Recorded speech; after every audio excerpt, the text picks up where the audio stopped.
it anymore.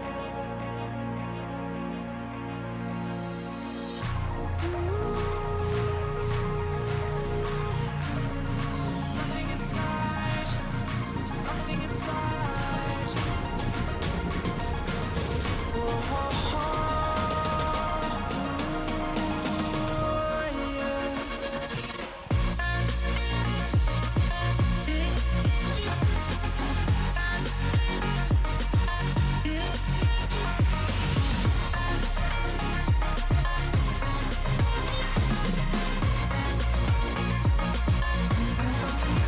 There's something inside, yeah, there's something inside that brings me back to you, yeah. No, I can't hide it, no, I can't hide it anymore.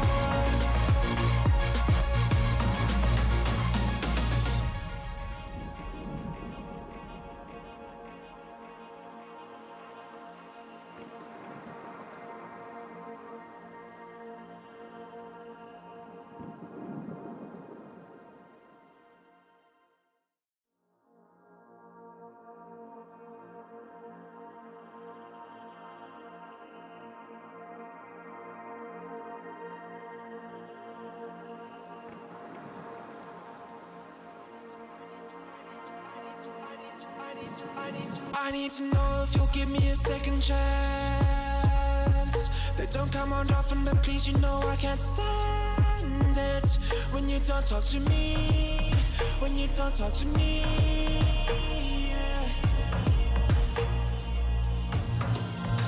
There's something inside, yeah, there's something inside that brings me back to you, yeah. No, I can't hide it, no, I can't hide it anymore.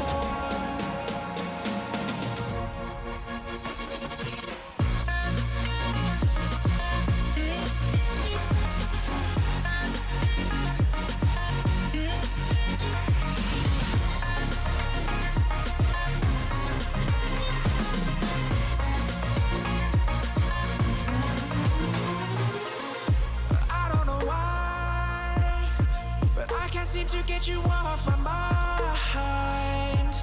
And I know it's true, and I'll say this to you, I want you back.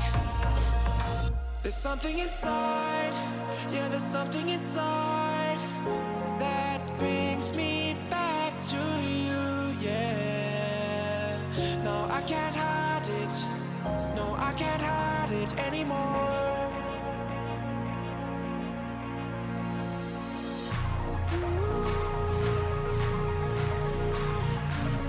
Something inside, something inside.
Okay, there we go.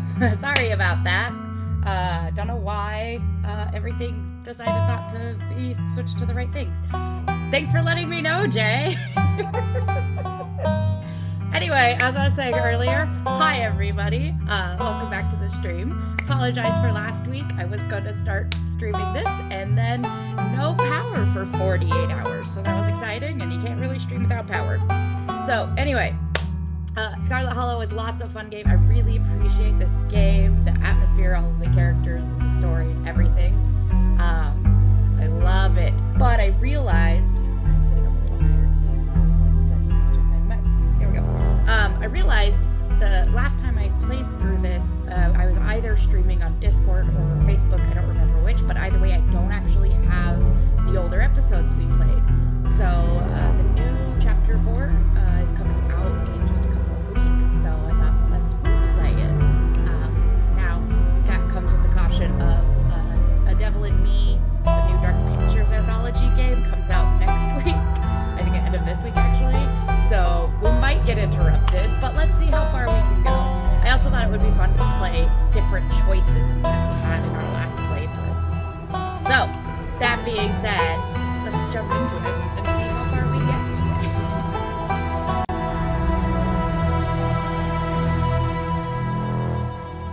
Hit start. Make sure I don't have to worry about subtitles or anything because it's a graphic novel and I will be reading everything. Yeah, okay. We're gonna stick with Sammy. What city do I live in? Gosh. I also have some lovely coconut curry. That's what I'm munching on. Okay, thank you for letting me know.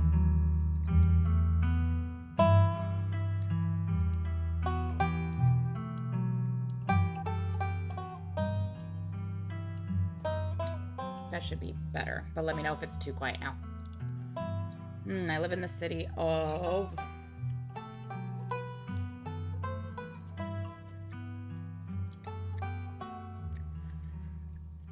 I meant to make rice to go with this curry, but I did not have time, so curry alone.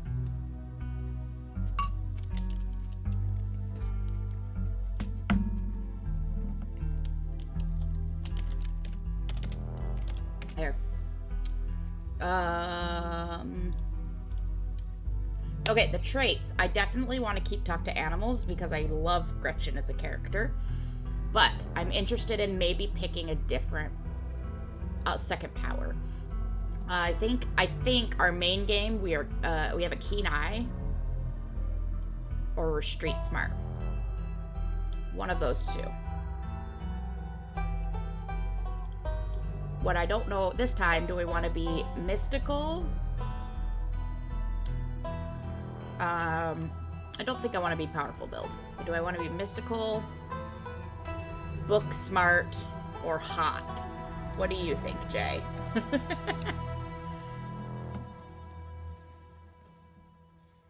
Okay, we did have street smart. Cool. Mystical, book smart, or hot?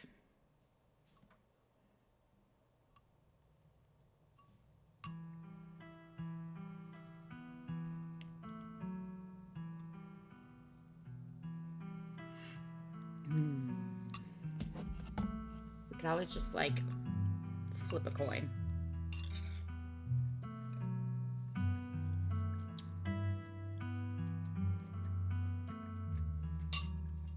Yeah. Booksmart is well-read and rational, possesses a wealth of esoteric knowledge, and knows when to use it. A talented researcher. And mystical is strange and unusual. You see the threads of reality in ways others cannot. Normally, the mystical stuff does not appeal to me, but now knowing where this game goes, that's why I'm leaving it on the table.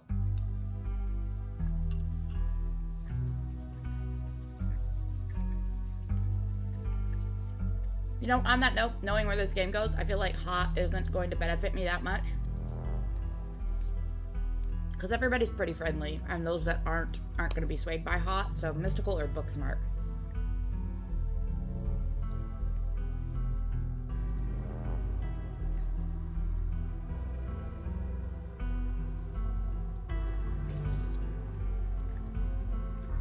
They're giant chunks of chicken in this. So.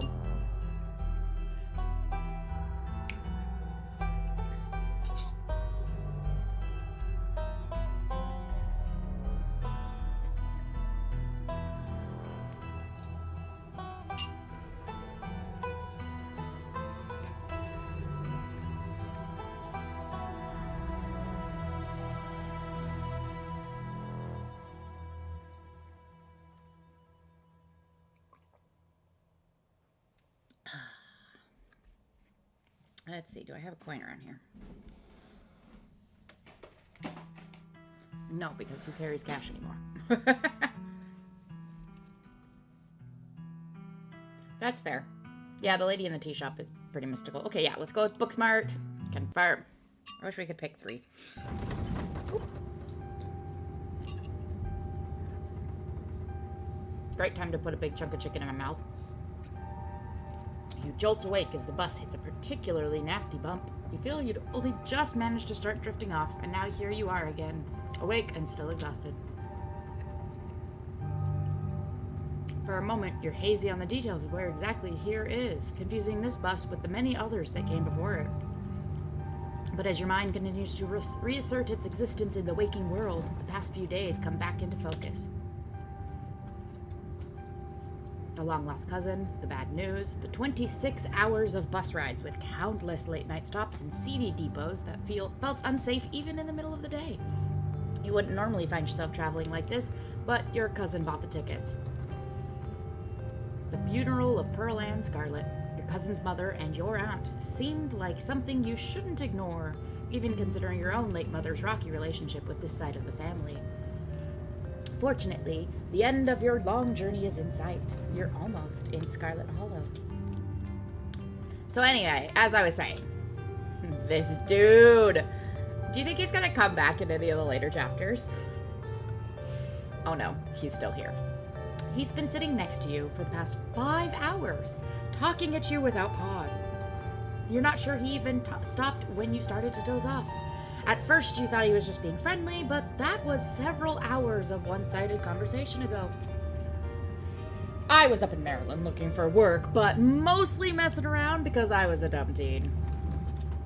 Me and my buddies were doing our usual prank stuff, you know, pushing joggers into the harbor, that sort of thing. I'm just gonna remain silent. You do your best to keep a blank face, waking up and by extension accidentally giving this strange man permission to keep talking to you was a mistake. So this girl comes up to us, swinging her purse, yelling about how she was gonna call the cops or whatever. It was hilarious. She actually hit my friend and he said it hurt a lot, so I guess she really was mad and not just playing. But she kept swinging and soon enough she lost her balance and fell into the harbor all on her own. We didn't even have to push her. We had a good laugh and fished her out, and her phone got soaked so she couldn't call the cops on us. Wound up hanging out all day. She kind of became my girlfriend after that, and we've been on and off for about a year, so it's pretty serious. Though about 5 months ago, she tried to break up with me, like, for real. And geez, you ever just get so mad you just want to, like, kill somebody? No. I kind of feel like killing someone right now. Wrong with you? Why are you telling me this? I have never felt that way about another person, and I find it alarming that you have. You're young. You'll get it when somebody tries to break your heart one day. It changes a person. Makes them think things that they never thought they could. Honestly, I could have killed that woman. I do love his I want to yash. Anyway, she's giving birth to our son right now, so I'm trying to get up to Virginia to be there for it. But I don't know if I'm, like, into that stuff, so I might just wind up on a bus to New York or something instead. I've always wanted to go there. Have you thought about seeing a therapist? Seriously, what the hell is wrong with you? Oh, that's interesting. Smart move. Get out while you still can. Have you thought about seeing a therapist? Maybe it would help if you talked to someone about these feelings. Someone professional.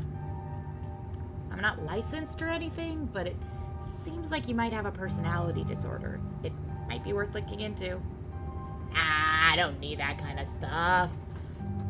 Bus strangers are the best therapists. I feel a lot better after talking to you. Anyways, where'd you say you were headed? I didn't. No need to be nasty. I was just asking. Not like I'm gonna follow you off the bus or anything. So, if you aren't getting off at my stop, then you must be headed to Scarlet Hollow, right? Or the Holler, as they call it in these parts. That's the only other stop until this bus turns around. I ride it pretty often, so I know. Almost nobody ever goes up that way, though, come to think of it. I had a couple of buddies who went up there to work in the mine. There's a coal mine up in the Holler, you see, and there's always a job listing or two on the boards around here. I've never wanted to do that kind of thing myself. I like my lungs the way they are, thanks, but my buddies got desperate enough to try it. I haven't heard from them in a while, now that I think about it. I should see if they're on Facebook. See how they're doing up there. Hope they didn't die! They probably did. Or they hate you and they stopped talking to you. Absolutely valid as well. Oh, this is me. It was lovely meeting you. Hope you don't get too bored without me around to talk to. Here, I have something for you. A stranger rifles through his pack before presenting you with a dripping bag of peanuts! It's the boiled peanuts. Should we take them this time or no? They're boiled peanuts! I got them at a gas station a few buses back. I noticed you haven't eaten much, so I figured you could use them more than me. Plus, they dripped all over my bag, so I don't want to carry them anymore. Sometimes picking a dialogue often establishes new facts about who you are. Nice, I love boiled peanuts. Take the peanuts. No thanks. Screw you and screw your peanuts. I'm actually allergic to peanuts. That's one of the things they've added in since we started playing. Or eat the peanuts. No, we literally offered them to everybody we've talked to in my previous playthrough, and not a single person wanted any of the peanuts. Especially after a couple of days with us carrying them around and them getting more and more disgusting. Let me know what you think. I'm gonna grab my blanket real quick because my feet are cold.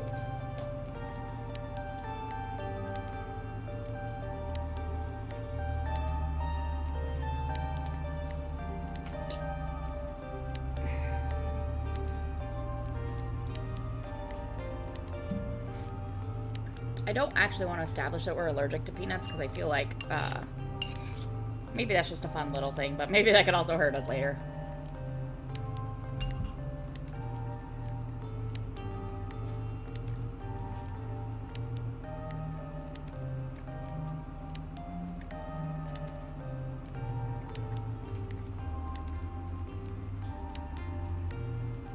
So I'm sort of debating between no thanks and eat the peanuts.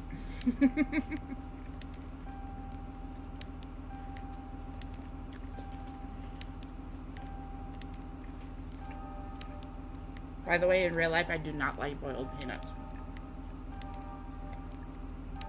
So I don't blame anybody for turning us down. The texture of them are just so off. Yeah, there's probably a way to die from peanuts.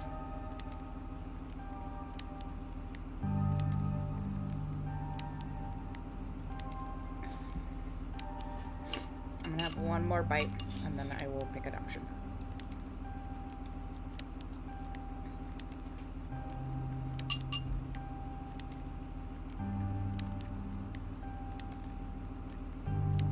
Eat 'em! You've been on a bus for hours on it and can't remember the last time you've eaten. You snatch the peanuts from the stranger's hand, tearing open the bag like a wild animal, not even removing the shells as you consume fistfuls of soggy, savory legume. I figured you'd enjoy them. Glad they went to a good home. And with that, I leave you. Safe travels, friend. He had no reaction. Man doesn't care. And just like that, the stranger is gone.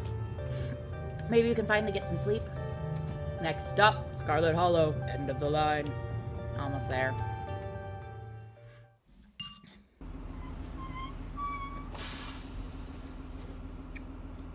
Right, disappointment. I like the schedule. Arrives Monday at 11 a.m. Departs Monday at 11:01 a.m. The bus finally comes to a stop. Its brakes squealing as it deposits you in front of the Scarlet Hollow bus station. The sign at least reads bus station, but calling it that feels disingenuous.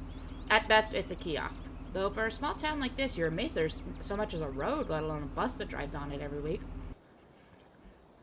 Yeah, I will say all of the buses around here just have those like 3-walled glass stops, or it's literally just a post in the side of the road. We don't have any kiosks like this except for in the big city on the north end of the island. The driver quickly shuts the door behind you and starts the engine, kicking up dust clouds as he pulls away, eager to leave you and this place behind. Hey, Sammy. I love Tabitha. I love her so much. You instantly recognize the worn young woman from the few public photos on her Facebook page. She's your cousin Tabitha, and she looks annoyed to be here. Well, why don't you invite me? Don't matter. I love you. I love you. Looks like somebody needs a hug. No, she would hate that. Give her your condolences. I'm just to say, hey, Tabitha. Come on, let's get back to the estate. I don't want to spend any more time down here than I have to.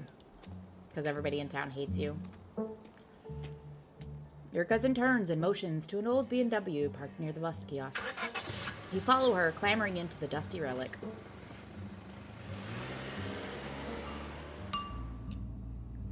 It doesn't take much driving before the only signs of civilization are the car you're in and the road you're on. Tabitha maintains an icy silence as she focuses on the road. You got a lot of keys there, Tabby.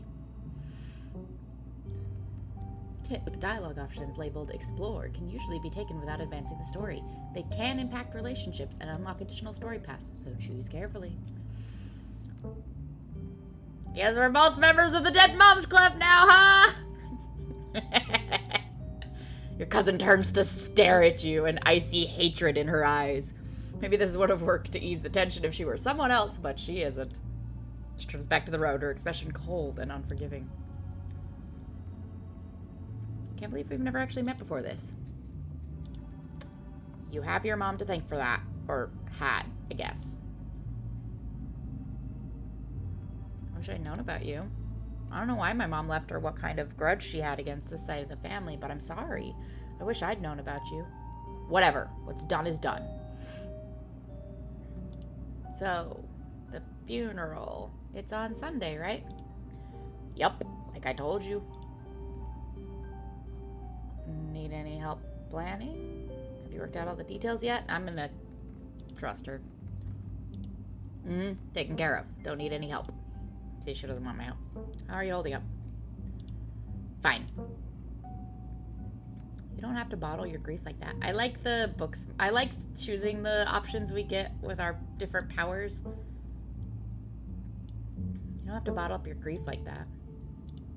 I'm not bottling anything. I'm just more emotionally mature than you. That's not how emotional maturity works, but okay. You decide to sit in silence with your cousin as the car eases up the steep mountain road. This house is in such rough shape. Bless it. And here it is, the Scarlet Estate.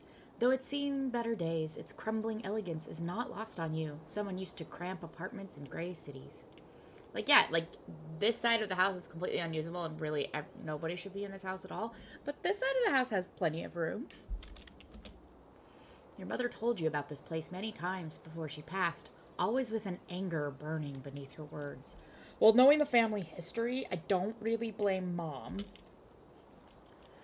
The faded majesty you once imagined doesn't quite compare with what's in front of you, a jarring blend of opulence and ruin. As you stare at it perched on the crumbling cliffside, you can't help but feel like it's something that should have been left to rot a long, long time ago. It's so insane that the house is just hanging over that cat. Like, seriously, this bluff crumbles and, like, the whole house is getting pulled with it.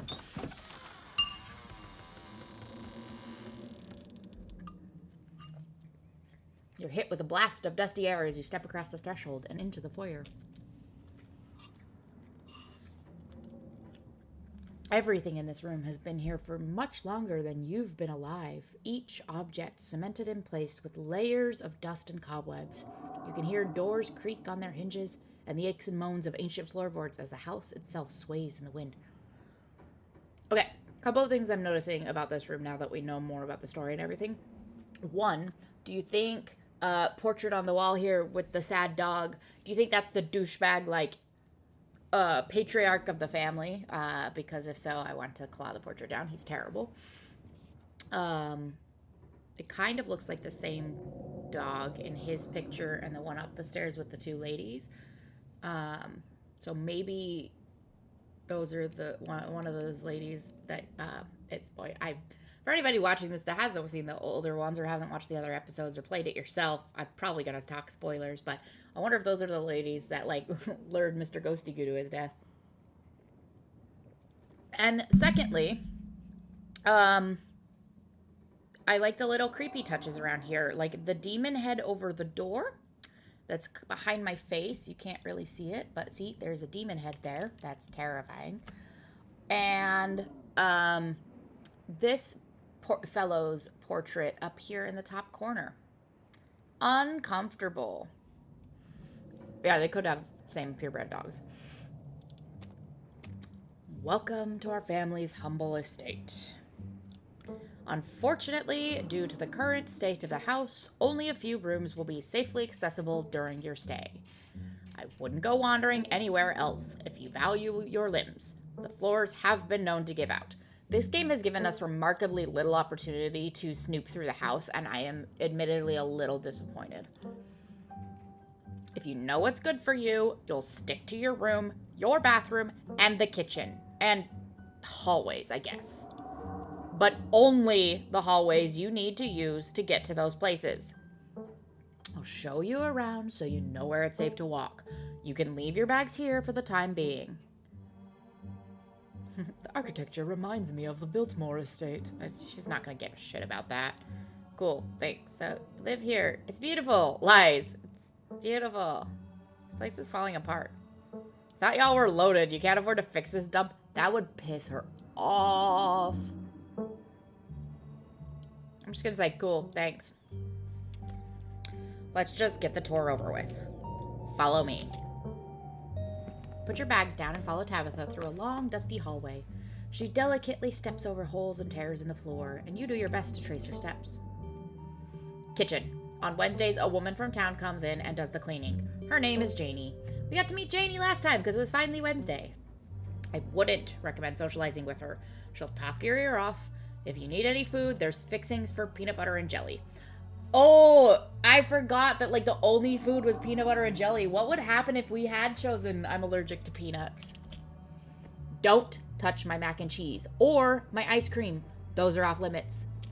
Oh, and you can also access the garden through here, but it's pretty wild, so I wouldn't if I were you. Some explore options prevent you from taking others. Choose carefully. I wonder if she'd just be like, well, then just eat jelly sandwiches. Shut up. Someone cleans this place. Explore lights. Perfect. Is there somewhere in town to buy food? Might want to eat something else other than PB&J this week. Is there somewhere in town we can get groceries? Well, aren't you fancy? Yeah, there's a general store. There's also a diner. I usually order my food in bulk online, though, so I won't be going with you. I didn't actually budget for groceries this week. Now I'm just gonna be like, sweet, thanks. Cool, good talk. It's nice. It's so much bigger than what I'm used to in the city. Is that a kitchen island? It is, thank you. She actually seems, like, genuine about that.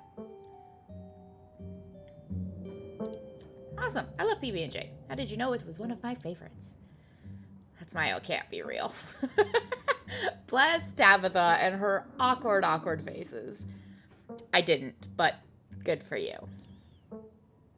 What if I want ice cream? Then you can buy yourself some at the general store. If you touch my stash, I will know, and there will be consequences. All right, what's next on the tour? Bathroom. Follow me. Great, it's been hours since I've gone.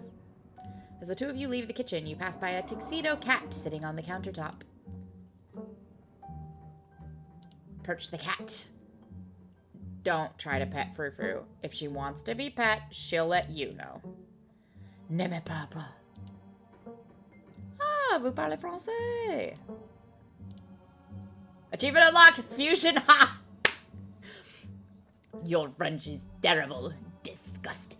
How dare you defile my language with your clumsy American tongue. Ah, very funny. Her name sounds French. Stop wasting my time and let's finish the tour. Frou-frou!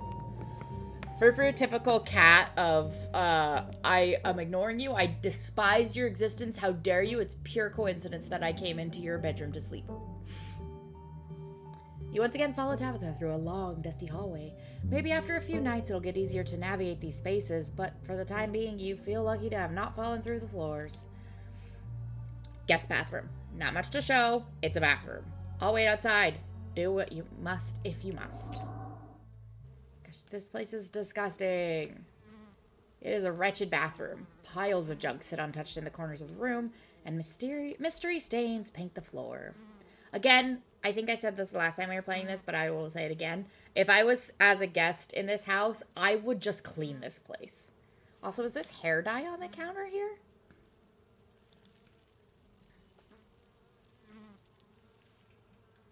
This is the worst bathroom I've ever seen.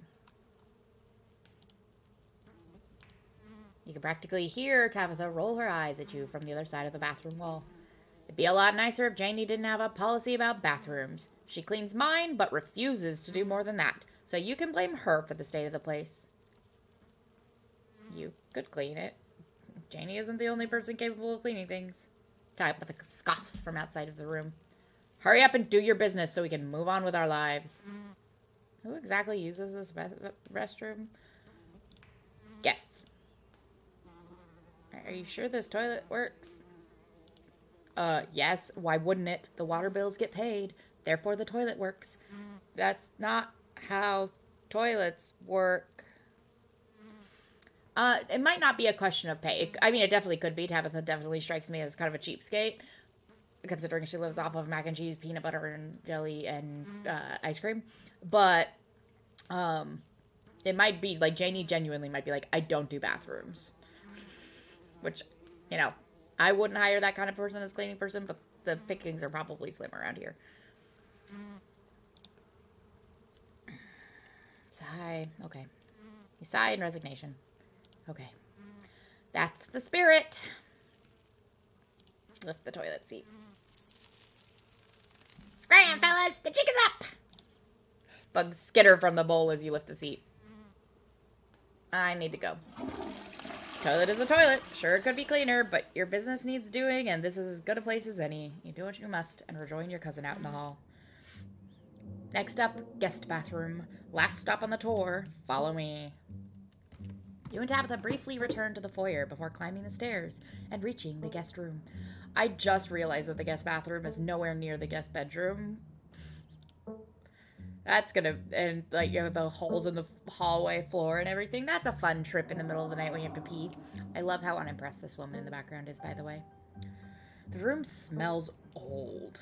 Dust, mildew, wood rot, it has it all. A week of sleeping in this place might give you permanent lung damage. Just open the windows and use the broom. You big whiner. This is where you'll be staying. The linens are fresh. I had Janie wash them last week.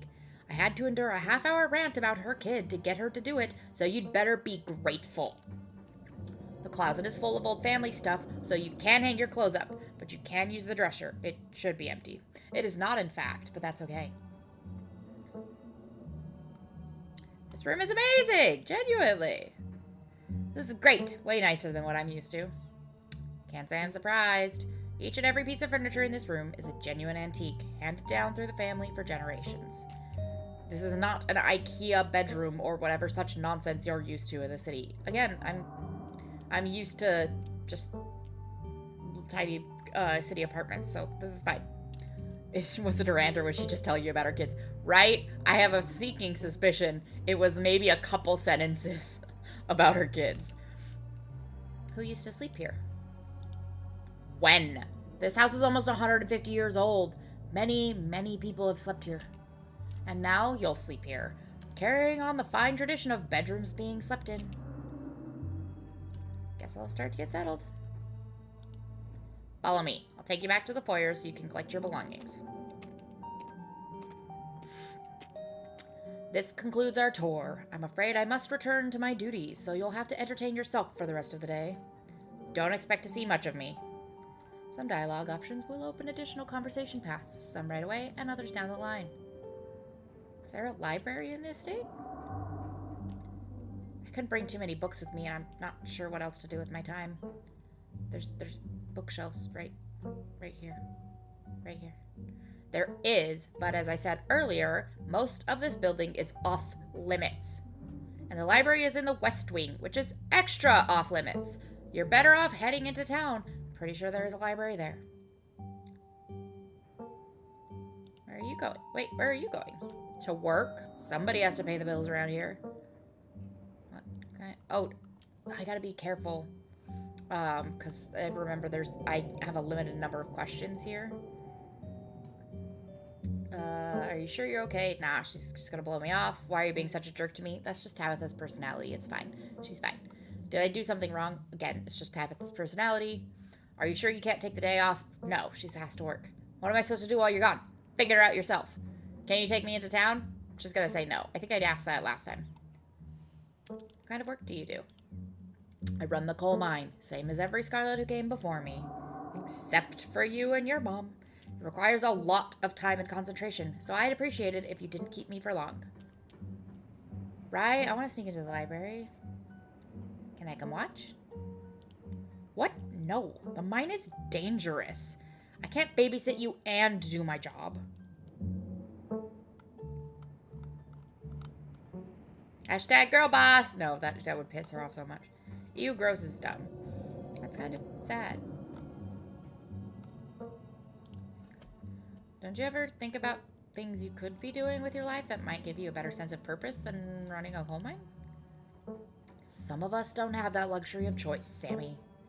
Some of us had to stick around to keep the family business from crumbling, to keep this town from crumbling. Some of us had to temper our expectations for how our lives were going to go. There's a simple satisfaction to getting a task done, and that's all I need. Do whatever it is you want to do while I'm gone. Just don't do anything dumb or dangerous, not while I'm responsible for you.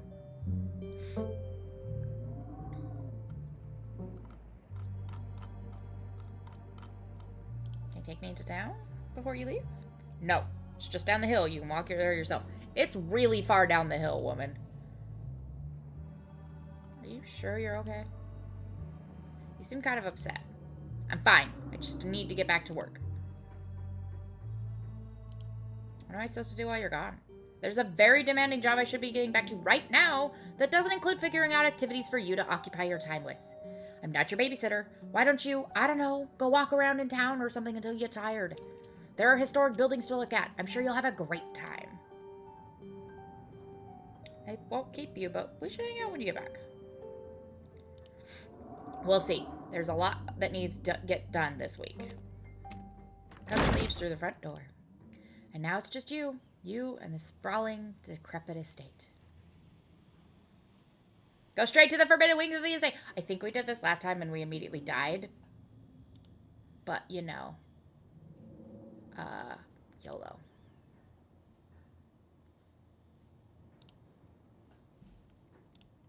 Tabitha gone. There's no one stopping you from going into the forbidden wings of the estate. Yeah, I'm pretty sure we immediately died. Except for the locks and chains sealing them shut. Aww.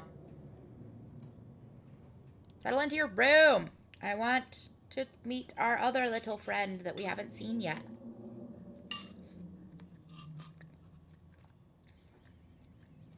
Now that your cousin is gone, the aches and pains of your journey sink into your bones.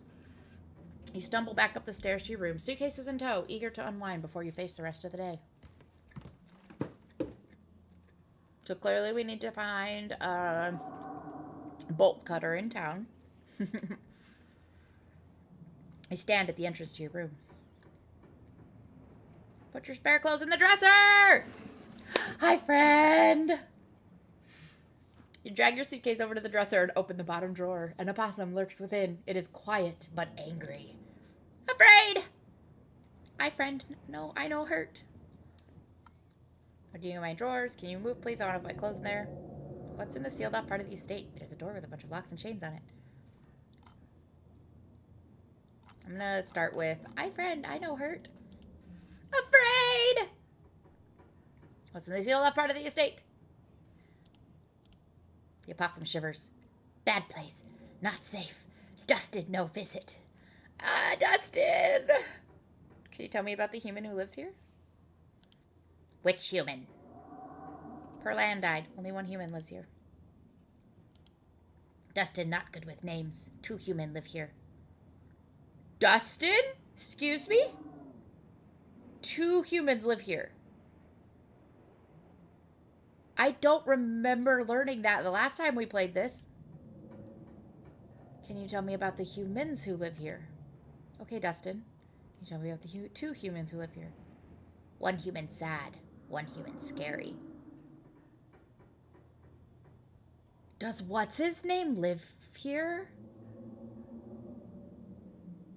Yo. The scary human. Can you tell me about the scary human? Always watches. Eyes hateful. The sad human. Cries. Give Dustin bad sleeps. Never mind. Thanks for the help, Dustin. Okay. What are you doing in my drawers? Warm. Dark. Fashion your clothes into a nest. Like she would unlock Taggy. You poor thing. You look cold in there. Aw, he's so cute! You gently lay your clothes on top of the creature, arranging them in a little nest. Dustin closes his mouth, somewhat more at ease than before, and looks up at you with his shiny black eyes. Human is kind to Dustin. Dustin will remember this. Yay! My clothes are all gonna smell like a possum and possibly get torn up, but I don't care! I think tomorrow or Wednesday we get to meet Dustin's mom too, so that's very exciting. Check the closet. This doll. I'm waiting for something to happen with this doll in one of these goddamn chapters. You can see why your cousin said you shouldn't put your clothes in the dresser instead of this closet. There must be decades of family history stacked up here. Let's read it! Pick up the doll. Of course, you're sharing a room with a creepy doll. You pick it up to examine it more closely. Its foot reads, Property of Alexandra. No need to carry this around with you. I don't remember who Alexandra is. Close the closet behind you. Look out the window.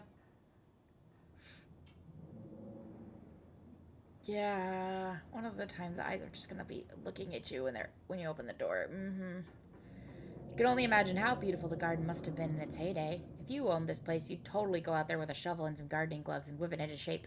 I mean, you could do that. I don't think she'd stop you.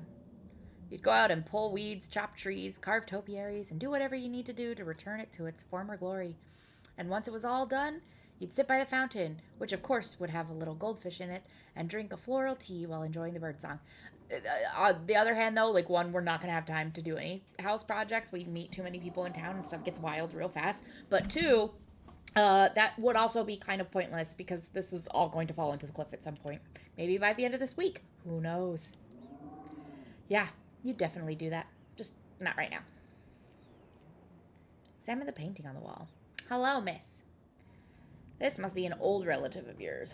Very old, judging by the dates on the inscription. You've never heard of her, but you barely heard anything about your aunt and cousin until a week ago, so that's not really a surprise. Who... Okay, so I'm gonna, like, take notes as we play, because I'm really interested, as we hear more about the Scarlets, who's Alexandra?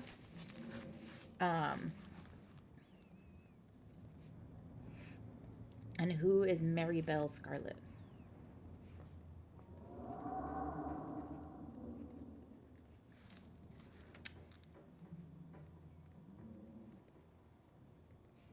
Mary Belle.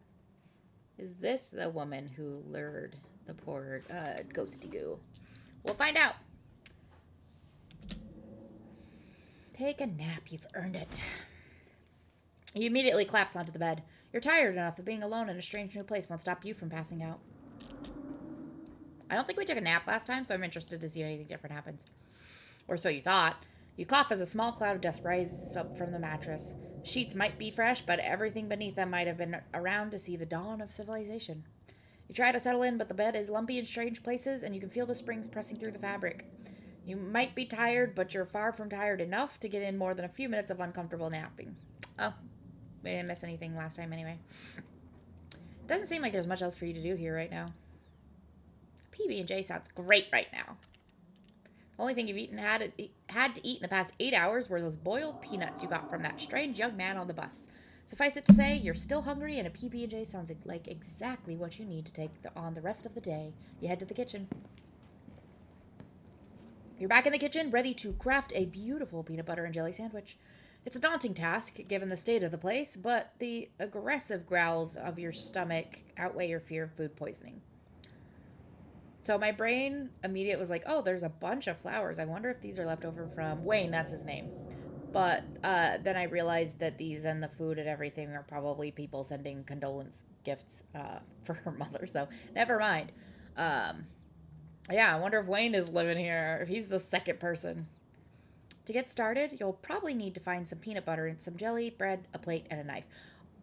Also, I wonder if Pearl Ann is actually dead, or if she's, like, possessed and locked in the house. Fun possibilities. Approach Frou-Frou. Frou-Frou hisses at you as you draw near and remains firmly in place. You might want to talk to me, but I don't want to talk to you. Go away. Dustin says there's more than one person living in the house. Ugh, you talk to that disgusting little rat. Who lives in this house is none of your concern. Frou-Frou did not deny it. You know what's in the sealed off part of the estate? Nosy, aren't you? But of course I am not surprised. You seem to enjoy poking your head where it does not belong. Can you tell me about my aunt? Can you tell me about Pearl Ann? I never knew my aunt. She's dead. I don't waste my time on corpses. Okay, Frou-Frou also says Pearl Ann is dead. If you won't take the hint, I suppose I will have to take things into my own hands. Frou-Frou lunges at your hand and bites you hard. You back away. Okay. Conversation over. I get it. Search the fridge. As you approach the fridge, your eyes catch a note taped to the door reading, Janie, stay out, in all caps. Below it, in a separate handwriting, are the words, okie dokie. Yeah, girl. This is literally just ice cream. You really need to defrost this freezer. This is way too much piled up freezer burn. Lucy's jelly, some kind of takeout container, milk 2%. Thing of mayo, very exciting. I don't know what you use the mayo for. A bunch of butter, and I don't know what this bottle is. You open the fridge. You already feel a deep urge to wash your hands, even though you haven't yet touched anything other than the handle. Examine old takeout. Ew! Ew! Why did you do that? What were you expecting? This takeout container is disgusting beyond words. A liquefied mess, wholly congealed in its styrofoam shell. Can't even tell what it used to be. The substance does not just smell bad, it smells ancient. Eat it. For God's sake, put it back. Your body reacts before you even register what you're doing, compelled by a deep primal disgust. Or you could just throw it away. Shove the container back in the fridge, pushing it into the depths of the shelves and out of your mind. Hopefully you can forget it exists and move on with your life. Check the mayonnaise. You know you probably shouldn't, but part of you has to know how old that mayo is. You pick up the jar. It's labeled flaking in your hand. It expired 10 years ago. This jar of mayonnaise is old enough to graduate the 5th grade. Janie, you're a really bad cleaning lady. Best to put it back and forget you ever saw it. I'm not going to take her ice cream. I want to be friends with Tabitha. I'm not going to antagonize her on the first day. You reach for one of the unopened jars of grape jelly, carefully checking its expiration date. You breathe a sigh of relief when you realize it's recent. This was either purchased specifically for you, or jelly is one of the few things in this kitchen Tabitha actually uses. Oh, you're right. She's not allowed in the fridge. Also, these carrots don't look too rotten. Carrots stop looking like that after not too long. All you need now is a plate, a knife, a bread, and some peanut butter. Better close this fridge and keep looking. Close the fridge. Not gonna steal the ice cream. You return to the kitchen, closing the fridge behind you. Search the pantry. There's a dead mouse. A mouse that's starved to death. Tabitha sure loves her mac and cheese. Yeah, she does. So much mac and cheese. Take bread. Pick up one of the non-moldy loaves of bread. Great. One step closer to a satisfying snack. All you need now is a plate, a knife, and some peanut butter. Take peanut butter. King of nut butters, and only 3% of each jar is mashed up cockroaches. The only things you need now are a plate and a knife. I'm gonna look at the mac and cheese. I'm not gonna take one. Pick up a box of Tabitha's mac and cheese. You can't say you've ever seen this brand before. It's Kraft mac and cheese. Like, it's not spelled with a K, but it's Kraft mac and cheese. It's not that unique. Empty the box and stuff it with the dead mouse on the shelf. No, I'm not gonna antagonize Tabitha. Put it back. Staying away from mac and cheese was one of your cousin's hard rules. She already seems not to like you. Put the box back where you found it, reluctant to make things worse than they already are. Close the pantry. Close the pantry door as best you can and turn back to the rest of the kitchen. Search the cabinets. This cabinet must be where Tabitha keeps the dishware and, oddly enough, the utensils. Examine the mug. I was blown away at Blowing Rock, North Carolina. So your aunt and cousin actually traveled sometimes, even if it was only a few hours away from the estate.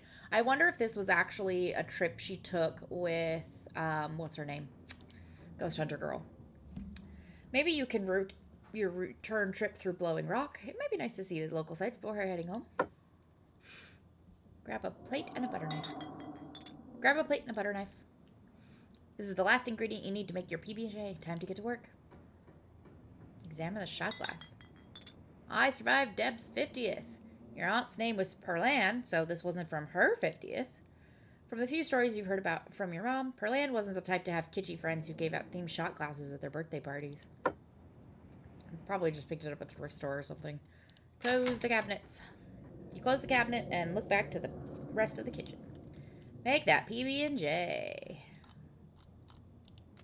Despite the state of this horrendous kitchen, you have successfully combined your 3 ingredients to make peanut butter and jelly sandwich. Congratulations, you can feed yourself. A job well done. All of that hustle, and it took you less than a minute to eat. The rest of the day lies in front of you. I want to go explore the garden, and then we can go into town. This garden was reclaimed by the wilderness long ago. It might not be very safe, but who's to stop you from venturing deeper? Explore the garden. We left the door open. Scarlet. I wonder if this is a graveyard. Wander further into the garden. It's quiet out here. Look at this devil child's little face looking at us. Wait, there's nothing else I can click on? That's a bummer. Return to the house? Boo. Boring. Head back inside and close the door behind you. You're done here. Congratulations! You've eaten and have a whole day ahead of you. What do you want to do next? Might as well head to town. There's not much left for you to do here other than head out and explore the town. You do just that. Achievement unlocked, Urban Explorer. If you'd have known you'd wind up having to walk all the way back to town, you probably would have just asked Tabitha to leave you at the bus stop, especially with how unhappy she seemed to see you. If only you could wipe the slate between the two of you clean and bury some of the tension. Though, maybe her mother's funeral isn't the best time for something like that. Yeah, then why did she invite us? Then again, maybe it's the perfect time. It's really pretty out here. Finally, you made it back to town. The Holler, as that guy on the bus called it, has probably seen better days. It still has the feeling of an idyllic country town, but its sidewalks are cracked and many of the storefronts are boarded up, their windows dusty with age. A chill breeze sweeps down the lane and you shudder, suddenly feeling as if you're peering into a grave. Also, this is the stupidest, parking stall paintings I've ever seen in my life. That's not how you paint parking spaces. Gretchen, my love! Why, I do declare, who is this stranger, and why does she smell of peanut butter? Sorry about that. Gretchen can be very slippery when she wants to be. She loves to get loose and cause havoc. It's nice to meet you, Gretchen. I'm Sammy. My, oh my, I can't remember the last time I met a newcomer who was so wonderfully polite. It is a pleasure to make your acquaintance, Sammy. Now, that's a funny way to introduce yourself. I'm Stella. It's not often I see a strange face up in the Holler. Every now and then there's a new crop of cool folks, but you don't look dusty enough for that. She blushed. You aren't in town for the funeral, are you? The Scarlet funeral? I'm Sammy. You must be Tabby's cousin, right? Upon mention of your cousin, Gretchen mutters under her breath. One of these days, I'll get that Tabitha to pet me. Life goals, Gretchen. I applaud you for them. That's the only person I can think of who would come to town for the funeral. How's she holding up? To be honest, I've been a little worried about her. All alone up in that big house. I'm sorry, did you say Tabby? I can't imagine Tabitha ever going by something so bubbly. She did back when I knew her better. It's been a while. I hope she's okay. I'm worried about her too. I don't know how she's doing and I don't care. Why do you care now? I'm worried about her too. She's always been a little rough around the edges, but I figured she'd probably be having a rough go of things. She and her mom were really close. I wonder if they were actually really close or if her mom was like controlling. To think she's been up in that old mansion all by herself. It'll probably be good for her now that you're staying there, even if she doesn't think so herself. There's a bookstore over here.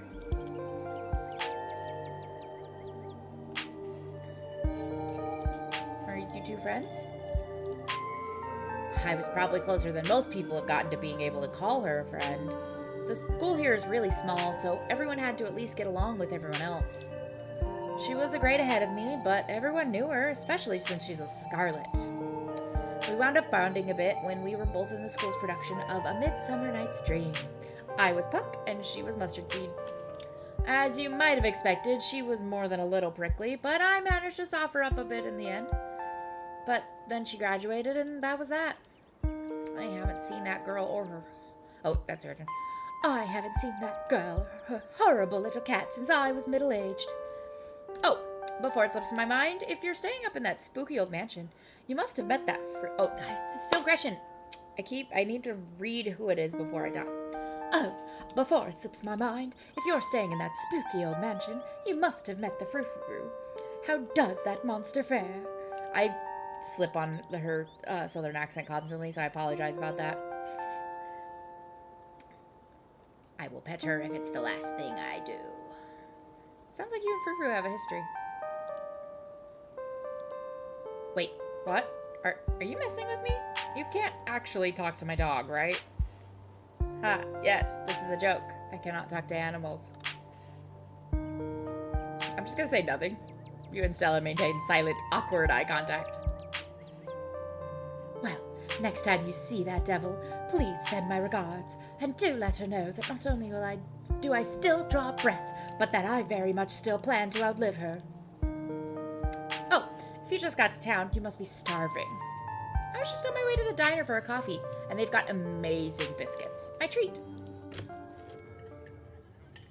Hey, Bray. Here's a bunch of the Cole boys that we'll talk to later. Here's your cute little child. These two useless human beings. I don't know who this is, though. I don't know if we've met them. And we haven't really talked to the cook. Sausage biscuit special, $2. Winnie's winning smile free. Aww. Bottomless coffee, $1. This place is so cheap. Can't get coffee for $1 anywhere here. I don't drink coffee, but... Hi. Oh, which grinds to a sudden halt as the patrons realize that a stranger has entered the establishment. What are you looking at? Quietly slide into the nearest booth. Pretending that you didn't notice everyone in the diner gawking at you like they just seen Bigfoot.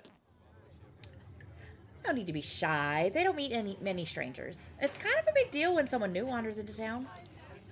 Especially since, well, they probably all know what you're here for and by extension who you're related to. Even if you don't know anybody, it's not easy keeping secrets in a town this size. Hey, Stella. I went ahead and fixed you up a coffee. They gracefully place a cup of specially brewed coffee in front of Stella. Aw, shucks. Thanks, Avery. And here's some bacon for the little lady. For me? For me? Gretchen sniffs at the bacon and digs in. You can hit the H button on your keyboard to hide the text box at any time. Look at the doggy. Anything for you? Isn't bacon bad for dogs? You deny me my pleasures? What is and isn't good for a lady's health is none of your business. Gretchen, you are right. I apologize thoroughly. It's not easy keeping secrets in a town this size. I beg to differ. Yeah, we're gonna expose a whole bunch of secrets in a very small amount of time of us being here. Gretchen's like one of those 110-year-old ladies who's had a daily glass of wine her whole life. So why stop now? Maybe it's the secret to her longevity. Anyways, don't worry. I always keep an eye on her diet. And we make sure to only give her the leaner cuts. I gotta go in a sec. Want anything while I'm still here? Stella said she's buying, so I'll have one of everything, please and thank you. Order biscuit and a coffee. Can I have a biscuit and a coffee, please? I heard they were really good. Best in the country. Avery pours the fragrant brew into the empty cup and mug in front of you. They linger after pouring your coffee, turning to you nervously. Oh, and I'm sorry for your loss. I never met Perlan, but thank you. Before you have the chance to respond, they're gone. Glad you took my advice with the biscuit. You won't regret it. Anyway, the funeral's not till Sunday, right? That gives you quite a bit of time to slum around town. I'm trying to think if there are any cool events going on this week. There's always the reading adventure at the library, which is supposed to be for little kids, but I do it every month anyway. Oh, and I'm pretty sure Avery's throwing a party Saturday night, so that's a fun thing to look forward to. Yeah, that'll be fun. We're still ages away from that, considering, what? Today's Monday. Chapter 2 is Tuesday. Chapter 3 is Wednesday. So the next chapter is just Thursday. And there's this weekly Sunday potluck. That should be right after the funeral, too, so it'll be a special occasion. I'm sorry, did you say reading adventure? Did you say the library has a reading adventure? Ah, yeah. Oscar's all about keeping things on theme, so this month it's a bunch of ghost stories. I think he's calling it spooky bookies. You know, like how a ghost would say it. Oh my god, that's perfect. Cool! We should check it out this week. But that's really just an afternoon, and any idea what you want to do for the rest of the week?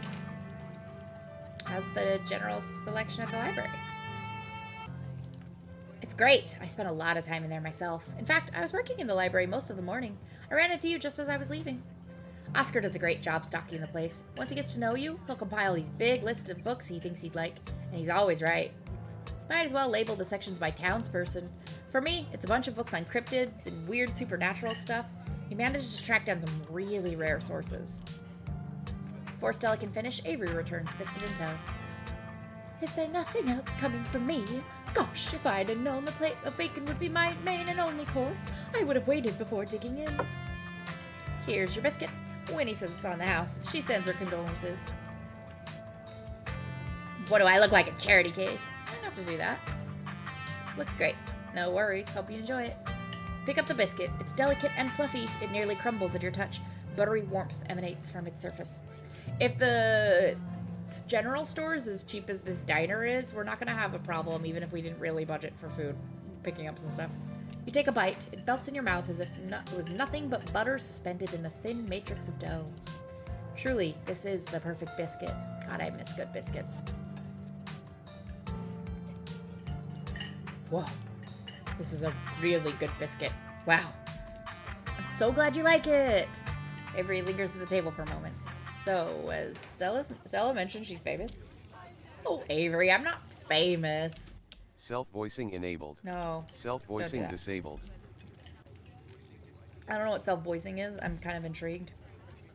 Look, if you're not going to go around tooting your own horn, you know I'm going to do it for you. I'm going to turn it on and see what happens. Stella size. Oh, yeah, no, I don't want... Self-voicing disabled. I don't want a robot reading these lines. That's my job. Stella size. I'm a YouTuber. What kind of videos do you do? She hunts cryptids. You should really check out her channel, Sammy. It's amazing. Wait, how did you know my name? Oh, sorry. It's just that most people in town know about you. Sorry, I'm sure that must seem creepy. Oh well, I guess the cat's out of the bag. The Holler's a small place. Everybody knows everybody, and that includes extended family. Oh no, who's been talking about me? I've never even met this side of the family. What would they even talk about? Your aunt must have been getting it from somewhere. She was always on about something you were up to. Oh, oops, sorry, I shouldn't have said anything. Were her and our mother still actually writing letters to each other or something? What matters is that now people can meet the real you, so it doesn't matter what Pearl Ann may or may not have said. Yeah, you can always make a good first impression and wipe the slate clean with the whole town. Oh God, what was she saying about me? Ah, jeez, look, I'm sorry I said anything. Hey, don't worry about it. Pearl Ann was a gossip and would do this sort of thing with everyone. Spreading weird little rumors about folks was kind of her trademark. That doesn't mean I don't want to know. Anyways, we weren't in the middle of talking about Stella's illustrious... Weren't we in the middle of talking about Stella's illustrious YouTube career? I guess we were, weren't we? I think the best video to start with would be that river one. Not the lake, but you know, the controversial one. Oh yeah, the Catawba River Runner. I didn't expect much out of that footage at the time, but it wound up being my most popular video by far. So, the River Runner is a cryptid that's only known from a single sighting. 2 Boy Scouts thought they saw something big and weird in the Catawba River, and that's all I had to go on. But then I wound up catching this on camera. Stella pulls out her phone and shows you a clip of something in the river. The size and shape of the creature's body tells you it's likely a predator, and it's definitely not a wolf. I seem to recall that mountain lions used to live up here. Who's to say there aren't a few left? I love these extra little tidbits that you get from the different powers you pick. Some folks said it was a beaver, but if that was the case, it'd be at least twice the size of any beaver I've ever seen. I also had people saying it was a dog, or even a capybara that must have escaped from a local wildlife sanctuary. It was a mountain lion. I could smell its stink from miles away. Still not sure what it was, and I'm the one who saw the thing with my own 2 eyes. It's a mountain lion. I think it's a mountain lion. You can kind of make out its little cat ears. No way. It is absolutely not a mountain lion. There are no mountain lions this far east. I did a whole video on the Appalachian mountain lion myth and found Jack squat. And there's no reason one would be swimming in the river like this. They're not fans of water. We did look up the last time I played this, and mountain lions are actually being, they are actually increasing in the Appalachians. So, that's fun.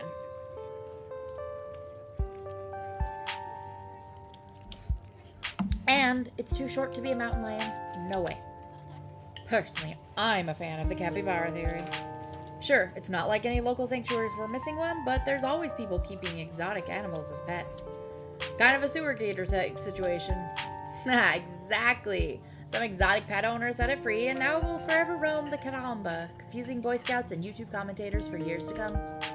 So, speaking of things to do around town, I was actually planning on filming this week's video tonight. I was wondering if maybe you'd want to come along. It's a pretty easy one this week. We wouldn't even need to have to camp anywhere. I'm gonna go after the... Wait, no spoilers. Oops, sorry, Ivory. It's okay. I should probably get back to it instead of standing around chatting with friends. See y'all around. Now that the coast is clear, I'm going after Skunk Ape. Doesn't Skunk Ape live in Florida? Oh, you know your stuff, don't you? I knew you'd make a great partner. It mostly lives in Florida, but there have been sightings as far north as Virginia. While I was doing research for last week's video, I came across a report where a lady from a town over claimed to have seen one on her deck playing tug-of-war with her dog. And as I leave no stone unturned, I decided it was worth investigating. So what do you say? Want to tag along? Hold the camera for me while I narrate against a darkening sky, that sort of thing. Are you going to be there, Gretchen? That depends. Are you going to be there, Gretchen? Oh, naturally. I wouldn't want any misfortune to befall my beloved Stella. I must stay by her side, through thick and thin, however odd her passions may be. Of course. It's actually been a while since I've had anyone but Gretchen out there with me. Say no more, I'm in. This is going to be a lot of fun. I actually started the channel with a couple buddies of mine back in middle school, so it'll kind of be like a blast from the past. Me and Kanika and Reese running around in the woods, flipping over rocks and bothering salamanders. Our videos were terrible, but we had a lot of fun, and that's all that mattered to us. You know, that gets me thinking, I wonder if they'd be down to come along with us. Get the old gang back together. Though I guess Kanika has to close out the general store tonight, so I'm pretty sure she's a no-go. But Reese, I think there's a decent chance we could get him to come out of his hidey hole if he's up for it. Do you mind if I make a quick call? Stella pulls out her phone and dials it, waiting while it rings. Reese, dude, what's up? Feels like it's been forever. Oh, man, I'm sorry to hear that. Do you want me to come by, or...? Okay, if you're really sure, but if you change your mind... Oh, I was just calling to ask if you wanted to come to the woods tonight. I met somebody cool in town today. She's Tabitha's cousin. I know, yeah, she's just here for the week. Anyway, we're going out to look for skunk ape. We could take the easier trails if that would help. Dang, man, that sounds awful. I hope you take it easy tonight. I'll swing by sometime this week and we can have a more low-key hang. How's that? Yeah, I'll bring her. Talk to you soon. Bye, bud. Reese, there's always been something off about that boy. I never did like the smell of him. I feel real bad for whatever is happening with Reese. Looks like it's just you and me, pal. Is he okay? He's not feeling well, that's all. He's had a lot going on in the past, gosh, 10 years or so? I feel like it's gotten a lot worse recently. I can't remember the last time I saw him leave his house. Oh well, it's not my place to talk about it, really. I just got a little excited thinking about having him along. He's hilarious. You'd love him. We should swing by his place sometime this week. Ugh, haven't I met enough people already? That'd be nice. I'd love to meet your friends. Awesome. I'll make it happen. He's definitely the trickier one to meet. Kanika is so much easier to track down since she's at the general store basically every day. But friendship can wait. We've got a skunk ape to hunt. So, we should probably head out if we want to make it up the mountain before it's too dark. Come on, let's blow this popsicle stand. You pause before getting up. Maybe it's time to make a good first impression. After all, it seems everyone in town has heard awful things about you from your now-deceased aunt. Leave a generous tip. Reach into your pocket and pull out a crumpled $5 bill. You know it's a bit more than one would expect to get from such a short dining experience, but you might as well share the wealth while you've got it. You smooth out the bill before placing it on the table inconspicuously. Aw, that's nice of you. Avery will appreciate that, I'm sure. Stella turns to leave the diner with you following close behind. Can't we call Tabitha? That's always my stress about this. Like, call Tabitha and be like, hey, I'm going on an adventure. Holy crap, look at the angle of the house. It's not, it genuinely, like, from standing in front of the house, it looked like it was just this west wing that's dangling off a cliff. But it's genuinely the entire house. Also, it looks like my suspicion was correct that through that gate was a graveyard. So, I seem to be correct about that. This is such a, like a Dr. Seuss shape. Or Nightmare Before Christmas. There's a little church over here. And the whole town down here. There's a gas station. You're in a new place, far from civilization, and the people you know, following someone you just met into a dark forest in search of monsters. You feel strangely calm. The setting sun paints beautiful colors in the sky. Fresh air fills your lung, and pleasant songs of crickets trill around you as night descends. This is where you're supposed to be, with Stella by your side, a sweet smile on her face. And Gretchen... Oh, yeah. Sorry, I didn't realize you couldn't... Ah, no. I need... Give me my face cam. Yeah, look at that. Like, this is insanity. Like, the house, how? The entire house is on a curving cliffside. The curving Dr. Seuss hill. I don't know how it hasn't fallen already. I have a feeling whenever we defeat the evil or whatever happens by the end of this game, this house is going to immediately collapse.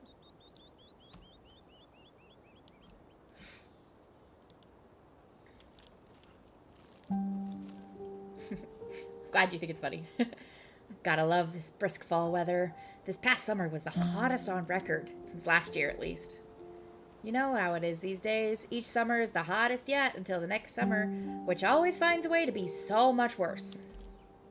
It's just nice to feel a chill in the air and see the leaves change, like normalcy is restored, if only for a moment.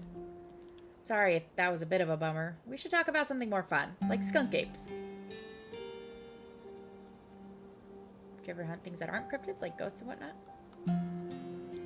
Has anything bad ever happened on these hikes? What's the weirdest thing you've seen out here other than cryptids? gosh, that's a good one. Let me think. Well, there's always the deer I saw stealing baby birds out of a nest and eating them. That was pretty messed up. But I think most people know about that these days. I've seen tons of videos of other deer doing it, so I'm not sure if that counts as weird anymore. Oh, Tetanus Lake. That's definitely the weirdest. It was a 5-foot deep, 30-foot wide pile of old cans and bottles and assorted garbage, with grass and trees growing on it so you could barely tell it was there until you stepped in it. That was practically solid. It was practically solid ground with how much it had been compressed, but you could still fall through if you weren't careful, hence the name. Better be up on your shots if you want to mess around in there. It was all stuff from the 50s too, which is super neat. I salvaged a few bottles that I kept on my dresser as a little souvenir. Do you ever run any things that aren't cryptids? Like ghosts and whatnot? Ghosts, demons, werewolves, that sort of thing? Yeah, for sure. I used to go after all sorts of spooky stuff. I never had much luck though, especially when it came to ghosts. Back when I first started doing solo videos, I'd go into all sorts of old abandoned buildings, hoping I'd stumble across some sort of activity. But nothing ever happened. It was always just me and my camera in an old house getting worked up over a gust of wind or a creaky floorboard. When all's said and done, I've just been a lot luckier with cryptids. Oh, honey, you're about to get real lucky with some ghosts.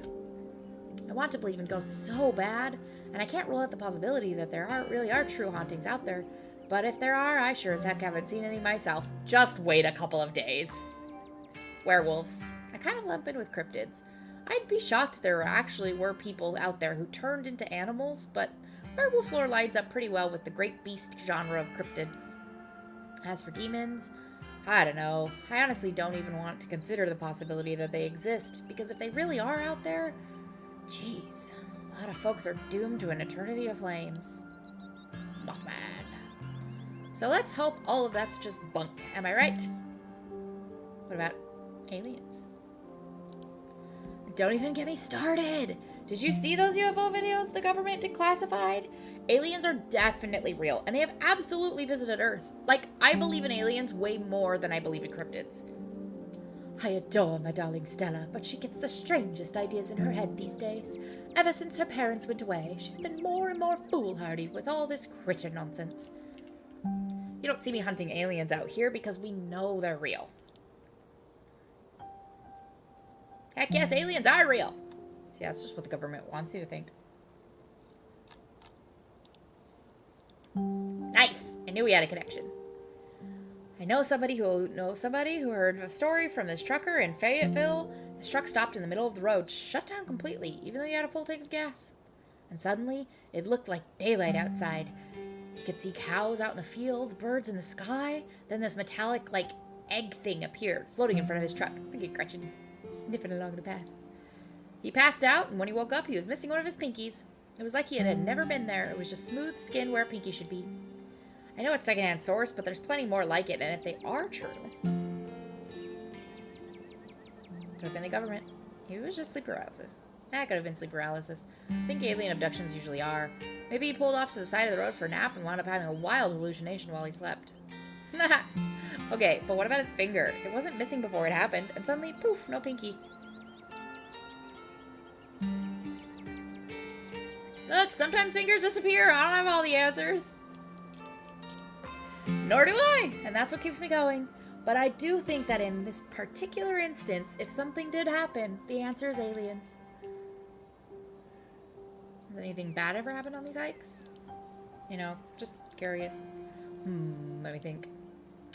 There was that time back in early high school where Reese fell down a cliff. But he was fine. We had some folks from town rig up a pulley to get him out of the ravine, and it's like only took a couple of months to heal. All in all, not too bad. Though I guess there was that one time out here, I was alone and kinda got stuck in a cave. I was getting great footage of what I thought was a family of wampus cats, but I wasn't able to wiggle my way back out. Turns out that the wampus cats were actually skunks, who very much did not appreciate me blocking the entrance to their hidey hole. And instead of running it for help, Gretchen just sat outside, bored to tears. Lassie she is not. As if I made sure to give those nasty little skunks a piece of my mind. That's what I did, and I kept Stella company, just as she would for me if I decided to hide in a hole for hours. It took about an hour to get loose, which was pretty intense, but a few tomato juice baths later and I was right as rain, so it could have been a lot worse. Oh, and there was a time I accidentally stumbled onto old Duke's property and nearly got my head shot off. But that happens to everybody sooner or later. I barely count it. So yeah, these hikes aren't all that dangerous, all things considered. Are you sure it's safe? I'm sorry, did you say you almost got shot? Are you sure it's safe here? You know, I'm a little surprised to see you getting cold feet. I know we just met, but I had you pegged for as pretty adventurous. I really wouldn't worry about Duke, though. He might be a little jumpy, but he means well, and these trails are a ways off from his farm. Duke is a sweetheart, Sammy. You needn't be concerned about him. And if it makes you feel any better, I've been out the trails with him before. The man sounds like a truck crashing through the woods when he walks. We'll hear him long before he sees us. And the wildlife isn't anything to be afraid of either. The worst I've seen up here is the occasional black bear, even they get scared easily. But hey, there's no point worrying about whatever bad stuff may happen to us. Sure, sometimes worrying can help you prepare for something, but we're as prepared as we can be. I even carry bear mace. And if you're as prepared as you can be, why give in to your anxiety when you can have fun instead? It's not like being anxious ever stops anything bad from happening. In my experience, all it does is make the bad things worse.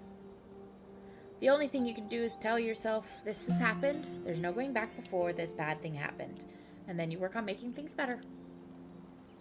Anyway, all this is to say we're good, don't worry. Did you hear that? Oh, calm down, Gretchen, you old mutt. Oh, Duke, you rascal. Rip Duke. Same to you, Stella. You're always jumping at nothing, girl. Phew. Sorry for getting spooked, Duke. I thought you were some creature of darkness. Nah, girlie, just old Duke. Now what the hell are you looking for way out here? Skunk ape. Sorry I asked. And who was this you suckered into coming with you? Wait a tick, you aren't... Is that? Yep. I see. Welcome to the Holler. My condolences. I'll keep you in my prayers. Now both of y'all head back to town, you hear? It's best you steer well clear of this area tonight. I'm out dealing with my own critter and won't be too appreciative if a couple of fools with a camera scare away the more sensitive wildlife. What are you hunting tonight? Something tall and hairy. Something musky. You seen anything like that recently? Wouldn't you like to know? You never could stay in your business, Stella Richmond. Put that damn camera down. Oh, come on, Duke. Maybe I could help out. I'm pretty good at tracking. You know, I learned from the best. That you did. But I've yet to see a shred of proof that you listened to any of it the way you tromp around the woods at night yelling about chunkabungas or whatever you. Something's been getting at my chickens. I lost 3 this week and I can't afford to lose many more than that. Sorry to hear that. But, I wonder if Skunk Ape has a taste for chicken. Now see, this is why I don't come to you about these things. And ain't no Skunk Ape, whatever the hell that is. I know exactly what this is, but I know you won't believe me if I tell you. Oh, Duke, you don't think it's... I do, actually. It's those damn mountain lions. They're out there, Stella. I don't care what your little investigation turned up.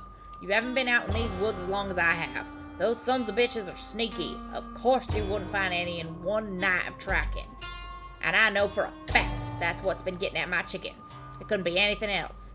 I'm telling you, man, mountain lions are extinct in these parts. There hasn't been an actual sighting since the 1990s, and even those were iffy. It's true. There are mountain lions out here, sure as sin. They pee on all the best trees. I can't believe you go out there on your YouTube saying some river monster spotted by a couple school-age Boy Scouts has been 100% confirmed, yet Appalachian cougars are some kind of far-fetched fantasy made up by geezers like me. You made me look like a fool. I read those comments people were posting on your video, and they were all calling me all kinds of names just for seeing things with my own eyes that I know to be true. I'm sorry, Duke. I didn't mean to sick anybody on you. I just don't think it's plausible. You'll eat those words when I come carrying a mountain lion corpse out of the woods at dawn. And if you two don't want a face full of buckshot, I suggest you run home and stay out of the woods tonight.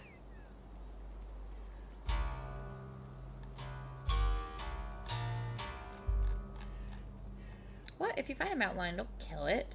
If there are any in Appalachians, they'd be highly endangered. Killing one might actually be a crime. At the very least, it'd be a crime against nature. A crime? And what about the crimes they committed against me and my chickens? Ain't murder one of the worst crimes you can commit? I'm just serving justice where it's due.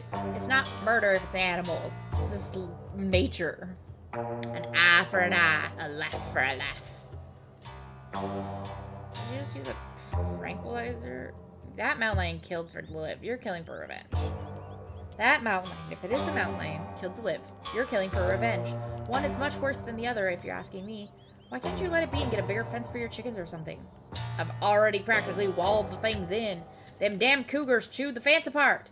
They're killing machines, and I've got to stop them before they take any more of my precious little ladies.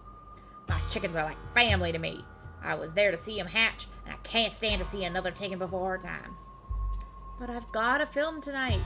The video needs to be out by tomorrow evening so I can keep on schedule. If I miss an update, I might lose my new sponsor, and who knows what that'll mean for my career. You ain't the only one on a schedule. As you well know, my boy Bo and me are headed down the state fair to show a Big Betty tomorrow morning. We'll be gone near a whole week, so our chicken coop might as well have a big all-you-can-eat sign on it. Fine. You won't be moved. And I respect that. Come on, Sammy. Let's get back to town. Maybe my viewers won't be too angry with me. About time. Have a nice night, y'all. As you and Stella return to the trail, she carefully looks back the way you came. Okay, the coast is clear. There's no way we're letting Duke edge us out that easy. Come on. I know a trail that'll get us around him. Oh no, we're actually heading back to town. We aren't actually heading back to town? No. Sure you want to watch a movie or something? No way, not with Duke and his shotgun out there waiting to blow our heads off. Just lead the way. And trust me, we don't have to worry about anything from old Duke or his shotgun. I've gone out hunting with him before. Man sounds like a truck crashing through the trees when he walks. That's what you said before, and he startled us by just snapping a branch right behind us. Even if we do cross paths, we'll hear him long before he catches wind of us. You said that before. Trail's just up this way. Let's go. All right. This looks like a good shot. Mind holding the camera? She hands you the camera and takes position. Where did Gretchen's harness go? Ahem. As night falls, my new assistant, the mysterious Sammy, and I find ourselves on a high hill in the Blue Ridge Mountains, where we'll begin our hunt for the elusive yet pungent skunk ape. Though mostly encountered in Florida, this possible relative of Bigfoot has been spotted all along the southern edge of the United States, including right in this very county. Here's hoping we get a glimpse tonight. We'll check back once we're on the trail. Until then, stay searching, Stellars. And keep digging, Gretches. I can take that camera off your hands for now. We'll be able to start the tracking scenes once the sun sets all the way. In the meantime, we get to take in all this beautiful scenery. It's gorgeous out here, don't you think? I'm loving the biodiversity up here. I'm so used to seeing only pigeons and rats. Can't wait to whip up my copy of Guide to the Birds and Wildlife of Western North Carolina and go to town on some identifications. Oh, so you're a bit of a bird watcher. I heard bird watchers go wild for cardinals, and they're our state bird, so you're in for a great week. You'll get an eyeful of all the angry little red birds your heart could desire. Quiet moment with Stella is broken by a loud percussive snort. Whoa, is that a deer? I've seen videos of them making that spooky little warning snort, but I never heard it in person. Sure was. Let's check it out. Oh, this deer is in bad shape. As you and Stella hear the footfalls of animals retreating into the woods, she reaches for her flashlight. Oh, a single deer remains behind, staring down the beam of light while Gretchen whines and pulls at her harness. Bane, rot, decay. A deer! Let me at him! How dare he infringe upon my dearest Stella's personal space! Let me at him! And then it's gone. Jeez, Gretchen, calm down. You're gonna hurt yourself. Oh my, it seems I was consumed by a blinding rage. How very unladylike. What must you think of me? She cannot handle deer. When she gets like this, I usually have to pick her up and hold her. She has a bad habit of slipping her harness when she wants to go after something. You're too much of a potato, and they don't make harnesses to fit potatoes, do they? Is that her assist or something? Why'd you bring her with her? Well, that got my heart rate up. Ready for the hunt. No, we're gonna go with the book smart. Is that some sort of cyst or something? It looked bad. Yeah, I think you're right. I bet it was an abscess, maybe a tumor. It's not like wild animals can get those taken care of, so they just get bigger and bigger. Poor thing. But there's not much we can do about it. Why'd you bring Gretchen with you? She doesn't seem like the safest choice for a hiking companion. Excuse you? Though, after that outburst overcame me, well, I suppose I can see the merit of your concern. I actually find her to be quite the opposite. Sure, she wants to chase stuff, but I usually let her when I'm not on one of my cryptid hunts, so I can't hold that against her. I'm just happy she's still so feisty, even at her age. Pugs aren't exactly known for their good health, but here she is, running around in the woods at 17. And I feel like the fresh mountain air and exercise have helped a lot in that regard. You defy the laws of nature, don't you, Gretchen? Oh, that got my heart rate up. I'm ready for the hunt. Same for me. How about we take a quick snack break to fuel up, then we get right into the night's activities. I've got all the best trail snacks. Trail mix, extra M&Ms, apricot. I don't know what these are, but I look like granola bars. As you settle down, Stella breaks into open a bag of assorted snacks. Take the trail mix, extra M&Ms. Take the snack bar, dried apricots. These must be the sesame sticks. Take the trail mix, extra M&Ms. Classic choice. It never fails to satisfy. I like to mix my own to make sure it has the best stuff. And I use dried cranberries instead of raisins. That's the only way to do it. Maybe it's a bit of a controversial pick, but even as someone who's passionate about dried fruit, I simply cannot abide raisins. Yes, finally someone who gets it. Raisins are glorified mouse droppings. They destroy everything they touch. Definitely! And any other dried fruit is better. Glad to finally meet a fellow preserved fruit connoisseur who can appreciate my refined taste in trail mix. Haha. You and Stella settle down on an overlook, snacks in hand, as the quiet sounds of evening wildlife wash over you. There are some eyes right here. I don't know if you guys can see those on stream, but... Gretchen gnaws on a stick, distracted for the time being. So, tell me what it's like in Attica. Do you have a house? An apartment? Do you live with family, roommates, pets? Tell me what it's like to be Sammy. Those look like what's-his-name's eyes. I just said his name earlier and forgot it. I want to say Oscar, but I think that's the librarian. Whatever.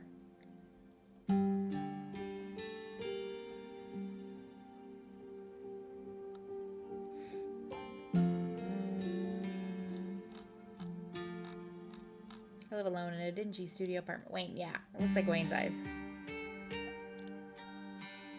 And it's a mixed bag. At first it was kind of nice to finally have a space that was just mine, but now it feels cramped. It's like I'm stuck in a closet alone and no one can come let me out because I chose this for myself. And as far as they know, I'm happy being here. Lights flicker. The toilet is constantly getting backed up because the landlady upstairs keeps flushing her cat's litter. It smells like cigarettes for some reason, and it's home to an extremely durable population of roaches. But I guess it's home. I do what I can to spruce up the place. I got a plant. You know how they say living things are supposed to brighten up a room? When you put it like that, I wonder if staying in that old mansion is a step up or a step down for you. Maybe just a step sideways. Have you tried looking for a different place, or maybe finding a roommate? There's got to be a better apartment than in a big city like Attica. I've had enough bad roommates for a lifetime, and this is cheap. I know it's possible to have good roommates. I know people who are great friends with theirs, but it's never worked out like that for me. The loneliness is at least better than that. Yeah, that's fair. I've never really had roommates, so I have no idea what it's like sharing a place as an adult. I can see that being tough. So, what do you do for a living? Build programmatic ads for a company that's nobody's ever heard of. I sell arts and crafts on Etsy. I'm a first-year associate at a big law firm. I'm a streamer. I'm a student. I'm a teacher. I'm in the service industry. I'm gonna go with build programmatic ads for a company no one's ever heard of. I think that's the same choice I made in the other game, but it's not like it matters. So you know those ads you see on the sidebar of every website you visit that feel like they know way too much about you? Oh yeah! The ones that recommend stuff based on things I could have swear I only talked about in person. So creepy. It's like they can hear everything I say. I work for a company that builds those ads for other companies. I went to school for computer science and thought I'd be doing something challenging when I got hired, but instead of actual programming, they mostly have me go in and mark endless changes to the font size and color or whatever to make more people want to click the ad. I usually make like 40 or 50 ads that are almost always exactly the same and track each of them on a giant spreadsheet. That's my life. That seems a little soul-crushing. It is. It is soul-crushing. And as it turns out, they're paying me way below market rate. Crisp breeze passes over you. What about you? What's your living situation? Gretchen and I live in a little house just outside of town. I was gonna say these eyes have not blinked at all, but it's stop motion. They don't really show stuff like that. It's actually the house I grew up in. Hi, Oliver. How are ya? So it has a lot of pleasant memories attached to it, and I'm glad I could keep it in the family. My great-great-grandfather built that house, and he must have done a great job because it's just as sturdy as it's ever been. More sturdy than Tabitha's place. Do you live alone? Yeah. The place used to belong to my parents, but they're not around anymore, and the Holler is a small enough place that other folks don't need roommates. Oh geez, I'm so sorry. It's okay, you didn't know. And I've done my mourning. You don't have to watch your tongue around me or anything. Life goes on. Doing pretty okay. I'm having a little medical trouble that's causing me an annoying amount of pain, but otherwise good. It's good to be back streaming this very fun, wild-ass game, but things haven't gotten wild yet.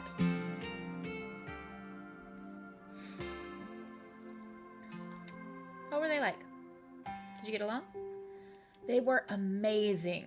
Two of the nicest people you'd ever meet, and interesting too. My dad was a bit of a regional legend among hunters and trappers. He was always out in the woods on the trail of something, and we certainly had some interesting dinners because of him.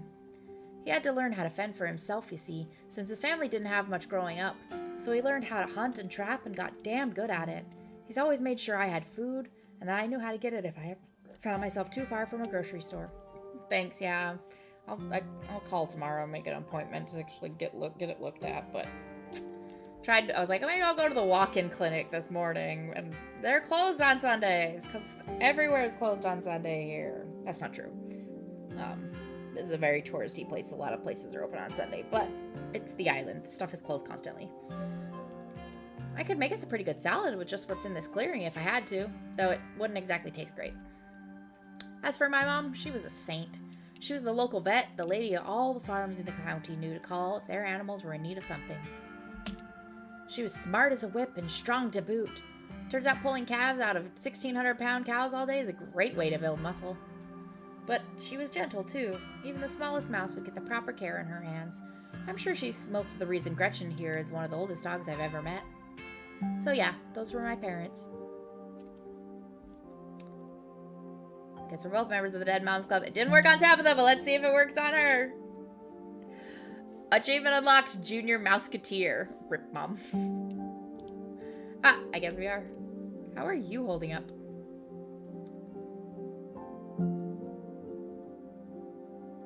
And then I'll talk about, I'm okay hanging in there, terribly to be honest. I was glad to see her go, or I don't feel much about it, or I'd rather not talk about it. I'm okay, hanging in there. It was a long time coming, so it wasn't a surprise. I'd kind of come to terms with it by the time it actually happened. And it's not all bad. She doesn't have to be in pain anymore. That's a relief. The hospital bills are another story, though. Yeesh, I can't imagine how bad that must be. It's just salt in the wound at this point. What? My stars, what was that? Stella immediately packs her bag and slings it over her shoulder. The eyes are gone! The eyes are gone! Please tell me that was a raccoon.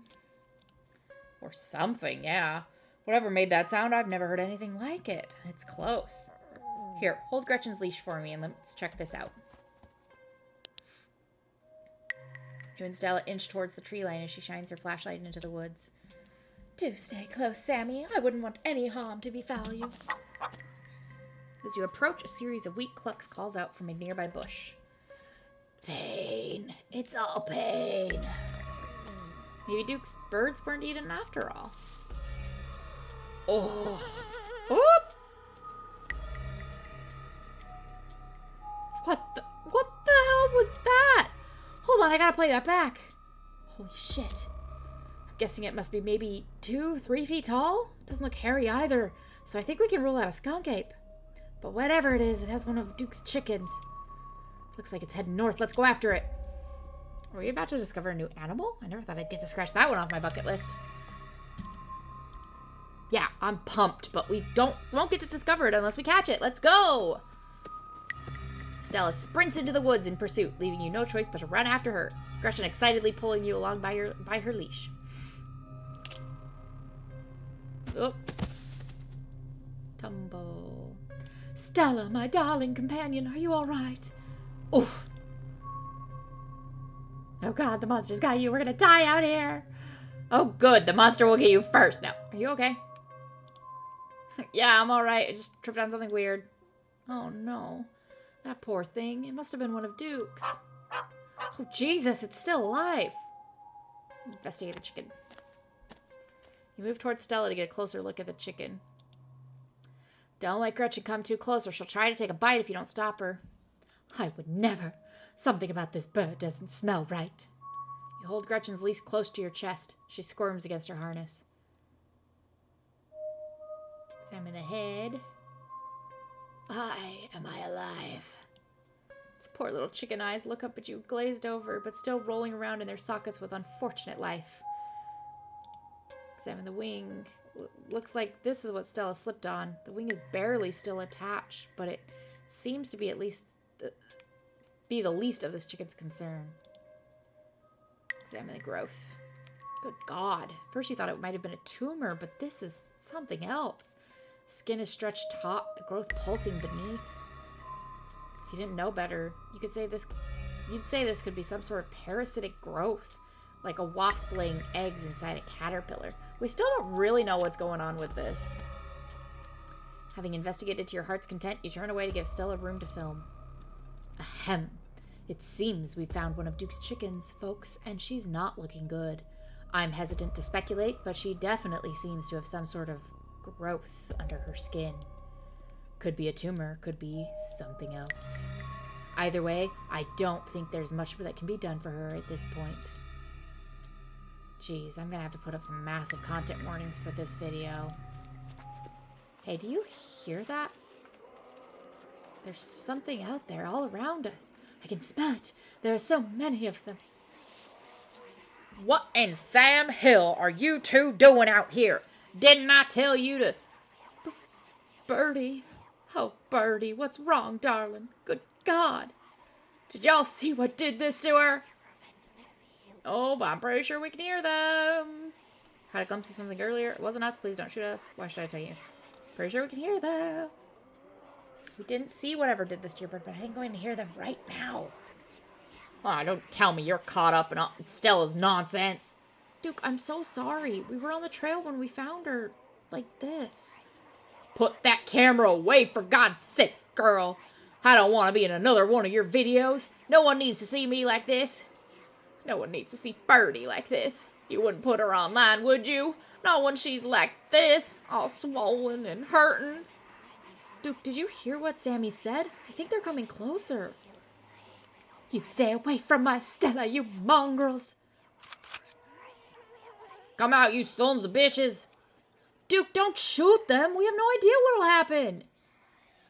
You hear that, Stella? That ain't the sound of something peace-like. Whatever these things are, they'll pay for what they did to my girls. Nice creepy noises. Okay, so I know what's coming up.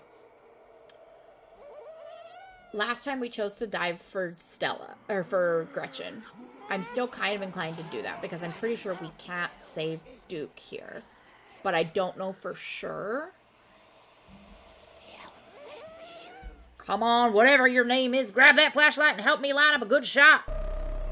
I can feel the white-hot rage from earlier starting to wash back over me. I'm going after them. As creatures in the tree line grow louder and more numerous, Gretchen violently strains against her harness. Quick! They're closing in on us! Do we dive for the flashlight or dive for Gretchen? I said last time we dove for Gretchen, so it might be good to dive for the flashlight just so we have a variety here. I did say we were going to make different choices.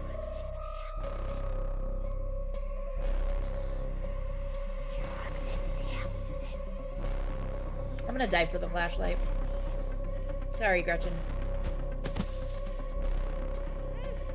You dive to the flashlight and swing your body towards the woods. I said aim that damn thing, quick! Light up the woods. Perfect. Just grazed it. But that should make it pretty easy to track, eh, Stella? Yeah. Oh, he's not dead. Did we actually save him? Yeah, blood trail is pretty hard to miss. Guess we know it wasn't mountain lions after all. Though it didn't look like any cryptid I've ever heard of either. This is going to be one hell of a video. As your heartbeat settles, you realize that Gretchen stopped tugging at her leash. She looked down only to find an empty harness and the paw prints of a runaway dog. Wait, where's Gretchen? Where's my dog? She must have slipped out of her harness. I had to make a choice. I'm so sorry, Stella. I tried to hold on to her. Gretchen, I'm coming for you. I'll be damned if I let her chase those things alone. Alone, you have no choice but to follow Duke and Stella into the darkness. Guess I'll die and go after them. Still your nerves and run into the unknown. I hope we can save Gretchen. As you push deeper into the woods, the unearthly sounds once again surround you. God, they're back. Maybe. Duke, if you get anyone else shot now, I swear. I know, we just have to keep pushing forward. Damn it, girl. Are you trying to get us lost? Slow down. I'm just following the trail. Holy shit, I think I'm gonna be sick. Lord, that smell. Oh, Jesus. Oh, no, Gretchen! No, Gretchen! The shrieks pull back into a steady whispers as you, Stella, and Duke stumble upon a putrid bodies of dozens of dead and dying animals. At the edge of it all, an immobilized Gretchen gurgles in pain as one of the creatures loom over her. Sinking realization pulls at your gut. This is their nest, and you are surrounded. Gretchen! I'm sorry, Stella. I'm sorry, Stella. I don't know what came over me. Stella steps toward the nest. Duke pulls her back. Oh, what do we do? Yeah, those animals are laid out awfully regularly. That's a mountain lion, too. Hey, there's your proof that our mountain lions are in the area. It's interesting they're just, like, eating the meat off of the ribs and exposing the... Maybe they're just trying to get to their hearts? I don't know. There's nothing we can do. We got her. We have to pull her... This isn't over. We can still save her. Duke, can't you just, like, shoot that thing? Are you out of your mind? There's got to be dozens of those things up in the trees. They're circling us to protect their brood or whatever it is they've been planting in our animals. We've got to get out of here while we still can. Duke's right. There's nothing we can do right now. But Jesus Christ, I can't leave Gretchen like this. Duke, give me your gun. Oh, God, no, I don't want to watch this. Oh, I don't want to watch this. You're not thinking about... She's my dog, Duke. We can't save her, but I'll be damned if we leave her behind to suffer like the rest of these animals. I don't have to do this. I don't have to do this. Duke, give me the gun now. Stella grabs Duke's gun and takes careful aim. Tell Stella that I tried my best to keep her safe. Oh! Achievement unlocked, Old Yeller. That's just mean. This game is mean. Run! As soon as the gun fires, you, Stella, and Duke sprint back through the woods, the unearthly hollers and whispers of the nest nipping at your heels. In the highest branches of trees, down on the forest floor, they're all around you, casually keeping pace with your all-out sprint. Quick, my truck's down this way. Make it to the road, but 3 of the creatures stand between you and Duke's truck. They're protecting their nest. You have to give them Birdie. They won't let us leave until you give them Birdie. Sammy's right, Duke. Is this what you want? Is this what you want, you son of a bitches? Fine, take her. Take her and leave us be. Duke. Get in the truck and let's get the hell out of here. Duke, do we have to take the truck back? I can just walk. Those creatures left, I'll be fine. Stella, now's really not the time. Alright, I can do this. 3 of you sit in silence as Duke drives back to town. The ride feels like both an eternity and like nothing at all. Eventually it's over, and you find yourself outside of Stella's house. Thanks for taking me home, Duke. Anytime. But Jesus, Mary, and Joseph, what were those things? I have no idea. I've never heard of anything like them. But I got a ton of footage. Nothing really clear, but it's a start. I'd better go check in with Bo. He'll be worrying about me. You and your friends stay safe. Looks like those things didn't follow us, but, well, no point talking about the buts. Just look out for yourselves. I'll live here. Take care, Duke. Okay. I have to say, as upsetting as that is to lose Gretchen, and this might give me some hate, but I do think saving Duke was worth it, because he didn't deserve to die like he did last time either, and obviously neither did Gretchen. But, like, Gretchen was already a very elderly dog, who is one of my favorite characters, and I'm gonna miss deeply through the rest of this game. And, like, obviously, that, having to shoot her and then having to take the truck back, I'm sure has absolutely traumatized her. But, like, remember when last time we were playing the 3rd chapter, and we had to meet Bo, and, like, that was just as upsetting. This chapter's just like, nope, no happiness for you. And here you are, back in town, away from the woods, with no one but Stella in sight. Your phone buzzes in your pocket. Now that you're back in town, you must finally have reception again. 6 missed calls from Tabitha. Also texts. Where are you? Where the hell did you go? And 13 text messages.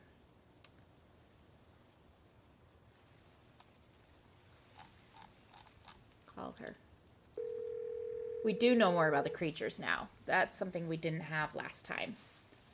Try and call Tabitha back, but it goes straight to voicemail. Text her that you're okay. Text Tabitha back and let her know you're okay. Your message sits unread. Oh, I think I'm in trouble. Tabitha seems worried. It's pretty late, isn't it? God, what a mess this night's been. I'm so sorry about Gretchen. Also, now we don't have the cops on our ass. Because the cops were like, don't leave town. There's nothing we could have done. I just have to accept what happened and move on. She was 17 after all. It's not like we had many years left. But why did it have to happen like that? She died protecting you. I know what you're trying to do, and I appreciate it, but look, Sammy, you were in an impossible situation, and you made a difficult choice. It's done, and I'm not going to hold it against you. You were not being helpful at all. You could have done one of those two things. Blame isn't useful, but that annoyed me the last time we played it, and I'm still kind of annoyed about it. Neither of us needs to go back and relive that moment. Why on earth did you ask Duke if you could walk back? I just don't like cars is all. They're rolling death machines if you ask me. Sorry if I weirded you out. Stella very much is giving off vibes like she's shutting down. We should call the cops, right? You're not from around here, but that'd just be wasting time. Police out here mean well, but they don't really do anything, you know? They really don't. They are the most useful officers ever. If anything, they just get mad at you for bothering them. What happens now? We've got to find out more about those things. The library doesn't open for a while, so any real research will have to wait until the morning. That being said, there is someone in town who might have some useful information. My friend's mom. Her place isn't far. We should head over there now before it gets any later. Sure, why not? Let's get this nightmare going. Let's do it. Cool, let's go. I hope she's still awake. Here he comes. Sammy. Jesus. You and Stella turn to see a shadowy figure staring at you from across the road. You didn't hear it approach. Looks like he's standing in the middle of the road, honestly. Welcome home. Before you can respond, the door behind you swings open. An older woman stands in the entryway. Go home, Wayne. I can't help you tonight. You look back and the figure is already gone, disappeared into the shadows of the night. I'm sorry about that, Stella. Some people just can't be helped. What brings you out here so late? And who is this? Hi, Mrs. Forsyth. This is Sammy. Is it okay if we come in? Of course, of course. You're in luck. I just put on water for hibiscus tea. And for goodness sake, you can call me Sybil. You're an adult now, after all. Okay, I need to close the back door because it is right in my face. I don't appreciate you, son. It's nice and cloudy earlier, and now it's all overly bright and sunny.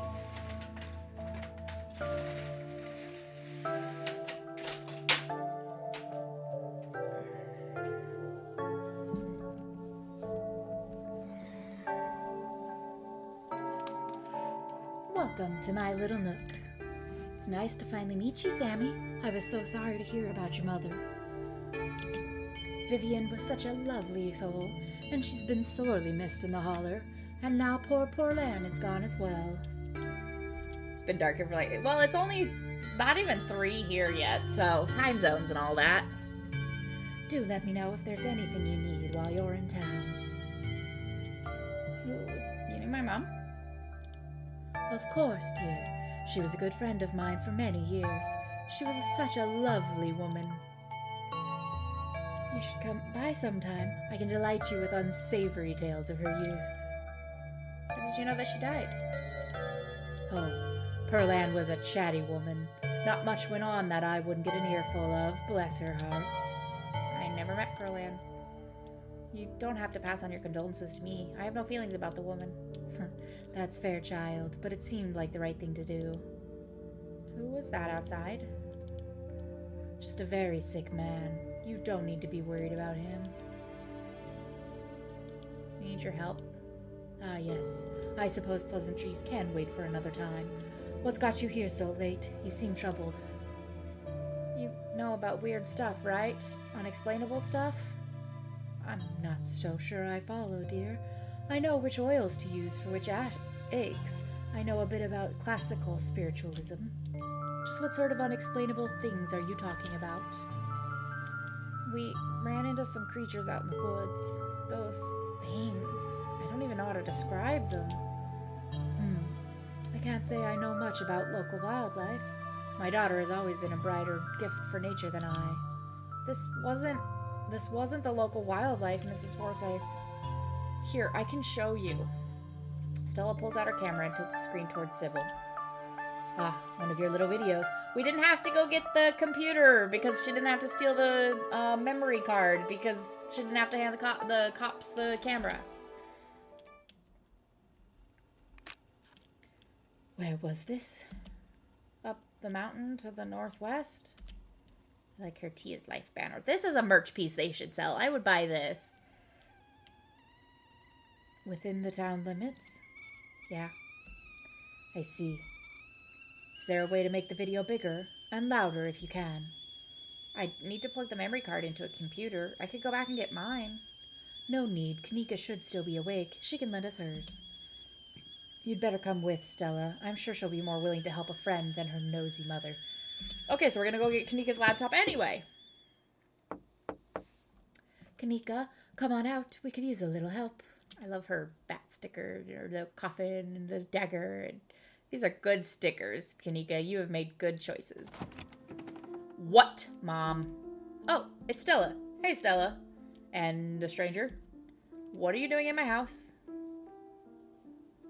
I was helping Stella with a video and something terrible happened. Tabitha's cousin? Yep. Sweetie, we were wondering if we could borrow your laptop. Stella and her friend have a video to show us. It's really important, Kanika. Okay. My room's a mess. I'll just bring it out here. Heads up, Kanika. This is graphic. There's a lot of dead and sick animals on the recording. You know I have a harder stomach than any of our friends. I'm pressing play. Silence washes over the room as the video plays. Stella, what the hell is this? Did you film it? Was that Gretchen at the end there? At least it wasn't like watching somebody's head get blown off this time. Stella, where's Gretchen? She didn't make it. I shot her, Kanika. Those things, they put something in her. And I wasn't about to let her suffer. Stella, I'm so sorry. It's okay. I'm fine. I just want to know what did this to her. Unfortunately, if these creatures are what I think they are, what happened to Gretchen is but the start of something far more sinister. My grandmother called them ditchlings, and they are a terrible omen, a sign of great suffering and destruction to come. Mom, come on, this is serious. Stop scaring Stella and Sammy with this taily-poke crap. She just lost her dog. Have some respect. Kanika, sweetie, let your mother talk. The creatures themselves are harmless to people, despite that grisly scene in the woods. But just as birds flock before a storm, the ditchlings congregate where tragedy is soon to fall. To see one is to be cursed by fate. To see many in one place is... Sybil holds her silence. Jesus, Mom, they've clearly had a rough night. They don't need this. It's okay, Kanika. This is helpful. Stella, whatever those things are, they aren't magic. We can't rule that out, not after what we saw. But fine, let's focus on what we know. Whatever they are, they're doing something to these animals. You saw that nest. What were those growths? Must be part of their life cycle. Maybe they're making more of themselves. Yeah, maybe what we're seeing here is some sort of parasitic larval stage, part of their life cycle. But I don't want to jump to any conclusions about something this out there, not without doing some research or talking to a biologist. I'm sure there's a rational explanation that will clear all of this up. Oh dear, I'd forgotten entirely about the tea I'd put on. Let me fix you up a couple of cups. It'll help soothe your nerves. I don't know. It's getting late and I should let Sammy get some rest. I ran her ragged today with all the hiking and running through the woods in terror. I can keep going. I'm still wired. Yeah. Still wired from everything that happened. Okay. Maybe it's that I'm eager to get home and start doing some research. I'll ask around on my usual forums to see if anyone has any information on ditchlings. Is that what you called them? Aw, I just noticed the memorial in the background of Kanika's father. And look at this angry Kanika! Oh, she's so cute! She looks so grumpy! That's right. You go on home now, and do try to get some rest. Don't stay up all night on the online. Let me get you some of my house-made peppermint tea to go. It really does wonders to soothe the soul. Bye, Stella. I'll see you tomorrow, okay? And call me if you need to talk. Thanks, Kanika. I'll see ya. Bye, Sammy. It's excellent iced or warm. Though with the nights getting chillier, warm will probably be best. Helps wake up the bones. Be careful out there, both of you. Sybil turns and closes the door behind her. Alrighty, let's head back home. My home, I mean. And here we are. You're welcome to stay the night if you want. Okay, so last time, I think we did head home to check on Tabitha.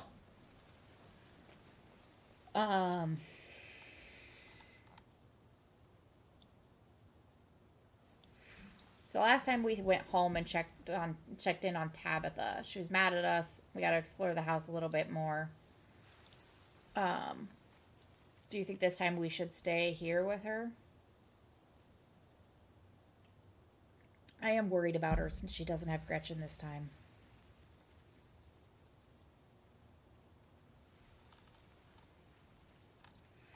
I think this time we should stay with her, so just a different choice.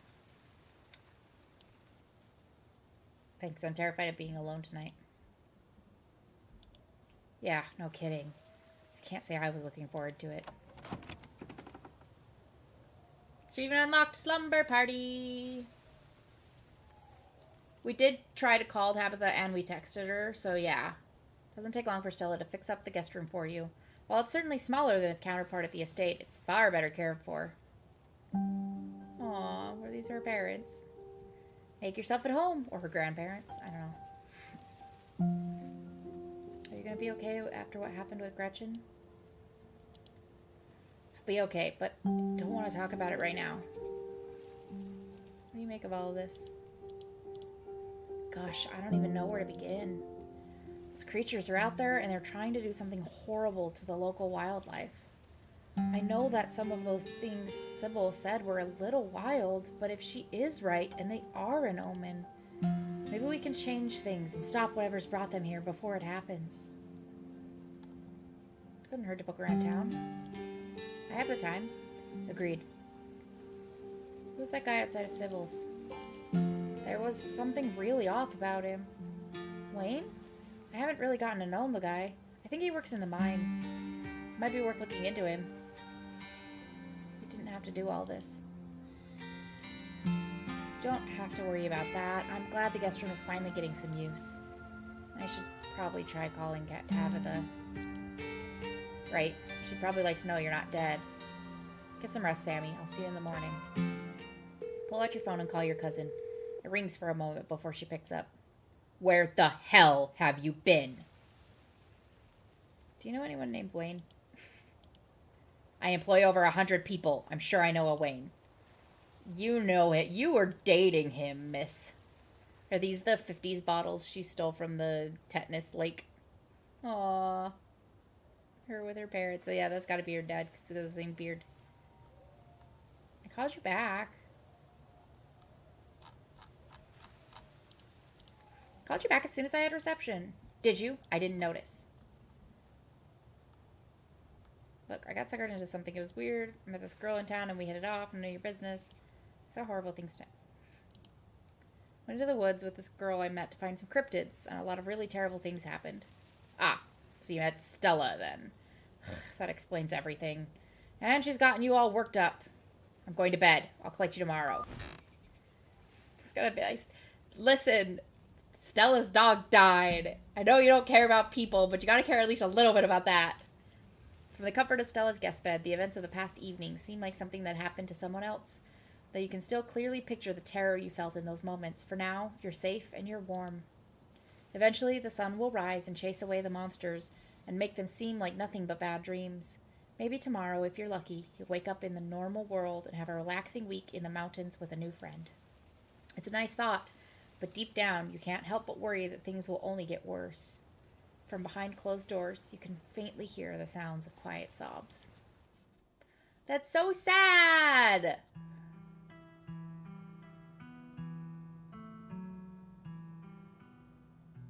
Okay, that's chapter 1. Nice eyeballs manifesting.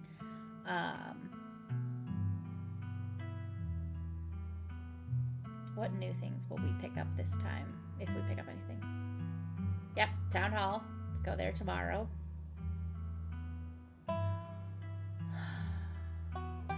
I just remembered we're not going to get the nice exchange with Gretchen and the town mayor. Not nice, but funny, I should say. The funny exchange. Aw, buddy.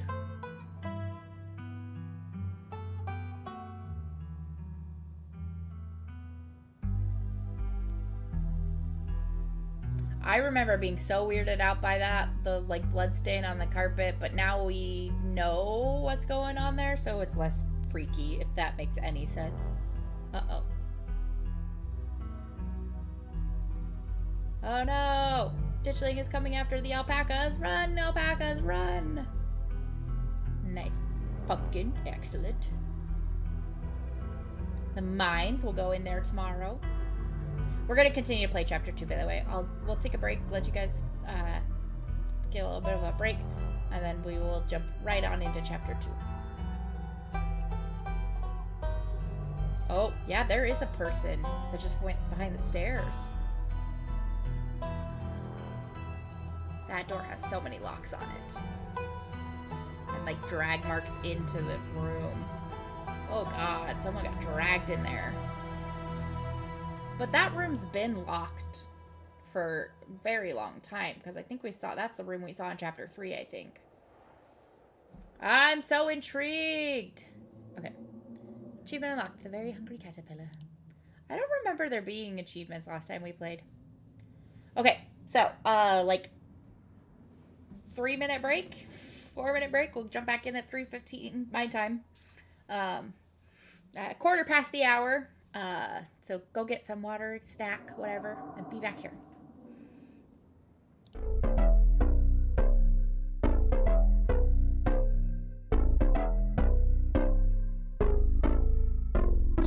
Lights they flicker and the candles glitter like you're in a thriller. Heart goes pum pum pum. Ghostly figures they can get so bitter. Show you want to enter, you can turn back.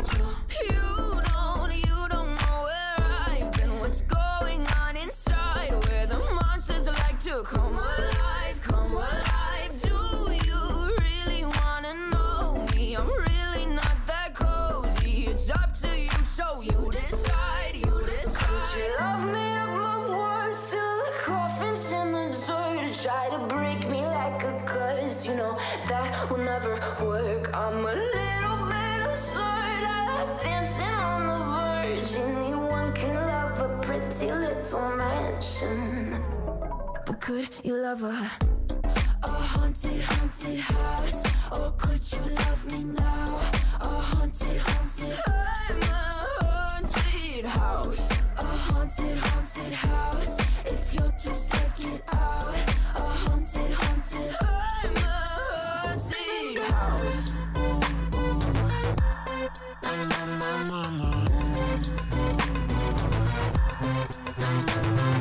Broken windows and a warning scribbled on my wall saying that you better turn around. Wouldn't be the first to try to burn me down. Your move, you too. Would you love me up my words till the coffin's in the dirt? Try to break me like a curse. You know that will never work. I'm a little bit absurd. I like dancing on the verge. Anyone can love a pretty little mansion, but could you love a haunted, haunted house?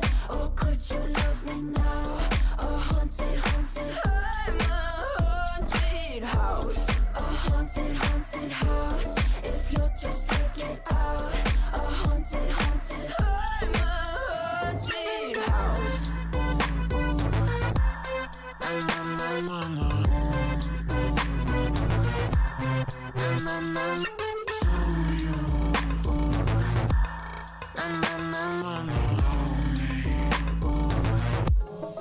Could you love a haunted, haunted house? Or could you love me now? A haunted, haunted. I'm a haunted house. A haunted, haunted house. If you're just taking sides. A haunted, haunted. I'm a haunted house.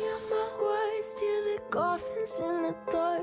Anyone can love a pretty little mansion.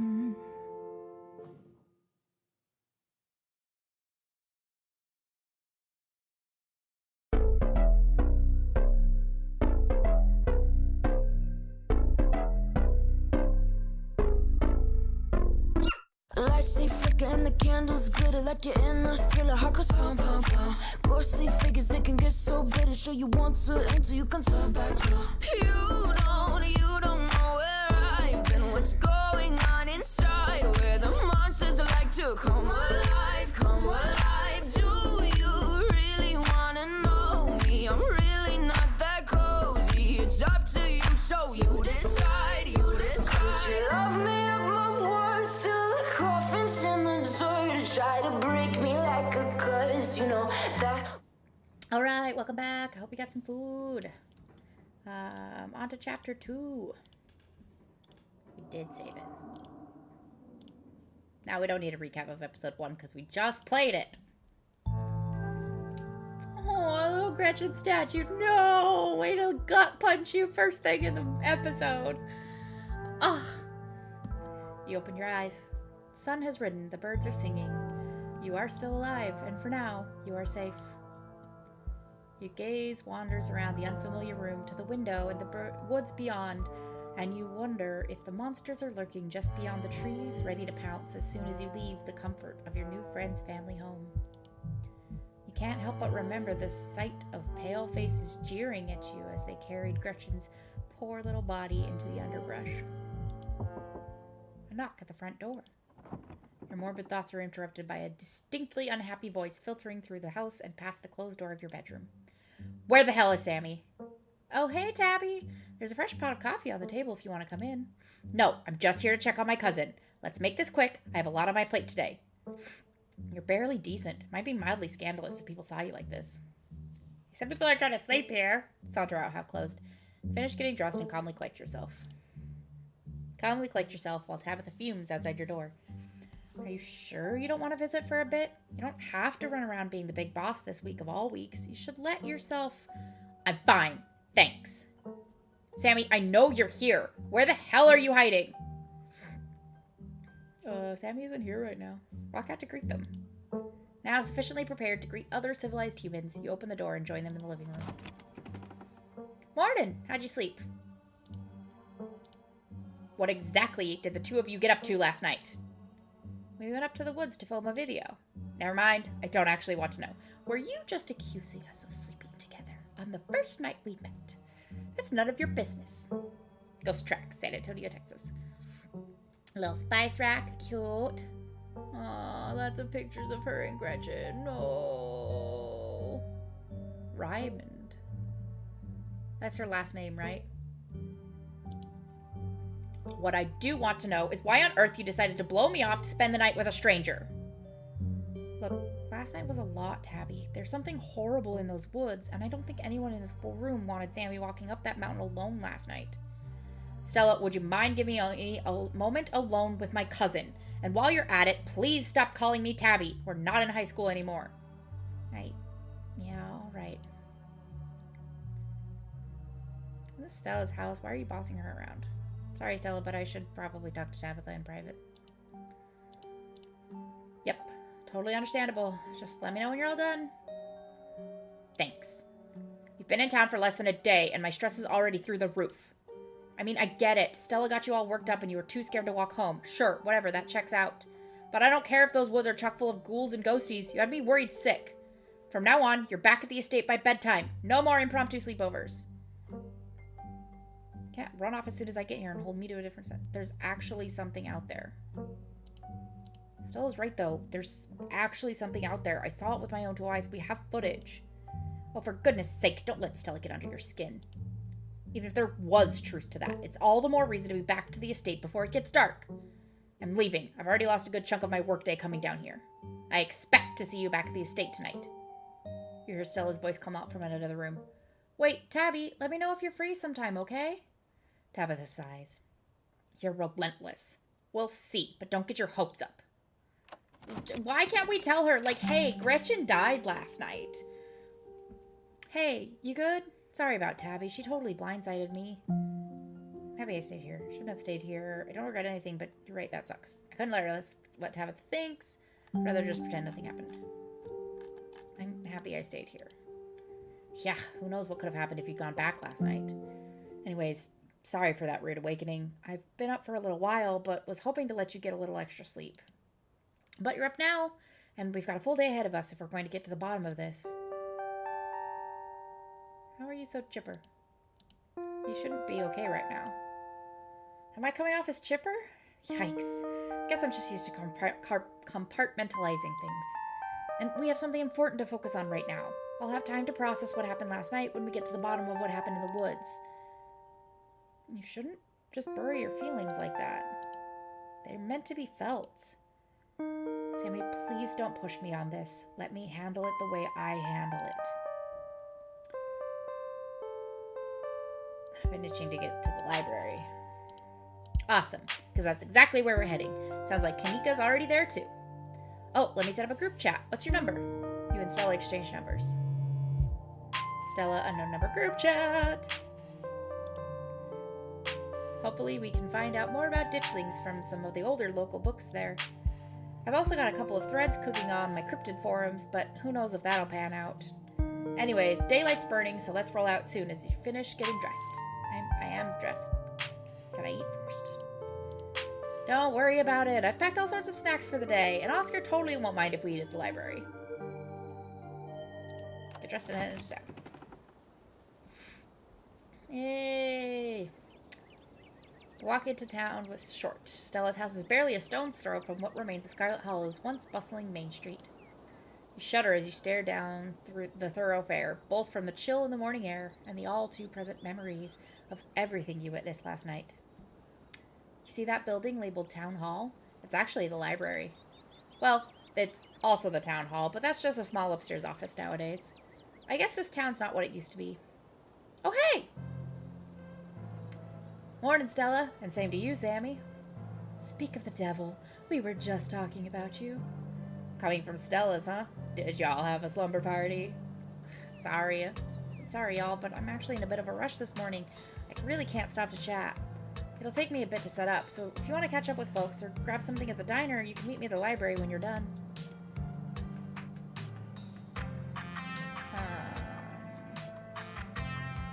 Oh, sure, see you in a bit, so... Cool, see you soon. Whoa, she always has time to chat. I don't think I've ever seen her without Gretchen. Is she feeling okay? Oh, Stella and Sammy just got up to a bit of trouble last night, that's all. You can't just drop something like that and leave me hanging. What happened, Sammy? Yeah, I want to tell them the whole truth. Stella and I went into the woods to try to find a skunk ape, but we ran into something way worse. Actual monsters. Sybil said they're called ditchlings, but whatever they are, they took Gretchen and have been mutilating the local wildlife. Whoa, slow down. Something took Gretchen? No wonder Stella ran off like that. I can corroborate, at least with regards to the encounter. I may not have been out there with them, but I've seen their footage, and they encountered something otherworldly in those woods. Well, whatever it was that happened out there, you're clearly a little shaken up. Tell you what, I'm on break for the next half hour. How about you swing by the diner? Winnie can fix you some of Sybil's new blend and try to calm your nerves. It's chaga and lemon blend. It always helped me on the bad days. And if you need to talk about what happened, I'm all ears. Anyways, it's up to you. See you around, Sammy. See ya, Sybil. Take care now, Avery. We're not going to do that because we did it last time, and the tea is disgusting, and we don't actually get to learn that much about Avery. Glad I was able to catch you this morning, if only to see how you were holding up. Please don't hesitate to stop by if I can be of any help. Wait, do you know anything else about the ditchlings? Why doesn't anyone in this town seem to know or care that the woods are full of monsters? What is wrong with the people here? No. Do you know anything else about the ditchlings? I know you said you didn't know much beyond those stories, but I'm afraid that's still true, but I'm sure that you and Stella have what it takes to get to the bottom of things. I'm so sorry to cut our conversation short, but I've got things that need tending to. Stay safe, and God bless. Well, bye. Stella said you had some time to kill before she finished setting up. Swing by the general store. Let's go talk to the troublemaker brother. Look at him. It's your first time seeing the general store in the light of day. A young man sits at the table by the register, too preoccupied with his phone to care that you stepped in. What you doing on your phone? Games. Probably haven't heard of them.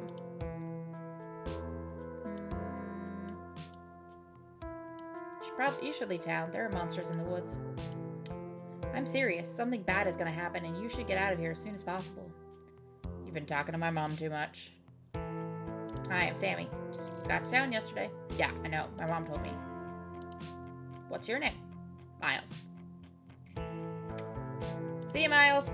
Miles doesn't respond as you turn to leave the general store. Betty's playing Genshin. Probably, honestly. We're not going to swing by the diner. We're just going to go to the library. You enter the former town hall. What once must have been a stately foyer has since been converted into rows of shelves. Meeting rooms and offices long ago gave way to assorted reference collections and reading areas. This is a good place. Oh, hey, you made it! Settle in with Stella and Kanika. Go over to Stella and Kanika's table and settle in. Glad you found the place. It was literally within view every time we were in town. Hey, Sammy, you look tired. I'll sleep when I'm dead. We've got important work to do. Yeah, I'm eager to crack into these books. Agreed. Anyways, I guess we should just get started. Hey there, strangers. And literal stranger. Your library is incredible. I can't imagine how much work you have to put into maintaining this sort of collection. Why are their faces surprised? Oh, thank you. Hey, Oscar. This is Sammy. You know, Tabby's cousin. Oh, I should have known you were a Scarlet. You look so much like Vivian. Not that I knew her very well. I was still a little kid when she left. But that Scarlet resemblance, it's, strong. I'm Oscar Gutierrez, Chief Librarian, and only librarian. Welcome back! Tabby came by Stella's house and yelled at us. For some reason, we still didn't tell her that we stayed over because Gretchen died last night. And then she told us we're not allowed to stay out after dark anymore. And we ran into Avery and Sybil on the way in. Stella did not want to talk to them, but we stayed and chatted with them and let Avery know what had happened. We decided not to do the diner this time because we didn't get much out of it last time. I swung by the general store, but again, didn't get much out of it. So, welcome back. What'd you get for dinner? Oscar's amazing. He practically built this library from scratch. What's the North Carolina flag doing there? We're in North Carolina. We're in the Blue Mountains. That's where this story takes place. Yeah, I'm a little jealous of what the kids around here get to grow up with. They don't know how good they have it. Back when I was in elementary school, the library I had was a couple shelves of boring books donated by old people. Y'all are too kind. But speaking of kids, have either of you seen Rosalina around town? I don't want to be a helicopter dad, but she hasn't been answering my texts, and I wanted to make sure she isn't getting into trouble out there. Chicken fettuccine Alfredo and Brussels sprouts, lovely. You know the crowd she hangs around with. They're good kids at heart. I'm sure they're just up at the old Maxwell place doing teen stuff. They are definitely not in New York. They are in North Carolina. I went up there plenty of times in my day, but I'll be sure to keep my eyes peeled. What's the old Maxwell place? It's this great old abandoned spot. We used to hang out there when we were teens. I can't believe I used to be so reckless. The floors there were like Swiss cheese. I should really have a talk with Rosalina when she gets home. I don't like the thought of teens getting up to mischief with all those ditchlings in the wood. Nah, I'm sure she's fine. You might not want to let her run off like that anymore, though. It's not safe as it usually is around here. Is that so? Kanika's right. There's some weird stuff going on out in the woods. That's actually why we came in today. Have you ever heard of a creature called ditchlings? They're a type of cryptid that shows up around places on the brink of disaster. They kind of look like if the Pillsbury Doughboy was a creepypasta. Kanika's mom told us about them last night after seeing some footage we got in the woods. Ditchlings. Doesn't ring a bell? Dang, worth a shot. Okay, if you were, say, trying to predict a horrible disaster that might befall our town, where would you start looking? Well, they say history repeats itself, so I'd probably try and figure out what sort of disasters this region typically falls prey to. I like the little ditchling with the question marks over it. Should I be worried about something? I don't know yet. I'll be right back. I'm gonna go nab some more books. Pretty sure Stella's barking up the wrong tree, Oscar. I don't think you have to worry about any horrible calamity befalling the town. But she's right about the weird stuff. There's definitely something unusual going on out in these woods. Something we can't get to the bottom of. Whatever's out in the woods have been brutalizing the local wildlife. Get out while you still can. So the facts that we know. Whatever's out there in the woods has been brutalizing the local wildlife. I don't think it's safe. I'm going to try to call Rosalina again. Yeah, sorry to freak you out. I like that his phone case is one of those old library checkout cards. I'm sure she's fine, really. Rosalina's a smart kid. She knows better than to go around getting into trouble. And we'll make sure to keep our eyes peeled. She does not. She's about to get into big trouble and... Thanks, Kanika. And Sammy, if you see a 13-year-old girl with the black braided glasses, would you let her know her dad is worried about her? Oscar anxiously wanders off, phone in hand. Got him. Just grabbed a whole mess of local history books. Stella sets a massive pile of books on the table and pulls up a chair. All right. This is going to be so much faster with the two of you here to help out. Got our snacks, got our source documents. Let's get this research party started. Reading awaits. Flip through the historical building of Scarlet Hollow. Just the thought of reading a book like this would probably put most people to sleep. But you've got a mystery to solve, and to solve it, you need to know everything there is to know about this town. I don't remember seeing this book the last time we read. We are book smart. The Scarlet Estate. In arguably the most striking piece of architecture in Scarlet Hollow and the most elaborate and elegant estate in the region prior to the construction of the Biltmore in 1895. Gosh, look at this, how the front yard used to be. Yep, there's that graveyard up the hill and the little greenhouse. Andrew Jackson Scarlets chose the location to be atop a hill in Scarlet Hollow's geographic center so that it might be seen from the town below. It remains a constant reminder of the family who carved Scarlet Hollow from the wilderness and provided wealth and prosperity to its residents. Hiram Scarlet Memorial Hospital. First used as a field hospital during the Civil War, it was named for Silas Scarlet's eldest son, who perished in the bloody conflict. Still stands at the end of what is now the residential district of Scarlet Hollow and has served the health and community for over 100 years. Do you think we're going to go to the hospital at some point? Also, Silas is the dick that I was like, is this portrait of him in the foyer? Silas. I like a little bat on the computer. That's adorable. In the late 1800s, as the town prospered from a coal boom, additions were built onto the house, and it was opened as a change of air clinic, bringing in prestigious clientele from around the world. They believed the fresh mountain air would do them well, and Scarlet Hollow became a tourist destination for patients of all afflictions. The clinic still operates to this day as a doctor's office and stands as a building of cultural significance. Wait! It's the doctor's office? So that's the house we've been in? Fun fact about the Biltmore, it is so massive that despite being a major tourist attraction, there are still members of the family living there. That is wild. Thank you, Oliver. Coal mines. The original mining facility is no longer standing, having been destroyed in the collapse of 1918. Though the new facility, outfitted with all of the cutting-edge technologies of the industry, is in itself a fine example of practical construction, the first iteration of the mining camp was a true product of its time, and what few photographs exist are an interesting peek back at the different eras. You've been to the Biltmore? Neat. One can still visit the site of the original Scarlet coal mine, though all that remains are a few abandoned tunnels closed off to the public. We are learning so much. This is so cool. The Tremaine Homestead. This is the building we see next chapter! Situated on the edge of Scarlet Hollow's farmlands, the Tremaine Homestead was one of the earliest settlements in Scarlet Hollow, predating even the town's famous coal mines. For many decades, the Tremaine family maintained the largest farm in Scarlet Hollow, but a break in the family led them to split the land in two and the homestead along with it. Oh, that would be really pretty, Oliver. That's awesome. Despite the many changes made to the two halves of the Tremaine homestead in the subsequent decades, the original log structure are still visible and maintained to this day. Oh, interesting. They are undoubtedly the oldest buildings left standing in Scarlet Hollow. Scarlet Hollow First Baptist Church. This is the church that's behind the house, right?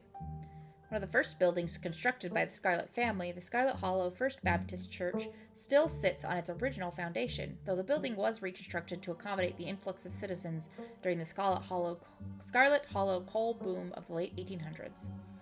Attendance has dwindled since the infamous mine collapse of 1918, and while the building may have fallen into disrepair, its simple vaulted ceilings still evoke awe to anyone who enters. Explore Town Hall! Silas Scarlet personally funded the town hall's construction as the first municipal building in the then small community of Scarlet Hollow. It has stood at the end of Main Street since before the Civil War, its white-columned edifice withstanding the ravages of the 1860s and continuing to stand to this day, a stunning piece of antebellum architecture. After the town of Scarlet Hollow switched to a dog-mayor system of government in the 1920s, the building has been put to a different use, though the upstairs still house the town archives and a special ceremonial office for events with the mayor. So the mayor of Scarlet Hollow is a dog. Great. Close the book and put it back.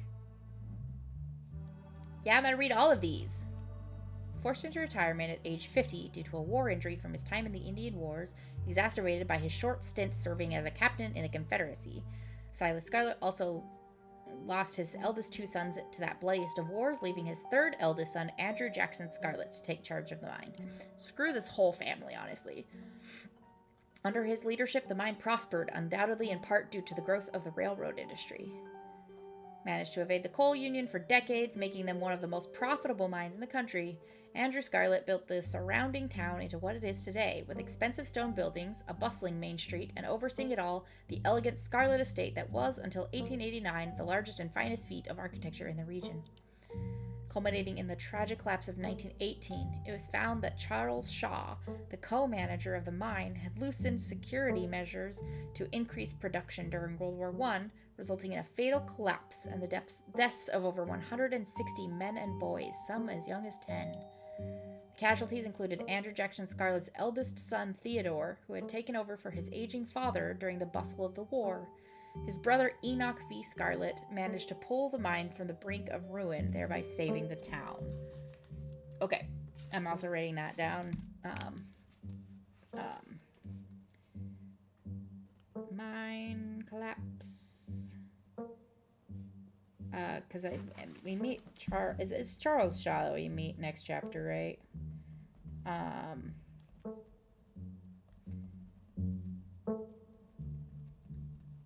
Or at least we hear about him. And then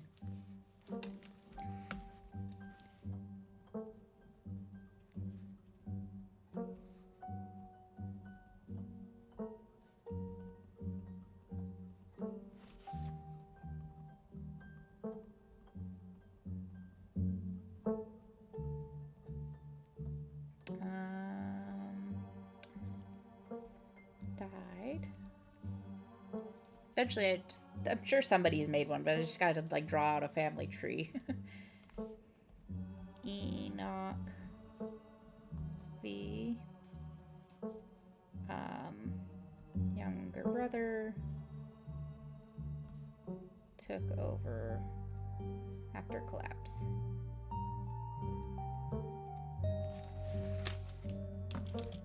So this is how your family made its fortune. Fuck them. Explore, flip through Silas Scarlet, soldier, woodsman, leader. I do appreciate that because I've got the like book smart whatever. I do just get to read all of these and I'm not like bored between each book. Silas Everett Scarlet was born to Colonel Everett J. Scarlet in 1818, one of 12 siblings. He grew up in eastern North Carolina during a tumultuous time in the state's history, and not much is known about his life before he joined the Army in 1836. He quickly rose to the ranks, in part due to his father's connections, but also due to a particular ruthlessness, for which he received the nickname Bloody Silas Scarlet. He does have a beard. The federal government granted the now Captain Silas a tract of bounty land in exchange for his service in the Indian War, and he settled into the hills of North Carolina in 1841. That land would become Scarlet Hollow. But it started as a simple log cabin built by Silas's own 2 hands, occupied by his family of 10, Silas, his wife Mary Joseph Scarlet, and their 8 children. Logging business brought many workers and fellow landowners to the hills, but it wasn't until Silas discovered rich seams of coal running underneath the entire region that Scarlet Hollow was really put on the map. He saved what he could and bought the surrounding hillside at a great discount, cleverly hiding what he knew about the land's true value. Thus he had all the resources to found Scarlet Hollow's now famous coal mine. You're finished with this one. Yeah, fuck this family. Explore, flip through Appalachian Folk Monsters. I love this Folk Monsters book. It's so good.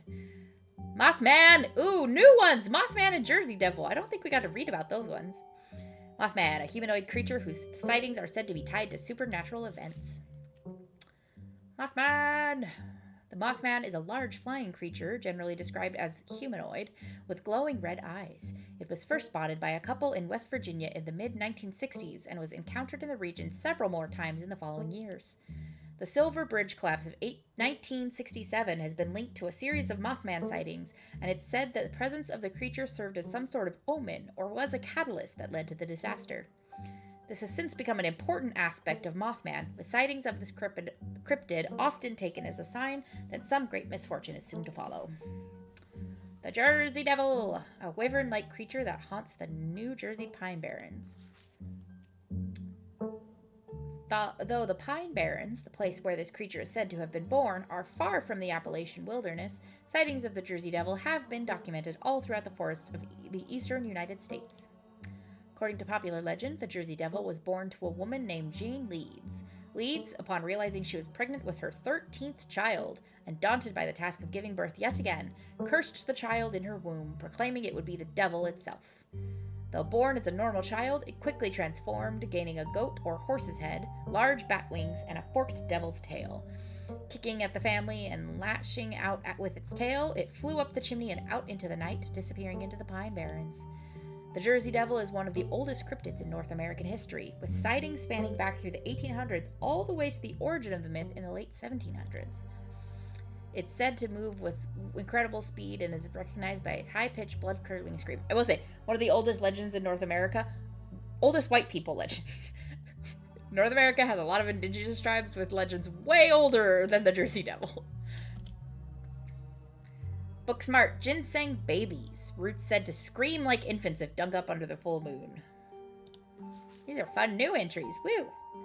Safe to say, life was hard in the South after the Civil War. The land and its people had been ravaged by conflict. Conflict, I wonder why. And many turned to unusual industries to get by.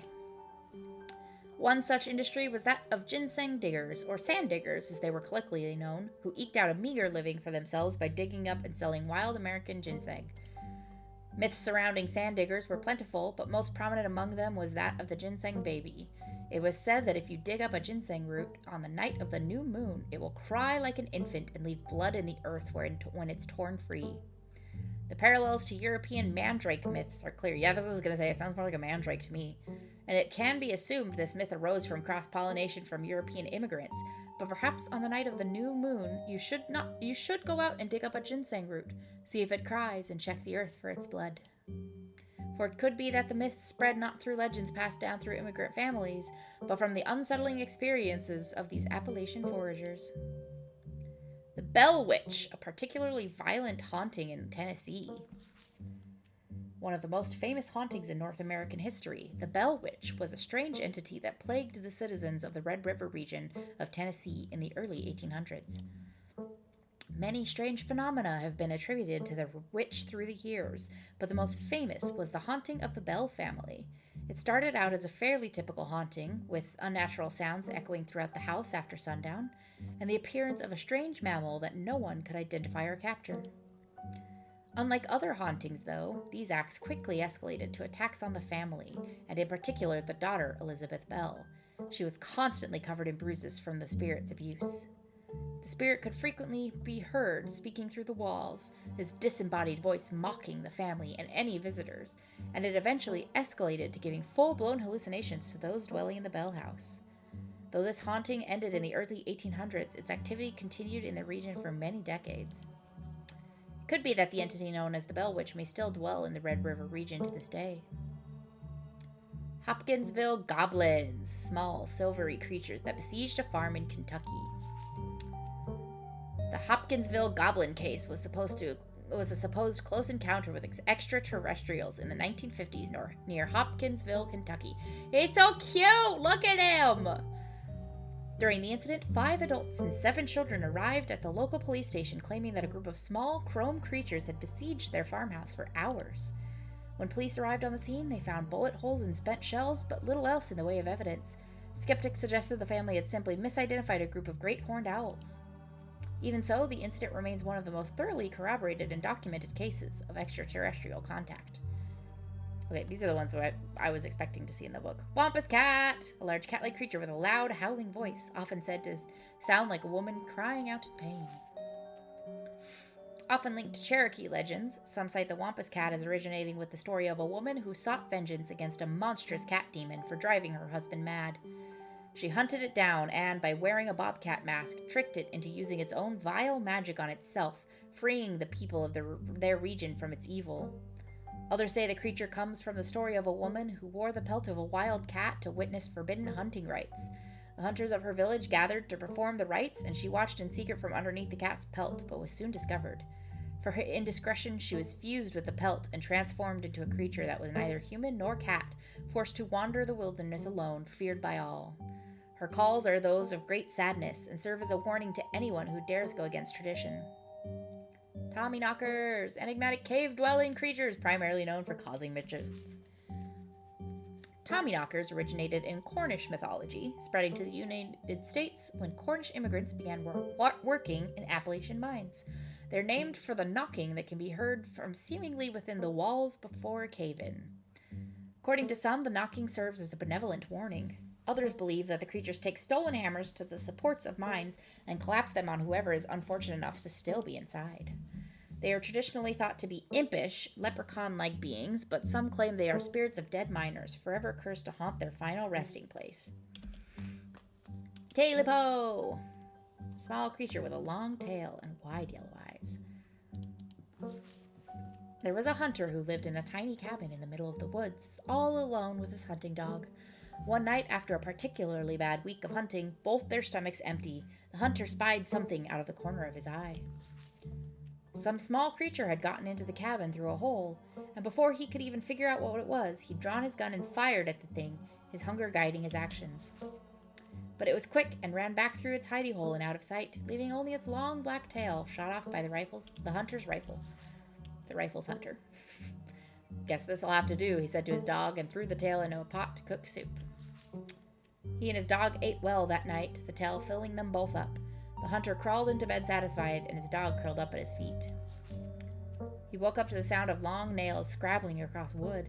His dog was nowhere in sight, only a rumpled spot on the covers where he'd been. And in the gloom, he saw two big yellow eyes staring right at him. I want my Tailipo, a high, hoarse voice croaked from the darkness. Go away, he screamed at the thing. But it is steep. But it stepped closer to him, still shrouded in darkness, the sound of long claws dragging across hardwood accompanying its movements. I want my Tailipo, the creature growled again. I'll get my dog after you, the hunter squeaked, his voice catching in his throat with fear, but there was no dog to be seen. I want my Tailipo! Before the hunter could so much as scream, the creature leapt from the darkness, long claws stretched out toward the hunter.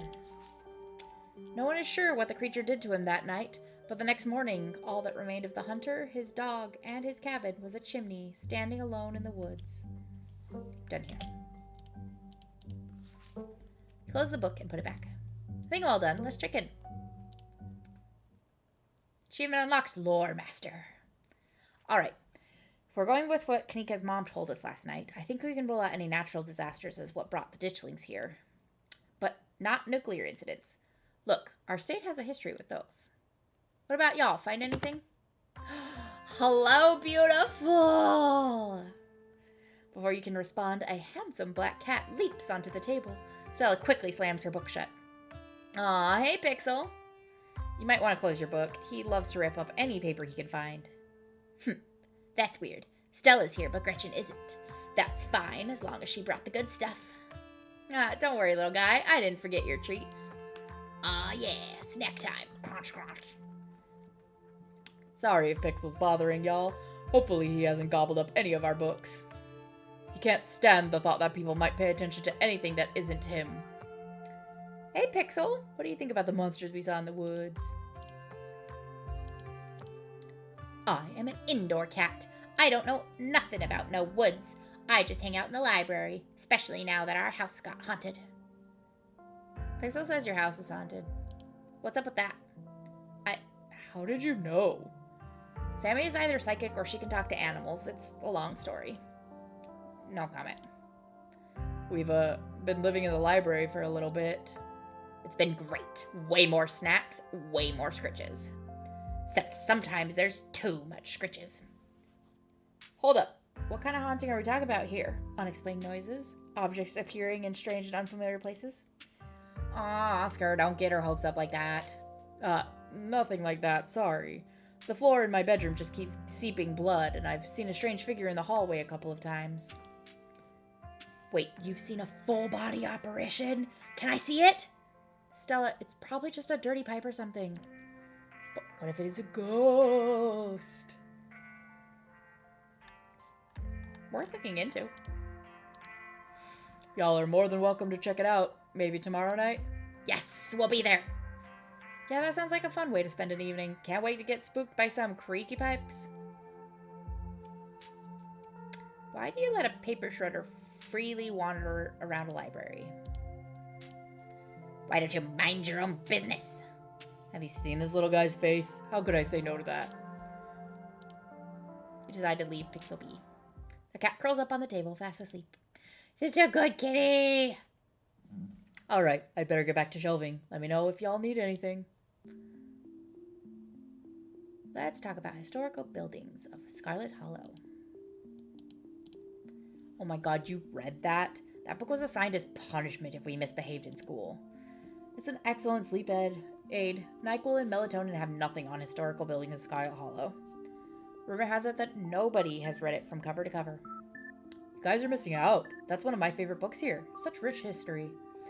Guess we're just kindred spirits, Sammy. Thanks, Oscar! Har, yeah, I read the boring book.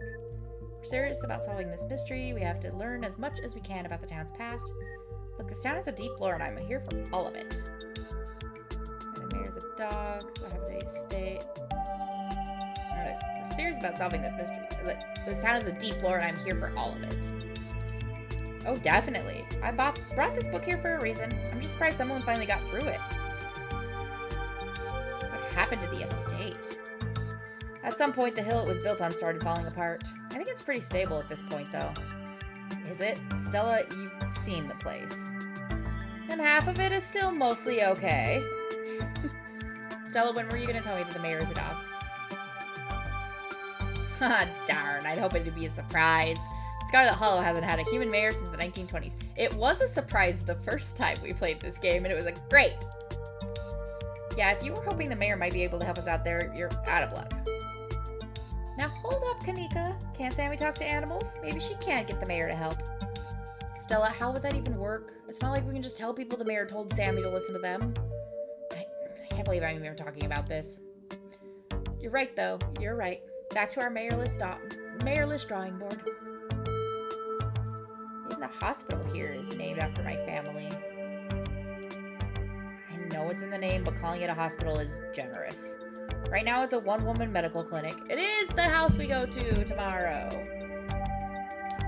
If any serious emergencies happen these days, we've got to call an ambulance from out of town.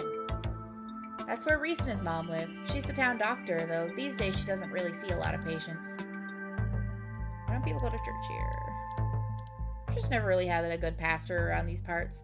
Not as long as I've been around, at least. And I'm not really much of a church person anyways. Who has the time? Yes, Kanika. The building gives off weird vibes, too, and not in a fun, haunted way. Ooh, spooky church! The Terrain Homestead seems like the only thing here that doesn't have the Scarlet name stamped on it.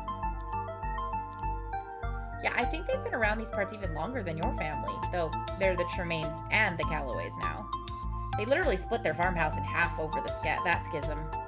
Duke's actually on the Callaway side of the family. He and Beau are the last two left.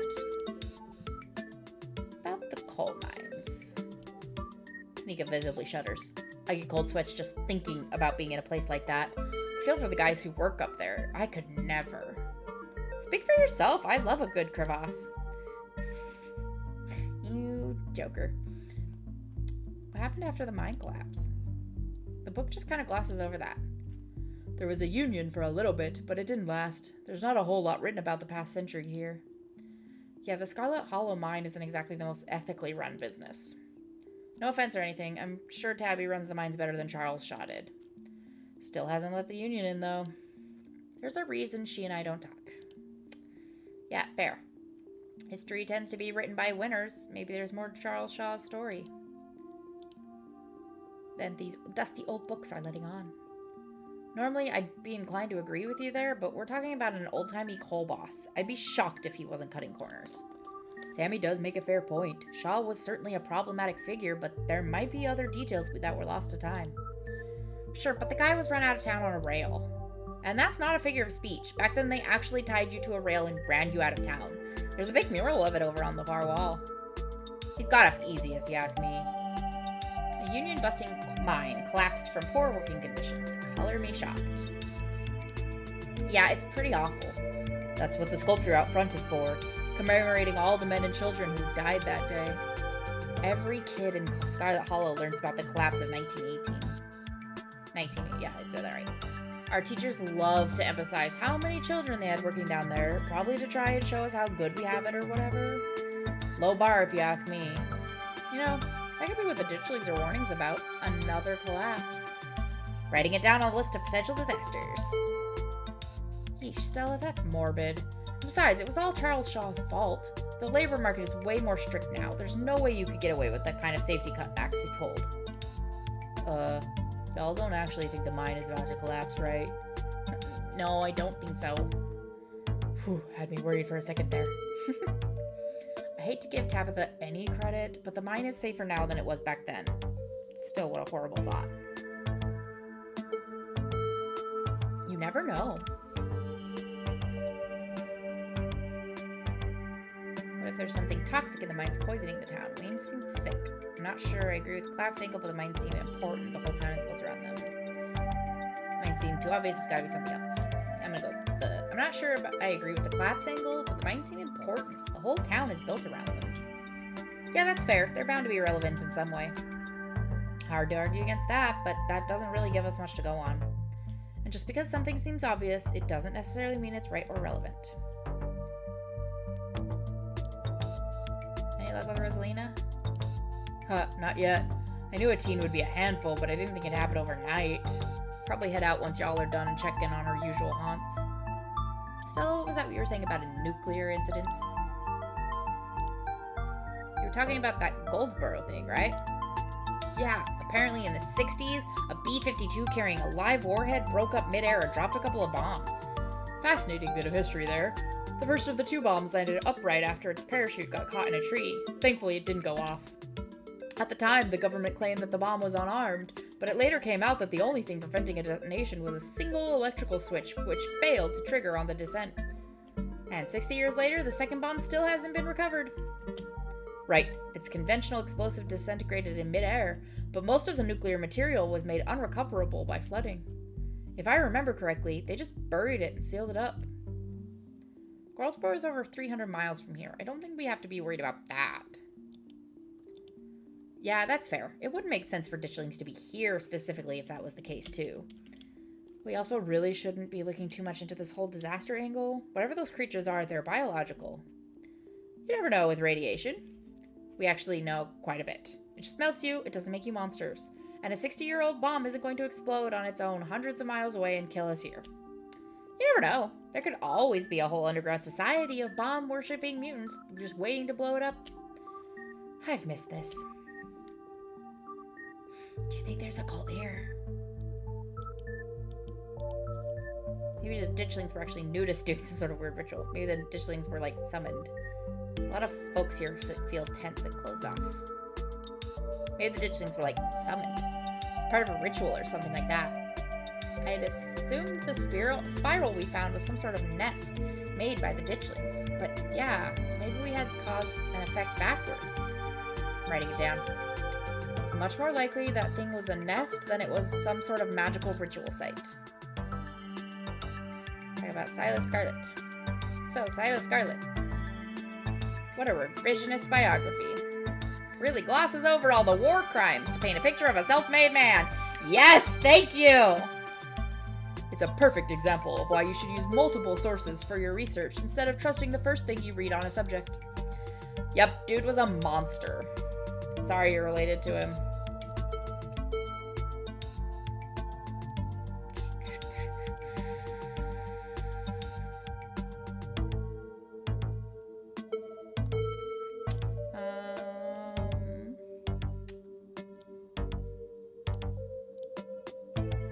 Do you think the ditchlings are here for retribution?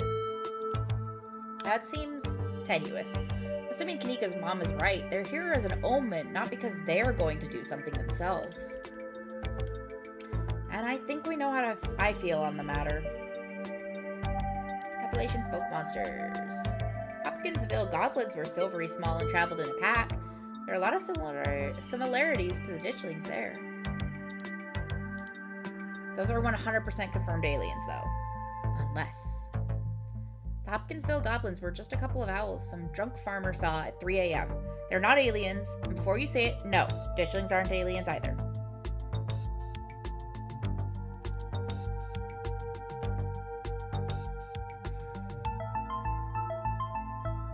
All I'm saying is that there's a precedent for this physical description. It's a starting point.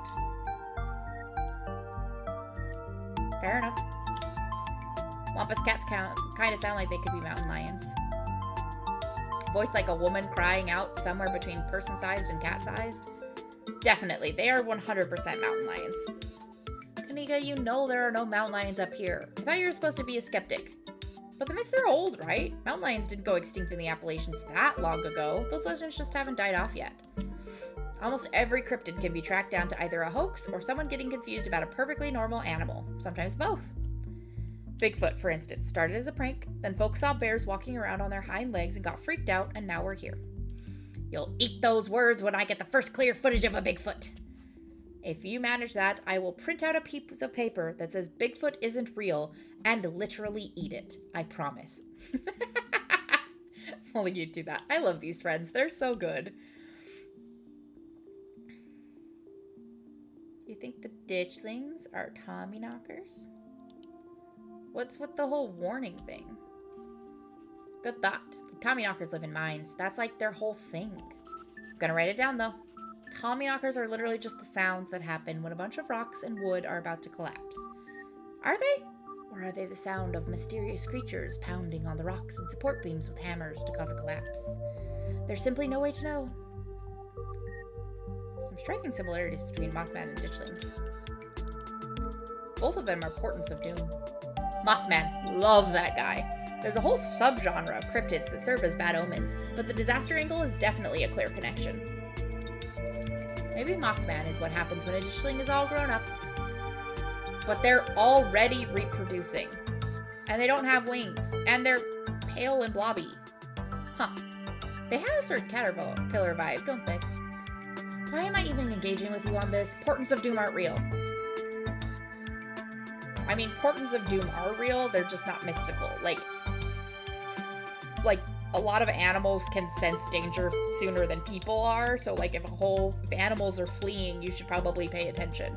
I would call that a portent of doom, it's just not mystical. Why is the Jersey Devil even in this book? Pine Barrens are specifically not in the Appalachians. Because he's cool. The Jersey Devil is like the granddaddy of North American cryptids, and it's kind of close to Appalachia. Back when I was a kid, I always wanted one as a pet. My mom used to tell me that Taylor story. I'd totally forgotten about it. Can't believe I forgot that one. It scared me so bad I didn't eat soup for years. I thought my monster might try and dig it out of my stomach if I did. I love that one. There's this old chimney in the woods that I used to think was the chimney from Taylor, the one that was left after the thing did whatever it did. Now I know it's just because chimneys don't burn and wooden houses do. That doesn't mean it's not the chimney from Taylor. I've camped out there a couple of times and seen some pretty spooky stuff. Yeah, I watched that video. You saw raccoons. You're gonna get rabies one of these days chasing after wildlife like that. What can I say? I like to live on the edge. I wonder if there are any parallels between the Bell Witch and whatever is haunting Oscar's house. That's a thought. We can circle back on that tomorrow. Please, for my own sanity, let's stay focused on just one paranormal incident, which is why we're circling back on it tomorrow. I have never heard of ginseng babies. Oh yeah, that myth is pretty buried. The author managed to unearth it for this book. Get it? Stella, those are really bad puns. But seriously, whoever wrote this book definitely stretched things out so they could include some of their favorite stuff. Like how the Jersey Devil is in it. Have you seen what ginseng roots look like though? Creepy stuff. Creepy but incapable of screaming. Yeah, that's one of those things that even I don't buy into. Let's move on. Do you think Wayne factors into any of this? That creep who keeps coming around my mom's tea room? He snuck up on us last night and called out Sammy by name. Yeah, there's definitely something wrong with him. Maybe he's sick. Maybe that has something to do with what you saw in the woods. I don't know. I'd buy it. The mines are obviously the common thread here. Between everything we've researched. Between Wayne, the old collapse, and the fact that the whole town's practically been built around them, they're the smartest place to start our investigation. Good idea. There's an awful lot of mines-related stuff in my notes. We can poke around, find out if anyone's seen anything weird. Just to clarify, you two are suggesting we go to question some of the miners, right? We are not poking around unprepared in the actual mines, right? Right? Yeah, totally. 100%. I would never. We don't even have a good reason to go down there.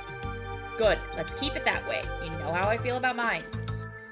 I promise, Neeks. We're just going to question some of the miners. And if that questioning gives us a good reason to poke around, say a cool abandoned coal mine, then we'll cross that bridge when we come to it. You can cross that bridge when we come to it. I am not going underground. Just messing with you. We'll stick to the surface. Yeah, and hopefully we find out what happened to Wayne while we're at it.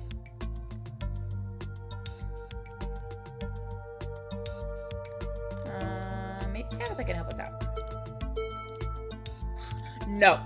I don't think she'd be super jazzed to see any of us snooping around the mines. I can't imagine what she'd do if we actually bothered her while she's trying to run the place.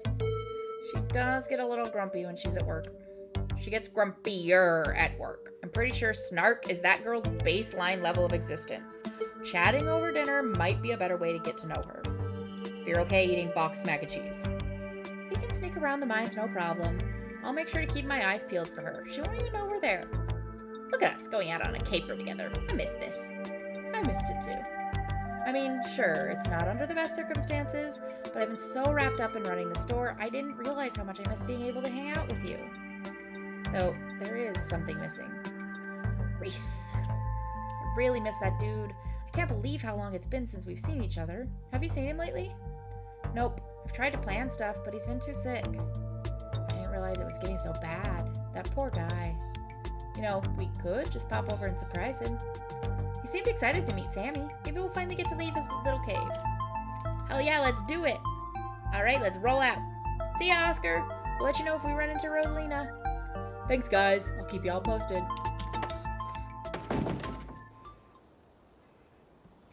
Yeah, that's the hospital. The hospital. Reese's home stands at the edge of the forest wall, an isolated buffer cushioning the rest of the town from an unending wilderness. Unlike several of the other entries in historical buildings of Scarlet Hollow, this one still looks mostly like it did in the books. Reese! It's Stella! I brought some buddies, too! Shh! Not so loud! He's still sleeping! Can I help you with something? The woman in the doorway stares directly into your eyes. You can practically feel her simmering irritation washing over you. I also want to know what's going on here! I want to know so bad! Hi, Dr. Kelly. We were wondering if it would be okay if Reese could come hang out? Nothing strenuous, we promise. I'm not going to wake him up. If he's sleeping, he probably needs it. Whatever you two have planned is probably beyond what he can manage right now anyways. Oh no, poor Reese. It's just been so long since either of us has gotten the chance to hang out with him. I'm sure he and Sammy would get along super well, too. Book smart lie. You've done an incredible job.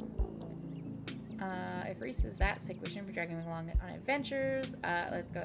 Hi, I'm Sammy, Vivian's kid. I know who you are. The way she avoids looking at you as she speaks makes you feel like you've done something wrong, even though you're pretty sure you've done nothing at all. Yeah, she was staring into our eyes earlier. Reese's mom turns back to the house sighing. Sorry, I know that was a little rude. You just want to hang out with Reese, and he misses both of you too. She sighs again as if deciding whether to finish her thought. He's usually feeling his best around mid-afternoon. Why don't you come over tomorrow? We can have some supper, and y'all can hang out for a bit. I don't promise that he'll be perky, but I'm sure it'll brighten his spirits to see you two again. And I suppose you can come too, Sammy. That would be great. I can bring a side dish. Maybe deviled eggs? Does he still eat those?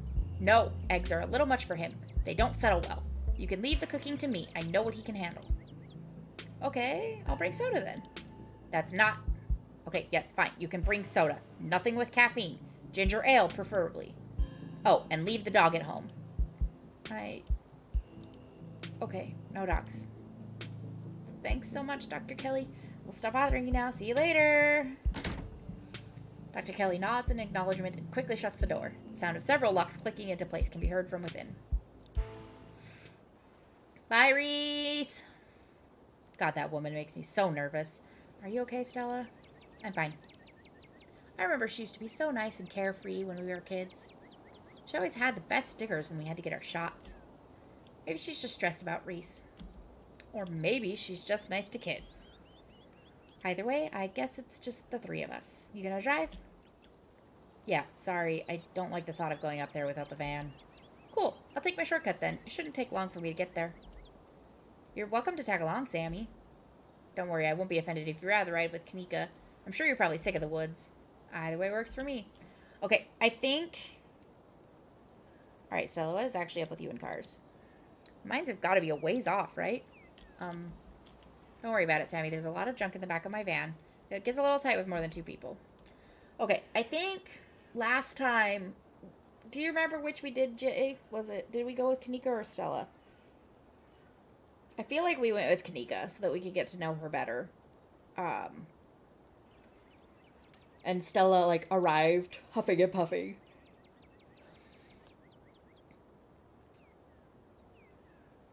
I'm kind of inclined to walk with Stella this time just to get different stuff.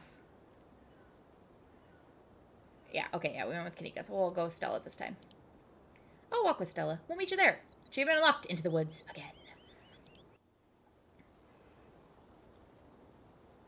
The woods are calm and serene compared to last night, though you can't help but get the feeling that danger lurks just beyond the trees. Hey, thanks for coming along with me. I had fun last night, but it was also kind of an objectively horrible experience. I was a little worried you'd ditch first thing in the morning. Not that I'd blame you. We saw some pretty terrifying stuff. Should we talk about last night, though? Like, actually talk about it? I'm just here for the mystery. Yeah, we probably should. I hope I haven't seemed too cold about everything that happened last night. The truth is that I'm barely keeping myself together. I just don't know how to let it out. I can't stop thinking about what happened to Gretchen was my fault. If only I'd gotten her a better harness. If only I didn't take her into the woods. If only we'd left when we still had the chance. She was my best friend, and now she's gone. And all that's left is just me and that empty house. I don't know, I feel so comfortable talking to you about this when I can barely even mention what happened around other people. Of course, it's not your fault. I don't know how to break this to you, but if you didn't hesitate last night, we all might have... Okay, I said this earlier, but I would never in my life say it to her face. Cool and collected this morning. What happened? That's mean. What happened, happened, but we can move forward together. Toughen up, I can't have you falling apart on me this week. What happened, happened, but we can both move forward together. We can question our decisions and blame ourselves for what happened until the cows come home. Or we can move forward together. Thanks, Amy. You're right. I should be better at taking my own advice. I'm glad we could talk about this, though. I can't imagine what it'd be like to go through something like last night alone. Yep. Conversation comes to a dramatic halt, both of you whirling around to face the source of the sound. Back off! This is my stick!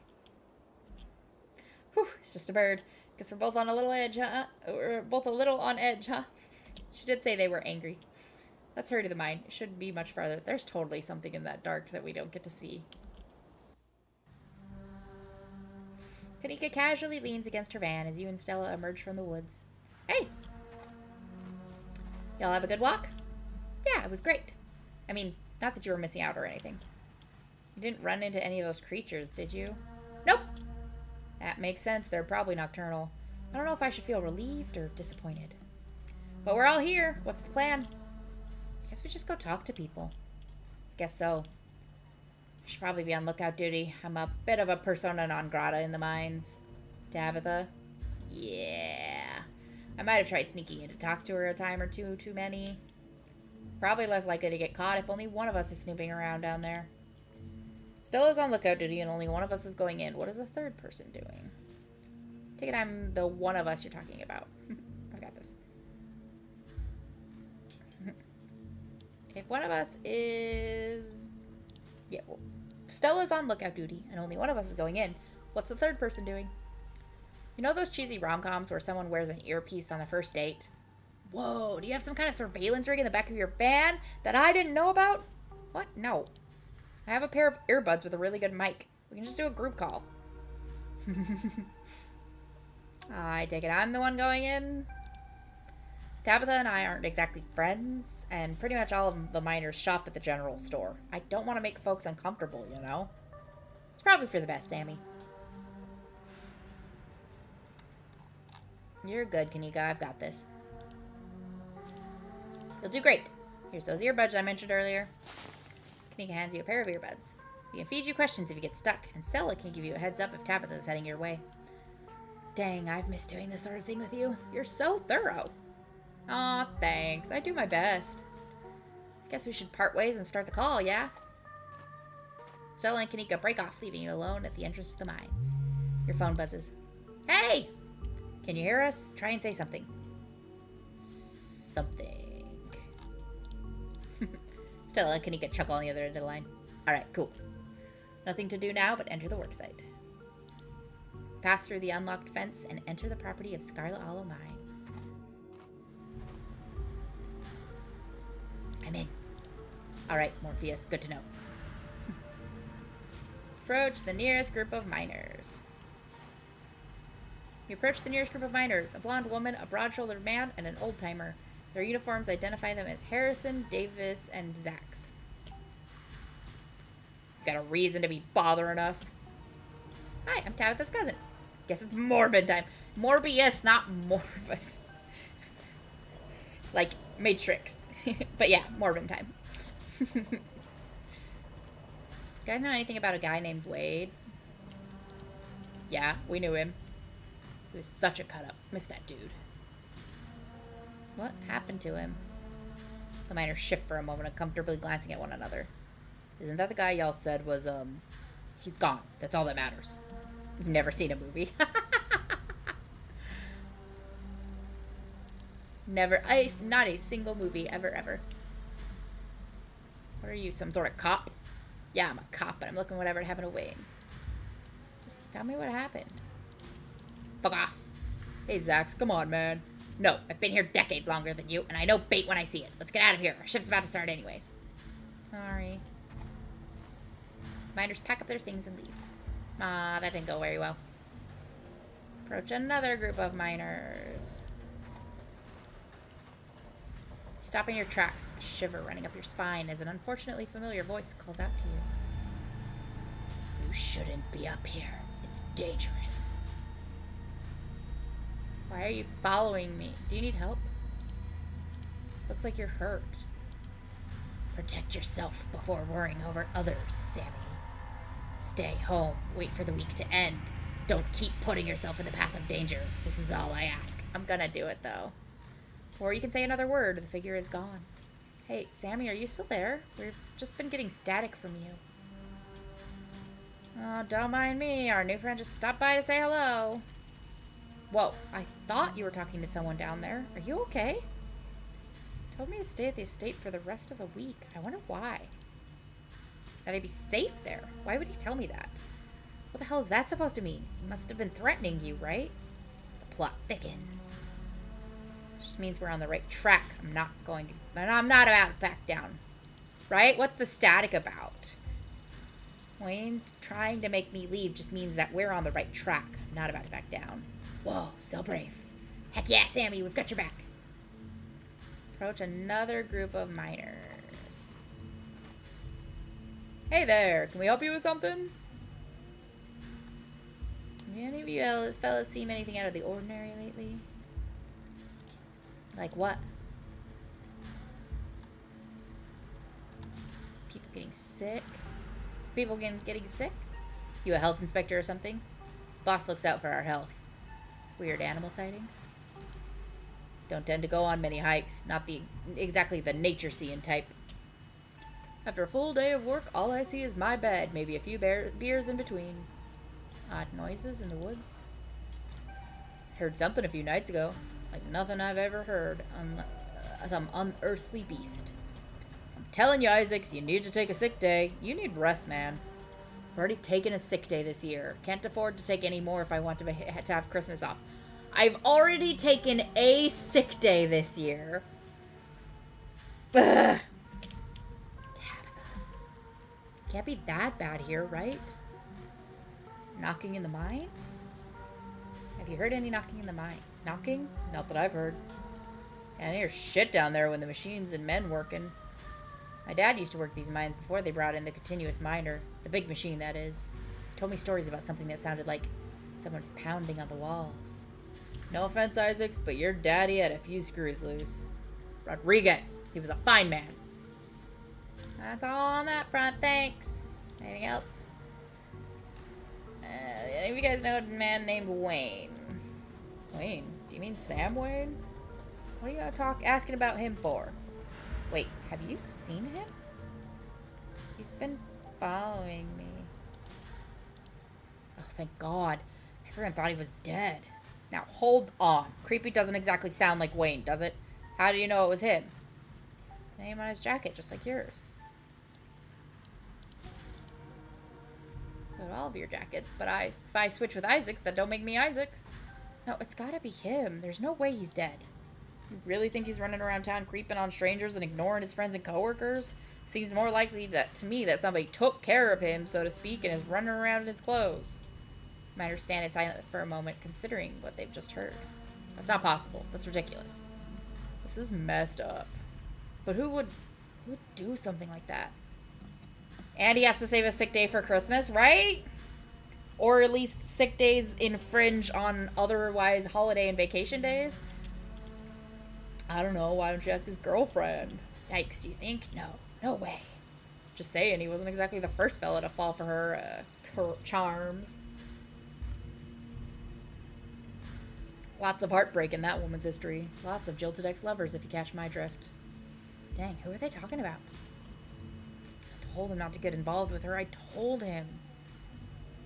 Who is Wayne seeing? Whoa, now, if you don't know, there's no way I'm poking that wasp's nest. Forget we said anything. Yeah, I don't want to be next on the chopping block. Come on, don't tingle something like that. Look, I just don't want to cause any trouble. Enough people are losing their jobs as is. I've got mouth to feed. Losing their jobs, and in Sam Wayne's case, disappearing. We've already said too much. Come on, boys. Isaacs will contact us tomorrow. Should we check in? Just as a heads up, the only group I still see out there is pretty close to the main office. Might still be worth talking to them, but I don't know if I can give you all that much of a warning if Tabitha comes out. I'm going to try and talk to one last group of miners. I think last time we went to Tabitha's office, but I'm going to go try to talk to the miners. Achievement unlocked, Nosy Nancy! Going around asking questions, You don't look like you're from the inspector's office. Have you noticed anything strange around here lately? All kinds of weird stuff happening in these hills. What sort of weird do you mean? Weird animal sightings? I saw a raccoon with a big old tumor last week. Spooked me something awful. That's the nature for you. Not always pretty. Leave it at that. Noises from the woods? All the time. All the time. Howling, screaming, all sorts of fiendish caterwauling. Probably just screech owls and bobcats, you old coot. Might be, might not be. But I heard something the other night that sent me the fear of God shivering down my spine, I tell you.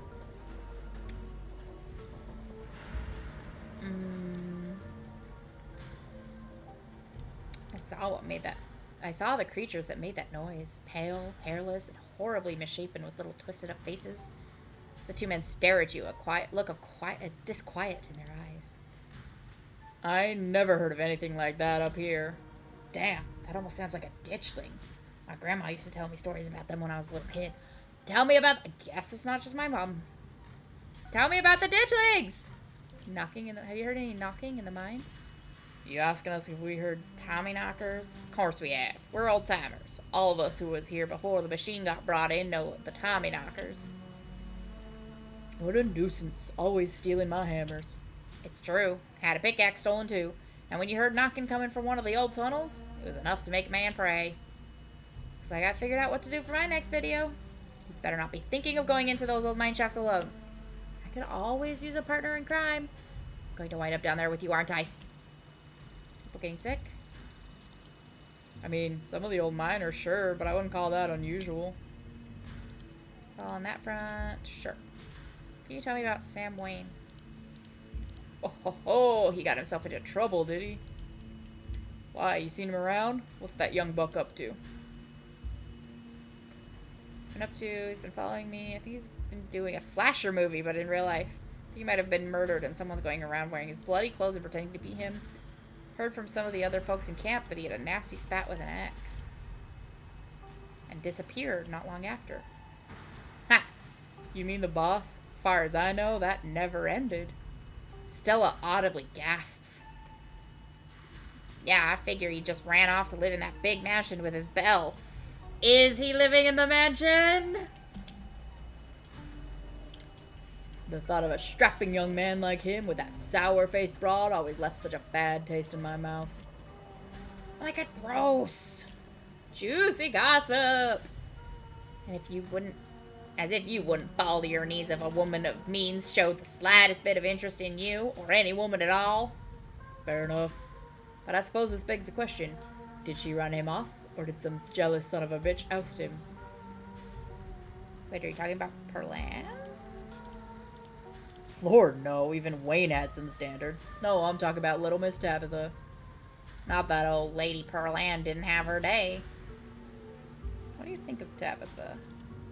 Two men shift uncomfortably. Not the kindliest woman I ever met. She runs the place all right.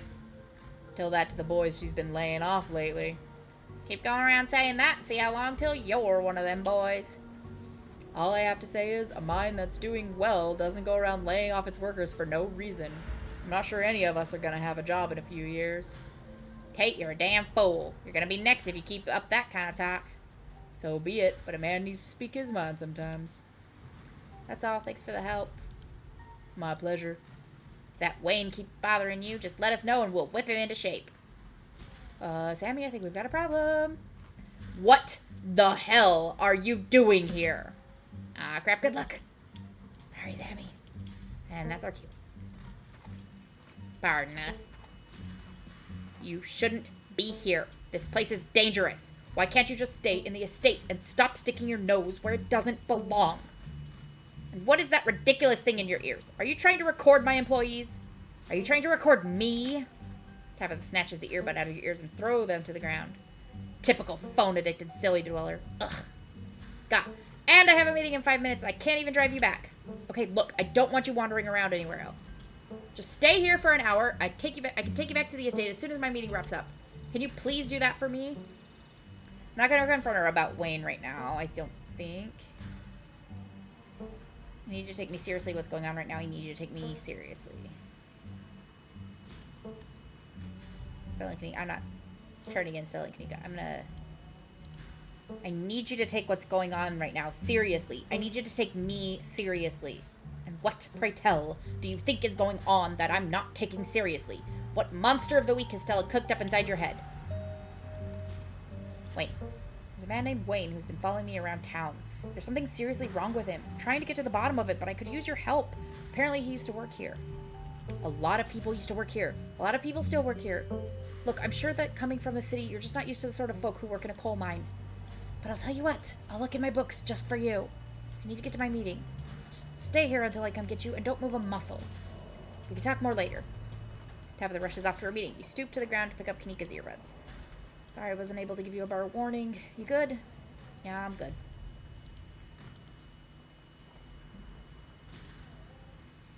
You're interrupted by a sudden movement out of the corner of your eye.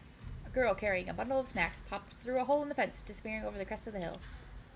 I think I just saw Rosalina. Wait, really? What's she doing here? Clearly she's doing a delinquency. I mean, yeah, but what kind of delinquency? Only one way to find out. Let's go after her. If I had anywhere where, like, I had a static status, I would totally change it to doing a delinquency.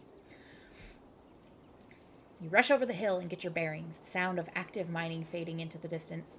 Rosalina is nowhere to be found, but dusty footprints point toward a nearby mine. She didn't. I guess the old Maxwell place doesn't cut it as a secret hangout spot these days. But the Shaw mine? That place was shut down like 100 years ago. After a collapse that killed over 100 people. And here I thought Stella was going to be the one to drag me to an abandoned coal mine. Well, that's true. I always forget about Discord statuses. Have teens always been like this? I really feel like I missed out on my risk-taking years. Guess we should go after her, right? Yep. Yeah, let's head in before someone gets hurt. Whoa, you sure you want to tag along, Neeks? Sammy and I can handle this on our own. Yeah, I'm sure. As much as I hate confined spaces, I'm not about to let Rosalita get hurt in there. Even if it means I have to go underground. Excuse me. Stella and Kanika disappear into the mines. Before you follow, you briefly wonder if you should let Tabitha know that was. Yes, I'm calling her. I did it last time, but I'm doing it again. She deserves to know. Pull out your phone and dial your cousin. What is it? You know I'm in a meeting. Kid just snuck into the Shaw mine. I figure you should know. What? Are you serious? Why do these things keep happening to me?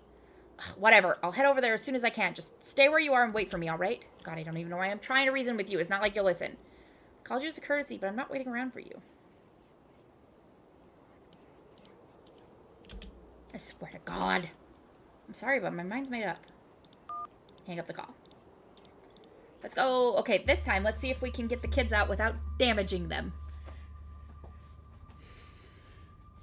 The inside of the mine is warmer than you'd expect. The air thick and wet. The ceiling hangs. Not a security team or anyone you could send? No, she's been laying people off. Much lower than you are tall, forcing you and your companions to hunch over legs. Your legs bent in a painful squat as you begin to navigate its maze of corridors. Hey, you made it. I told you she would. Just wanted to make a quick call and give Tabitha 411. Are you kidding me? I don't know how long it's going to take for us to get through to you, Sammy, but that woman is not to be trusted.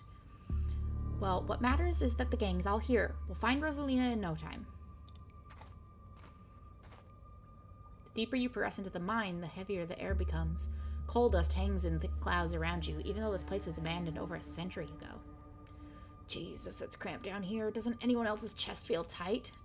Not even one security guy? I don't know. Yeah, abandoned mines are way more claustrophobic than people expect them to be, and this one's real bad. You know, because of the child miners. Or should I say, the minor miners. Kanika visibly shudders. Okay, I'm not superstitious, but if there's one way to make sure you get haunted, it's cracking jokes about dead child laborers while we're walking on their graves. What can I say? I do my best to tempt the spirits wherever I go. I actually snuck down here a few times to try and get some good footage. Part of my ghost hunting phase. Jesus, Stella, the things you do for your viewers. Did you find anything? I wish. If any place in Scarlet Hollow is actually haunted, it'd be this mine, hands down. But all I got was dust in my lungs and a couple of false alarms. Stella pauses as sound rushes overhead. Oh my God, what was that? The mine's going to collapse and we're all going to die here, aren't we? Stella sighs longingly. That's just how wind sounds down here. You sound so disappointed. It just brings back memories of my last foray into these depths. Every time I thought I'd finally found a spooky ghost, there wound up being a very unghostly explanation. Like local wildlife, for instance. Stella turns her flashlight up towards an alcove overhead. Say, what's the big idea? Yeah, we were sleeping here. Shut off that light, you nosy bastards. Those guys got me real good last time I was here alone. Oh my God, there are bats down here? I'm gonna get rabies, aren't I? I'm going to get rabies and die in a mine collapse. You holding up okay, Neeks? Yeah, sorry, I'm just a little on edge. Kanika stopped mid-sentence by thunderous knock echoing from deeper in the mine. Okay, what was that? That was... I have no idea what that was. Did that sound like knocking to you guys? Sounds like rough shifting somewhere deeper in the mine. We should be careful.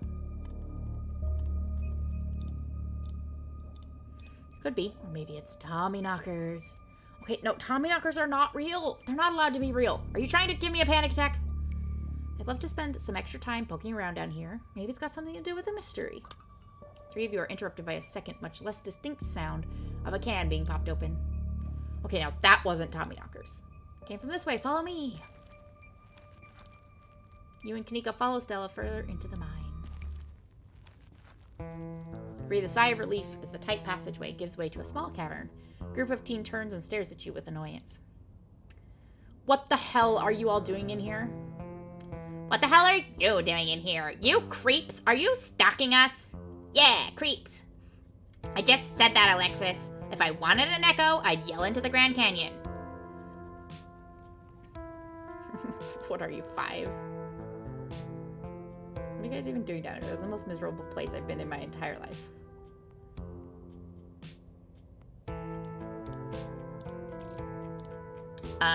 This place isn't miserable. It's cool and rad. Who the hell are you exactly?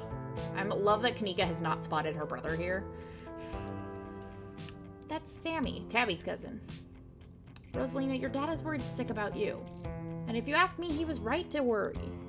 Why the hell would you think hanging out in an old mine would be a good idea? Is the Maxwell place not dangerous enough? Because no one usually comes in here, duh.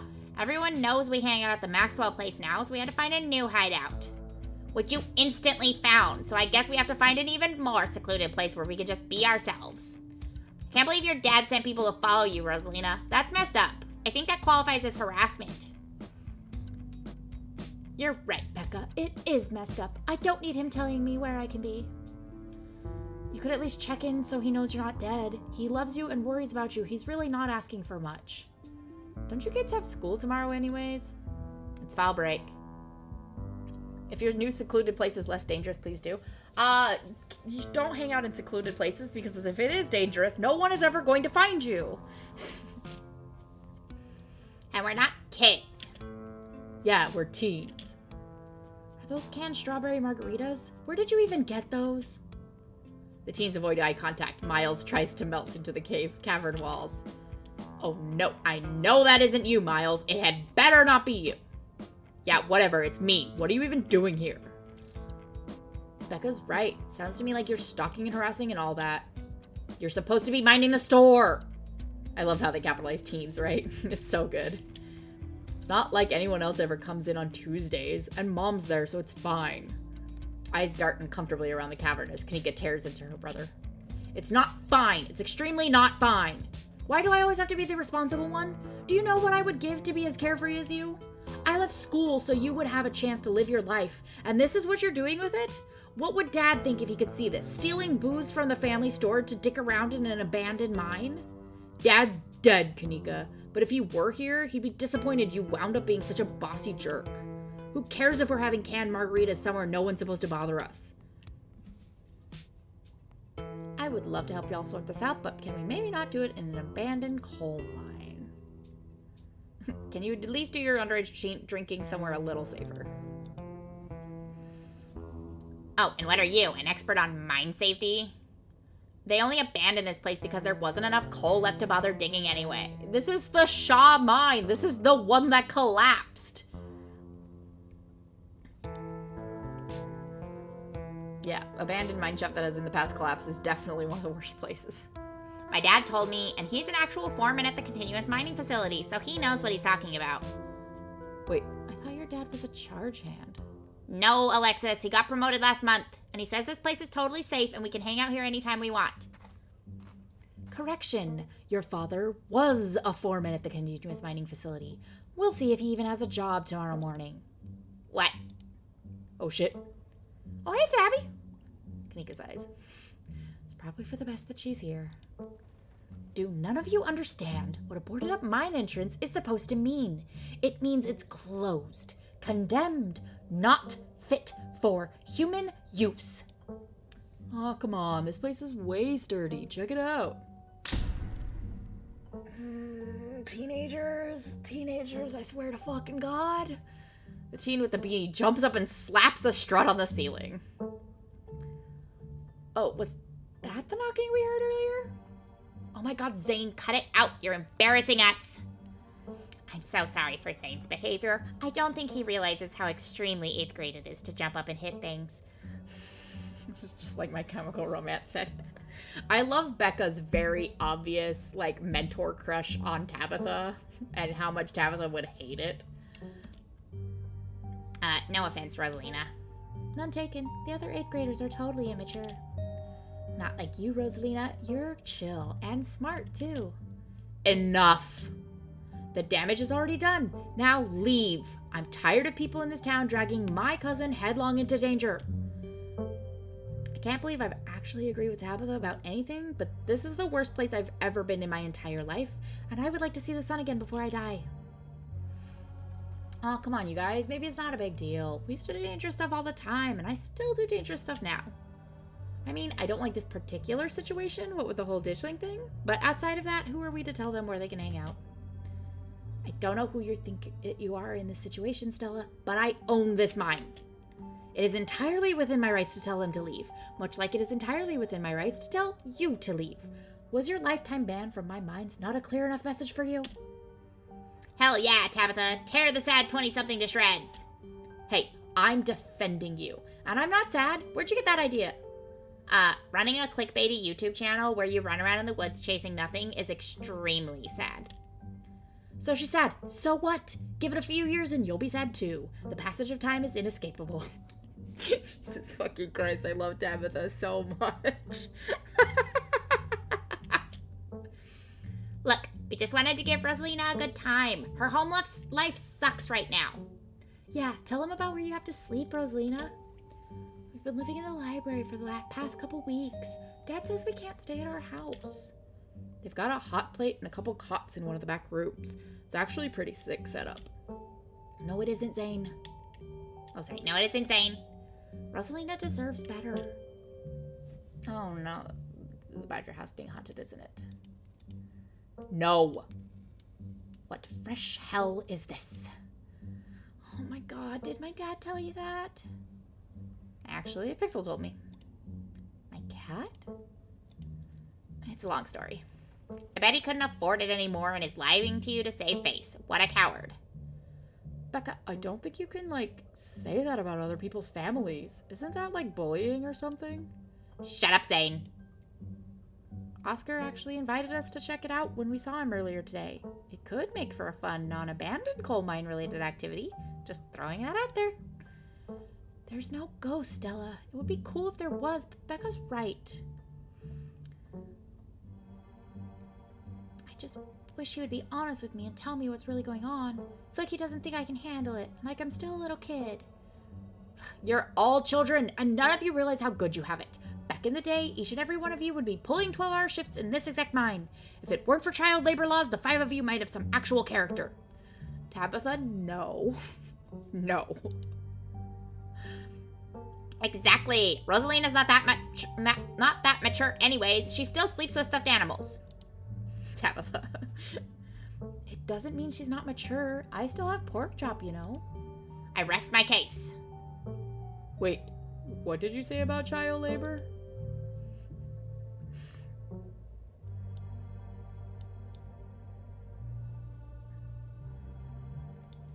How do you know there wasn't a ghost? Why are all the adults in this town such weirdos? There's no ghost. There's no such thing as ghosts. Oscar's just lying. Yo, what if we break in and ghost bust the place anyways, just to be sure? Oh my god, Zane, you can't ghost bust if there is no ghost. Also, Rosalina lives there. She can't break into her own house. There's no ghost that you know of. I bet we could figure out how to bust it if it's actually real, and if it's not real, well, problem solved. You know, Rosalina, you could always stay over at my house until Stella ghost busts your place. We have a finished basement with a pull-out couch. Why are we talking about this like it's a thing? It's not a thing. There is no ghost. I don't care, and I can't believe I've wasted this much time trying to argue with children. I'm washing my hands of this and calling the cops. Feel free to leave before they show up. You hear that, Miles? We're leaving. I suggest the rest of you kids leave this empty mine. Yeah, it's gone completely silent. Suggest the rest of you kids leave this empty mine before someone gets black lung or gets crushed by rocks or meets any one of the many terrible fates people tend to meet in abandoned mines. Right? They're having this 20-minute conversation inside the mine. Kanika is interrupted by a pair of thunderous knocks. That wasn't me, I swear. Then what was it? Come on, Stella, didn't you have a whole list of perfectly natural explanations for scary mine noises? It's Tommyknockers for sure. I know this isn't why we came down here, but we've got to check it out. Stella! I know. But weird stuff's been happening around here the past few days. What if this is our chance to get an actual solid lead? The stakes couldn't be higher. You have no sense of self-preservation. I want you out of here, Stella. Aw, come on, Tabby. You can come on, too. If you guys are going after something spooky, count me in. Nobody's going deeper into the mines. Nobody is staying in the mine. You're all leaving. Please listen to Tabitha before my heart gives out. It'll be fun, Neeks. It will not. The fucking girls. Fucking girls. Wait a second. Where'd the three of you run off to? Are you kidding me? Unbelievable. Wow, Kanika. Maybe if you weren't still scared of the dark or whatever, you would have noticed them sneak off. I noticed them sneak off, and like, I've been zoning out for the whole time we've been here. They must have squeezed through that child-sized tunnel. Dang, I've always wondered where that goes. I've never been able to get these hips through there. Stella, stop sneaking into my mines. Please, I am literally begging you. Okay, the one thing I wanted to do is, I might cheat on this part because I saw somebody's playthrough where they got the kids out without anybody getting hurt. And I did not manage to do that on mine. So I want to double check.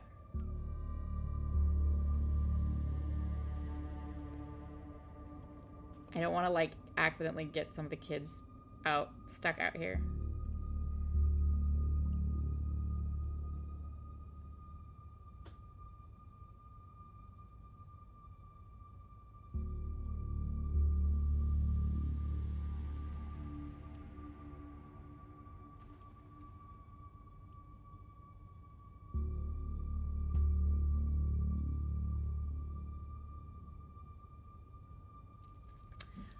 How about instead of trying to cheat this, I just save constantly?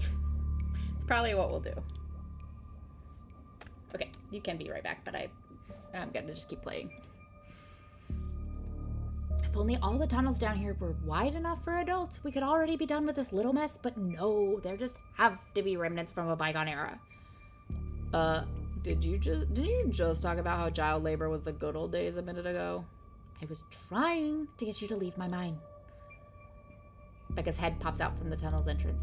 We are not about to let you come in here and ruin our good time. The mine is safe. I've been in here 1,000,000 times. Yeah, if Becca says we're safe, then we're totally safe. Whatever. Come on, you two. I know a cool spot this way. Okay. I think I know where that tunnel rejoins the rest of the mines. I'll go look for them, and I want each and every one of you to take note of the fact that I'm doing that. If those idiots get themselves lost and die, I'm not letting their family sue me into the ground. Are those really your priorities right now? Yeah, do you have a problem with that? I want the rest of you out of my mind. Except for you, Sammy. I'm not letting you out of my sight. Yeah, sure. I could never fit in that tunnel anyways. They have crossed a barrier that I cannot, so my time here is up. But only because Stella promised me a ghost hunt tomorrow. Whatever. I still have to do my dailies anyway, and the service down here sucks. Yeah, service in the mine would be terrible. I love that he's playing on his phone the whole time. I will happily escort these two knuckleheads out. Look at her big puppy eyes. No, you are not about to weasel your way into this, Stella. Aw, come on, Tabby. I've been down here a ton. I can totally help out. There's no getting rid of you, is there?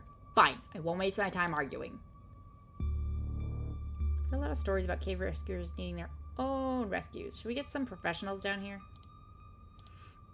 I am a professional. I'd also prefer to resolve this issue without getting word out, if possible. Again, I don't want to deal with angry parents trying to sue me for their own negligence. Inspiring. Aw, don't worry, Sammy. It'll be fun and safe. I'm sure that's exactly what you told her last night, and we all know how that ended. Tabitha, don't push Stella away like that. She hasn't done anything to deserve it. Ugh, not you two. I said she could tag along, didn't I? What's the big deal? It's alright, Sammy. Tabby's just a bit of a curmudgeon.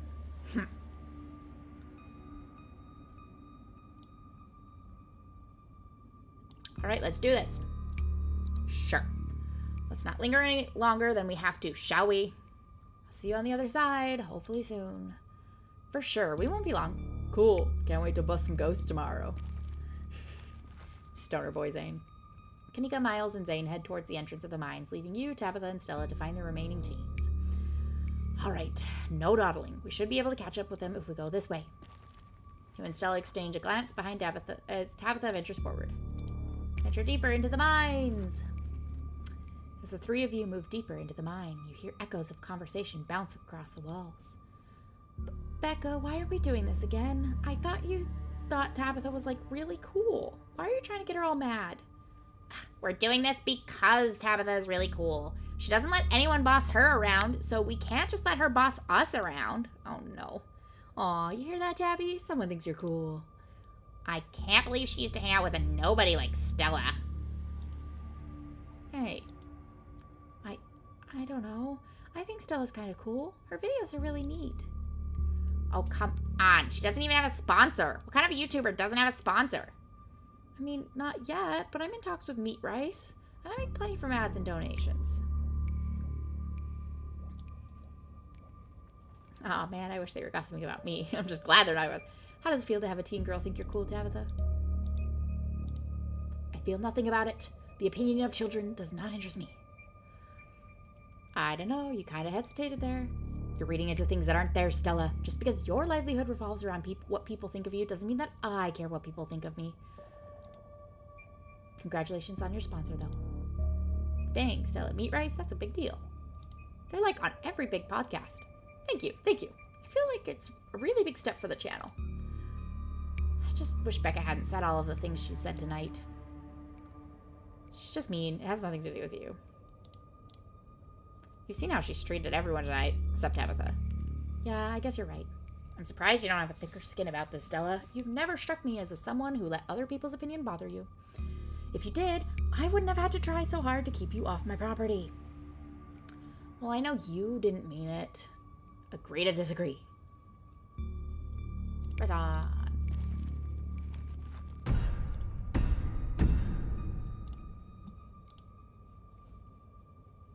Return. Another knock closer interrupts your thoughts, followed by another, followed by another. Is it just me, or is that knocking coming from the same direction as those kids? It's not just you. Okay, that knocking is starting to freak me out. Calm down, Rosalina. It's just mine sounds. Did you guys see that? No, it was just a shadow. There's no reason to get freaked out. I saw it. Shut up! There's nothing down here. Stop trying to scare me.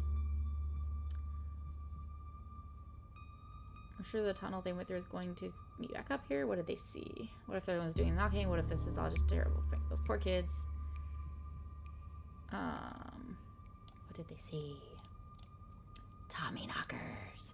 It's not Tommy knockers. They're probably just jumping at their own shadows. You said it yourself, Stella. As soon as they got deeper into the mine, their bravado in the face of authority would vanish into a puff of smoke. It's probably just rocks falling somewhere deeper in the mine, which is also bad for obvious reasons. Are we sure the tunnel we went through is going to meet it back up? These poor kids. I have no sympathies for their terror. They've brought this upon themselves for trespassing in my mine and making me come down here. I'm sure they're just as upset that you came down here as you are. We're getting closer. Let's keep moving. As you progress deeper in the mine, the knocking grows more frequent. It's still distant, but much louder than before. Just keep overriding. Save, save, save, save, save. The tunnel ends abruptly in front of you. A century-old ladder is the only way forward. In the darkness beyond, you can still hear the youths, their panicked arguing echoing down the pitch-black corridors. And here we are. The tunnel they crawled through passes through the chamber below. It shouldn't be hard to find them once we get down there. I've never been this far in. Congratulations, Stella. You got what you wanted. Down once more to the dungeon of my black despair. I think I made the same joke the last time I was playing this. I don't remember. Tabitha crawls up to the ladder and disappears over its edge. All right, let's do this. Stella hoists herself over the edge and begins to climb down. Follow them into the pit. You walk to the ladder and climb down.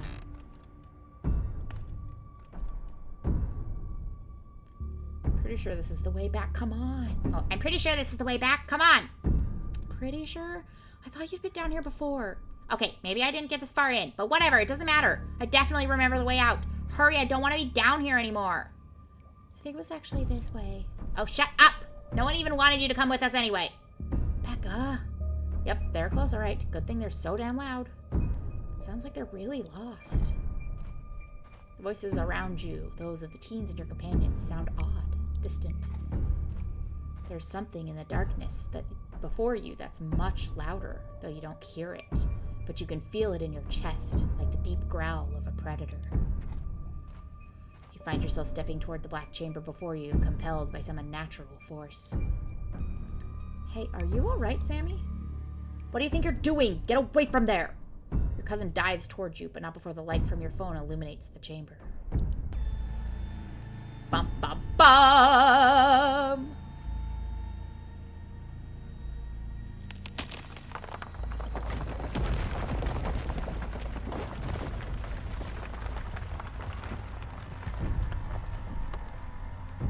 All the ghosts of the miners. Sammy! Sammy, are you alright? Oh, thank God you're alive. It looked like you had a seizure or something, and then Tabby just conked out. I'm fine. Ugh. You can barely open your eyes. You're not fine. Neither of you move a muscle. I don't want you straining yourselves while you're still recovering from whatever that was. I'm going to get you both some help. I'll be back soon, I promise. Don't die on me, alright? You fade back out of consciousness as your companion clambers out of the pit, intent on your rescue. There's all the ghosts! You raised up on your elbows, head still swimming in the visions, your surroundings coming back into focus. Your head throbs, the knocking continues, now magnitudes more intense than ever. Save it again! Through it, you once again hear the panicked voices of bickering teenagers echoing down the store corridors. Becca, you're gonna get us more lost. It's this way. If you're so sure, then why don't you just leave? I can't believe I let Alexis talk me into inviting you in the first place. Becca, I'm just trying to help. I said go! Okay, I will. Alexis, you don't have to go with her. You know that, right? Pick a side, Alexis. I'm sure Becca knows where we're going. She wouldn't just lie. Sorry, Rosalina. The increasingly desperate voices of the teens are drowned out by the thunderous knocking. You can practically feel the ground shake beneath you. You can almost see the walls vibrate with the intensity of the hellish sound.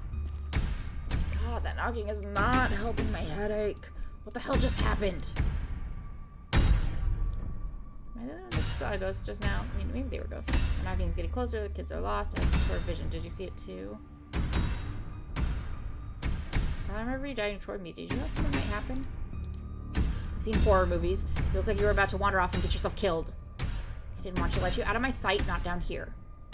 Rosalina appears in the passageway to your left. She's out of breath and it looks like she's been crying. I'm sorry. I'm stuck off like that. I just wanted Alexis to think I was cool.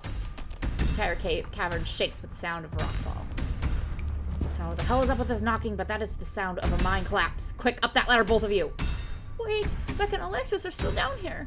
You can't just leave them here. I know which way they were going. They'll listen to you this time, I promise. Do you have a death wish, little girl? This isn't a movie. The best thing we can do to help those girls right now is to not get buried alive ourselves. Okay, I think this is the choice. So last time I was like, we have to go save the kids. But that got Rosalina's leg trapped and amputated. So this time we're gonna try just taking Rosalina and leaving. And see what happens. If Becca and Alexis die, then I will come back here and just live with Rosalina getting injured. Achievement unlocked, cutting your losses. Oh no. You reach towards Rosalina. I'm sorry, but there's nothing more we can do about this. The mine is coming apart. We can't go after them. Your dad wouldn't want you to die down here. Rosalina. What about their parents? They wouldn't want Becca and Alexis to die like this. They already crossed that bridge. You can cross it too if you want. I don't care. Rosalina hesitates for a moment. Alexis! Becca! The way out is this way! If you just follow my voice, you'll be able to make it out! Okay, let's go. She grabs your hand, and the two of you start climbing. This way, come on! Cousin moves with the kind of swiftness you'd expect from someone who spent her entire life working in and around coal mines. Becca! Alexis! Can you still hear me? Knocking drowns out Rosalina's desperate shouts as the three of you crawl closer and closer to the entrance. I'm so sorry. I'm so sorry I left you guys. It's deafening now, as if someone were trying to break through the walls with fists of iron. Continue to push forward, your burning muscles giving way to pure adrenaline. Then comes the sound of splintering wood. You pick up the pace. The entrance is so close. I'm so sorry. And there it is. Freedom. Three of you manage to squeeze through the entrance just as the walls of the mine come crashing down. Alexis. think the other two... Maybe they got out. It's possible, right? Maybe there's another entrance or something. Or maybe they're still alive in there? Oh, God. I'm so sorry. Rosalina, are you okay? Your dad is on his way. He should be here any moment. Okay, there's got to be something else I can do, because the person I watched got all of the kids out safely. I just don't know what she did. Going back to camp. Come back with some men. And they can start digging.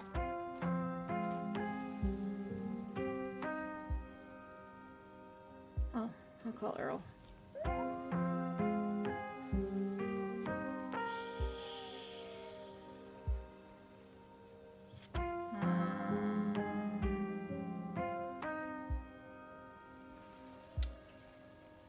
Takes a bit of time, but eventually Tabitha arrives with men and a machine to start digging through the rubble. You, Stella, and Kanika are afforded a quiet moment to yourselves as others get to work. I think Becca and Alexis are okay.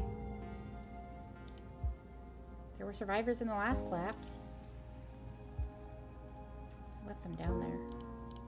Don't say that. If you and Tabby didn't pull Rosaline out when you did, you all might have wound up buried down there. There's gotta be something I can do. Unless they changed it.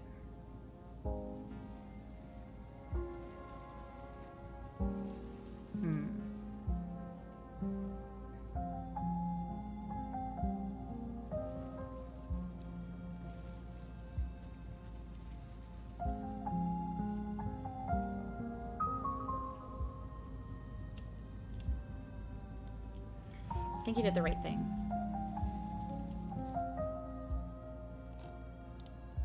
There's a stone carving on the wall of that pit. It gave me some sort of vision. I saw what happened to this place. You sure it wasn't just auto-suggestion? We talked about that mine a lot today.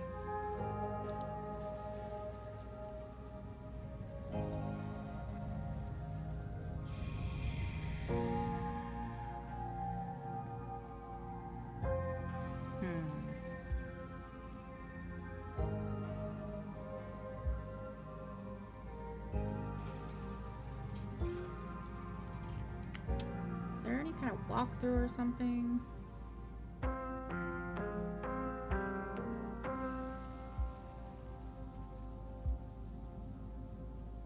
This is annoying me.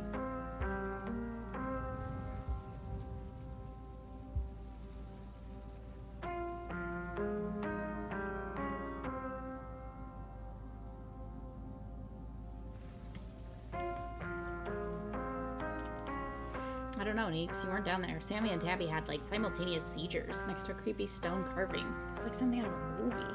Yeah, I'm not seeing anything. Just because they passed out or had seizures doesn't mean it wasn't auto-suggestion.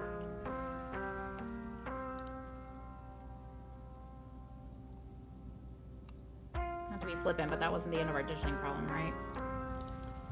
Can't imagine how much worse this could get, but I think you're right. We still got a lot of unanswered questions too, even more than we had this morning, and we had a lot of questions this morning. This is all still a little too magic for me. Just because two bad things have happened doesn't mean there's a pattern. Right? Okay. I'm actually going to pull up the video I watched of that other person and see what I did wrong.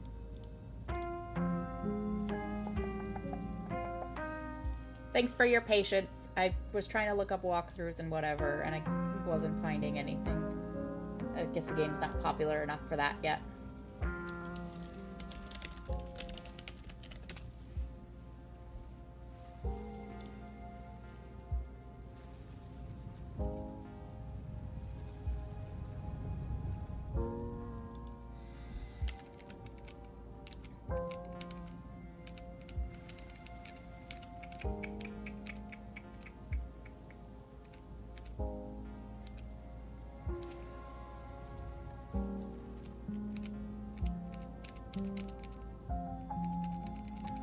Okay, she did let Tabitha know.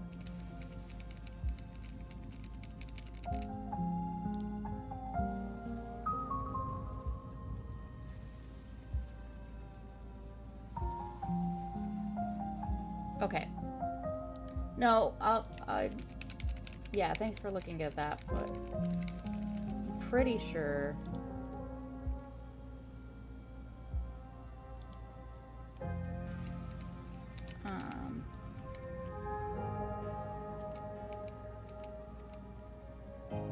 Yeah, all 3 of the girls got out in her, but us and Tabitha were alone getting out, so let's see what she did differently.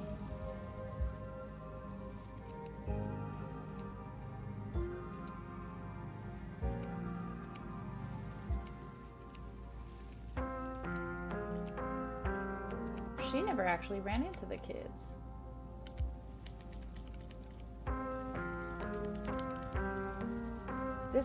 She might have been playing an older version then.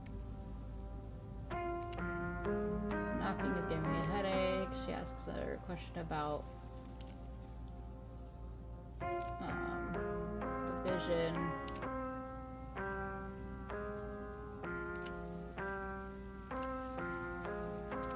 Okay, yeah. Okay, so she must have been playing an older version because they literally just have their argument and then run up the ladder without any of the kids, and then all of the kids are outside. So she must have been playing an older version. Regardless.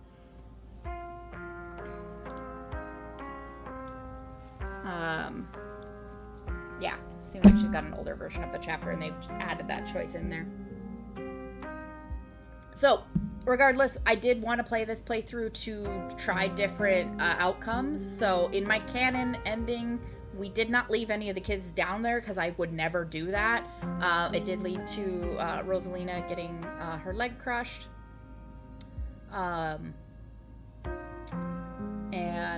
But we're seeing what the outcome is of leaving the 2 of them behind.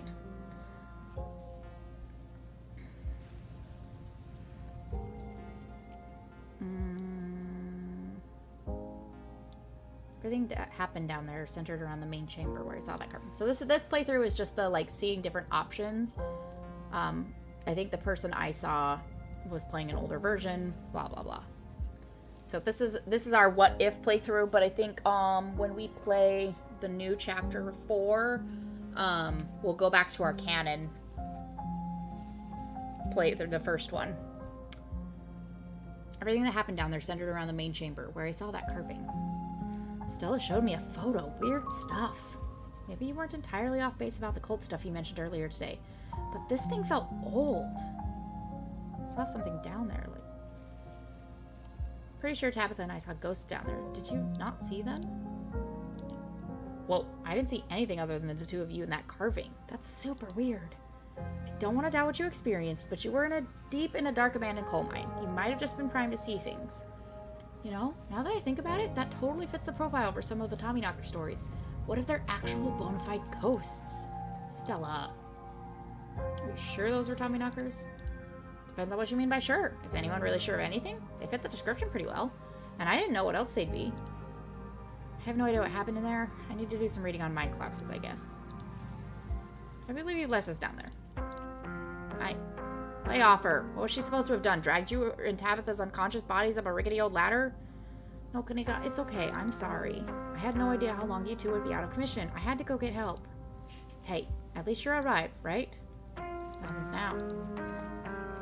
Hey guys, I don't think she's quite ready to talk just yet. What happened down there? At the red kids Rosalina hangs out with? Yeah, Rosalina's lived here since she was 2, so she basically grew up with them. They're a little older than her, and yeah, they get into some trouble, but I didn't think they were bad kids or anything. They're always so polite to me, especially that Alexis. Gosh, that poor girl. Always acted like a dog somebody had kicked. And now she's in there. It's not right. It's gonna be okay, Oscar. They weren't bad kids, they were just reckless. Yeah, we can't blame them for stuff like this. Rosalina made it out of there because she stood up for herself. You should be proud. She's a good kid, Oscar. Thanks. She's okay, Oscar. I made sure of that. Thank you, Sammy. I just wish I could have kept her from going in there in the first place. If I just paid attention to her, maybe none of this would have happened, and those kids wouldn't be down there. I can't help but feel like it was my responsibility to prevent this, and I blew it. being way too hard on yourself. You can't be expected to predict and prevent accidents. You're only human. She's right, Oscar. As a former reckless teen and a current reckless adult, yeah, there's not much you can do about a situation like this. I suppose you're all right. I am just human. Could be a better human, though. I think the Tommyknockers brought down that mine. It was... what? Sammy is right. They're real. I got some audio of the knocking on my phone. They must have been furious that we went down there. This is all my fault. She's been so angry with me. If I'd just been able to provide more stability, she wouldn't be doing things like this. Putting herself in danger. I'm just trying to get away from that whole haunted house situation. You have to understand that I'm not making it up. There's something in that house. We believe you, Oscar.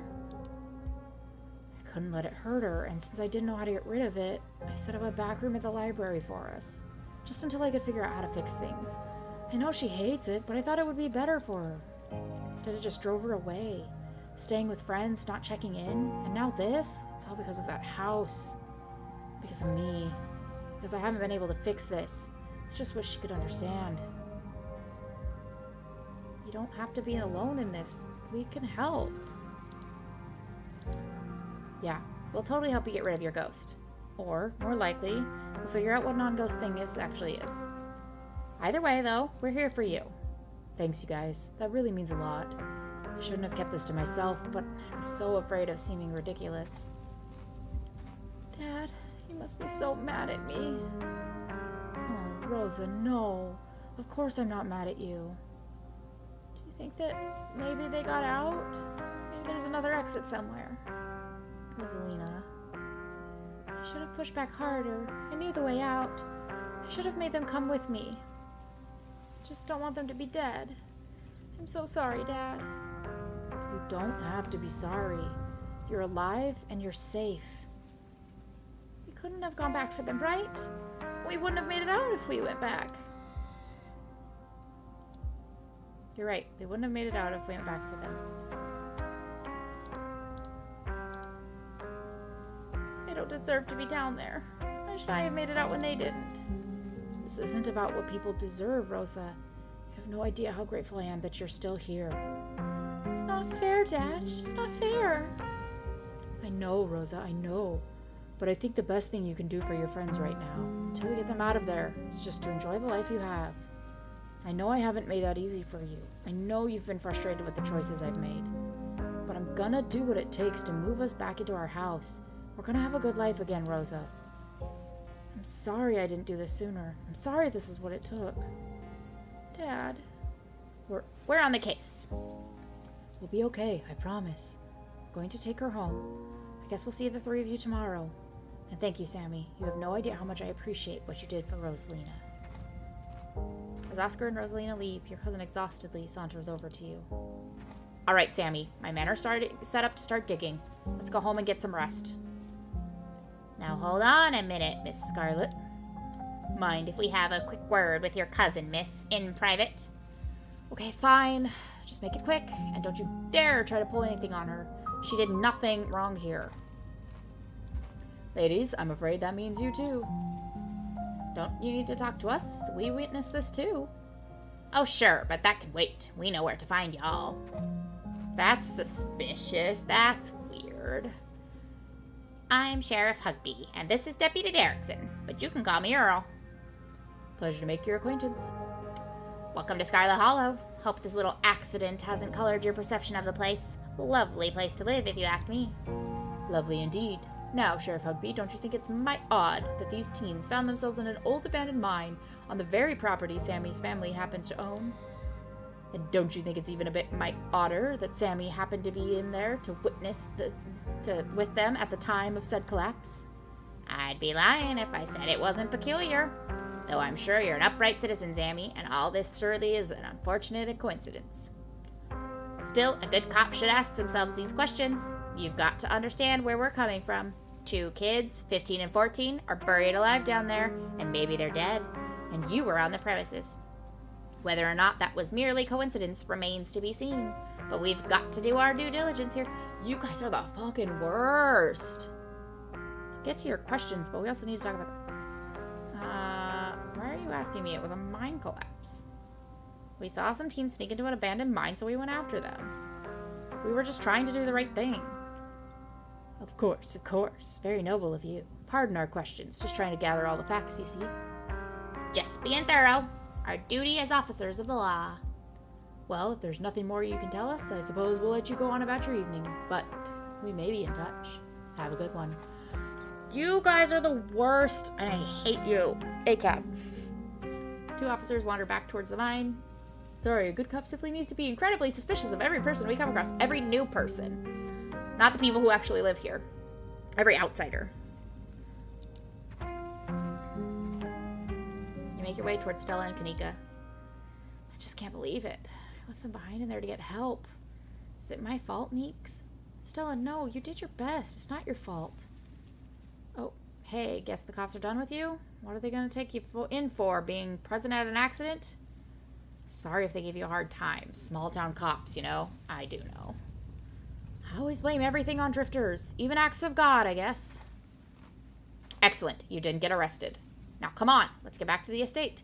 I'd like to get some rest before I have to deal with the fallout of everything that's happened tonight. I'll see you tomorrow, okay?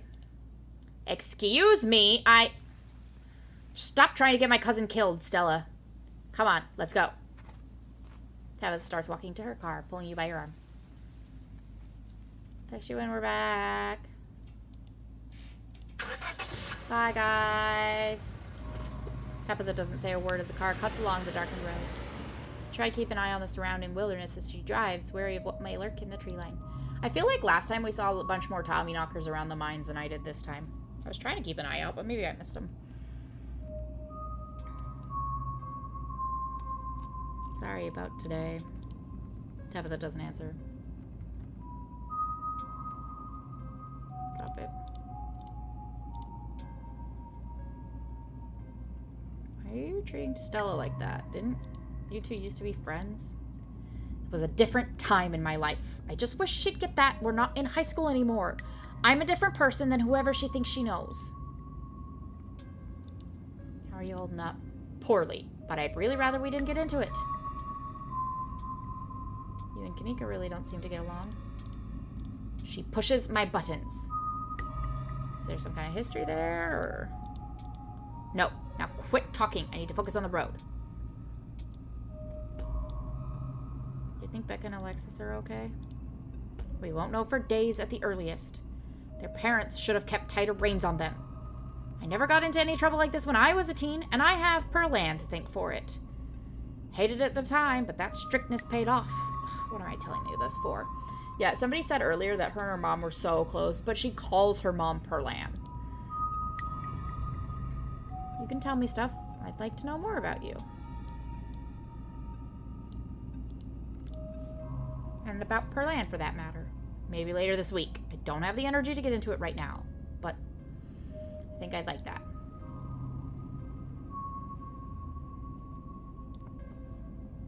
Don't really think the parents are to blame here. I beg to differ. People who aren't ready to be parents shouldn't be parents.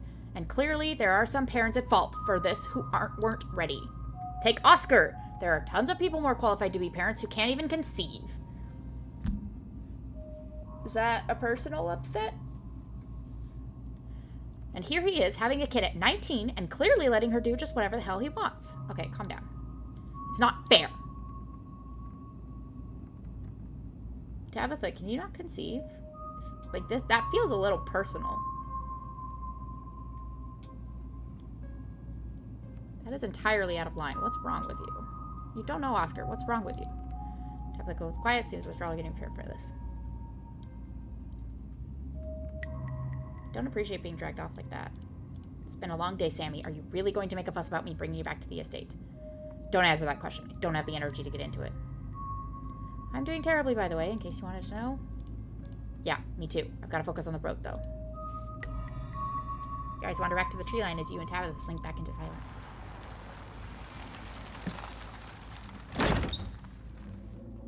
Okay, yeah, that doesn't look like Silas. Could be Andrew Jackson. You once again cross the threshold into the estate, the musty stench of the decaying mansion greeting you with its undertones of mildew and wood rot. Well, this day was a lot more stressful than it needed to be, and I'm pretty sure it's the precursor to a horrifically stressful week. I'm going to bed. I suggest you do the same. Thanks for calling me about those kids, by the way. It was unexpected. You should have waited for me. I'm too tired to argue. I'll see you in the morning. Tabitha turns and makes her way up the stairs, her posture defeated. Turn in. Was this door always open? I feel like it was. This face is even creepier in shadow darkness. Is his cane his dog? Like, is it the same? You collapse in Tabitha's dusty guest bed, your head empty of thoughts. Head empty, just tired. After your time in the Shaw mine, you barely even notice the dust. Your phone buzzes on the table. Kanika sent a message to Stella and you. Y'all, these are those things, right? Oh, Kanika sends a picture of a pair of ditchlings by the side of the road. I saw them again, too. Another picture, this time of them staring from a tree. WTF! These things are definitely not hairless monkeys or raccoons or whatever. I don't know what the hell they are. It might be a ram or a demon head, you're true. I guess there's more to them being here than the mine collapse. No way I'm sleeping tonight. Think about looking out the guest room window, but at this point you're too exhausted to leave your bed.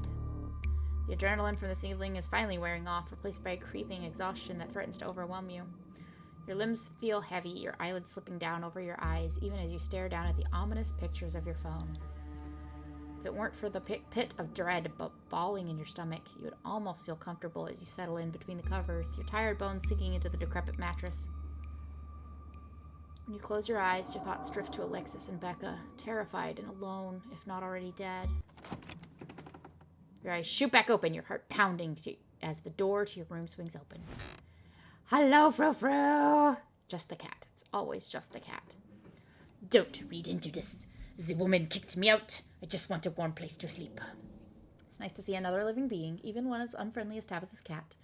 The comfort of her presence sets your mind at ease, and you finally slip into a deep sleep. I had my eye on the window the whole time, and I didn't see anything. What are we going to see in this chapter?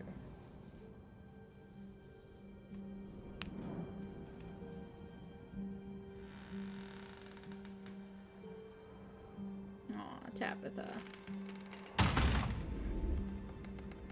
Hole in the stairs, lovely.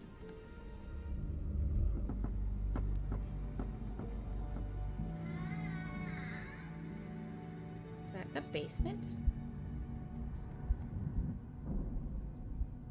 Ooh.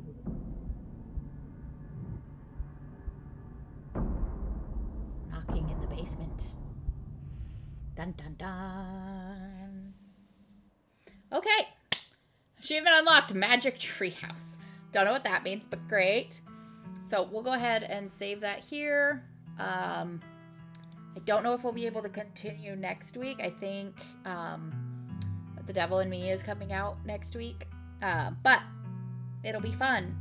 And then once we finish that game, then we'll be able to roll right into chapter 4. As I mentioned earlier, this playthrough is a lot of fun just to see how things are different when you make different choices, especially the big choices.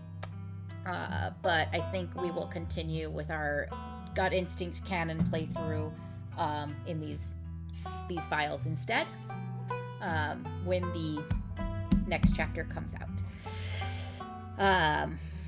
But yeah, I will try to get either a video up or do another short stream of chapter 3 so that folks who haven't seen this game before or played it themselves before chapter 4 comes out can roughly know what's going on. We'll see how my schedule fleshes out, but that's the plan. But yeah, we've been streaming for a long time today. So thank you guys so much for joining me. I hope you guys have fun. Please take care of yourselves. Yeah, I hope you guys are enjoying this. Nice and spooky. Let me know who your favorites are in the comments. I really like talking about stuff like that. So thank you, Jay, for joining me. Thank you, everybody else. Take care. Have a good week. Bye.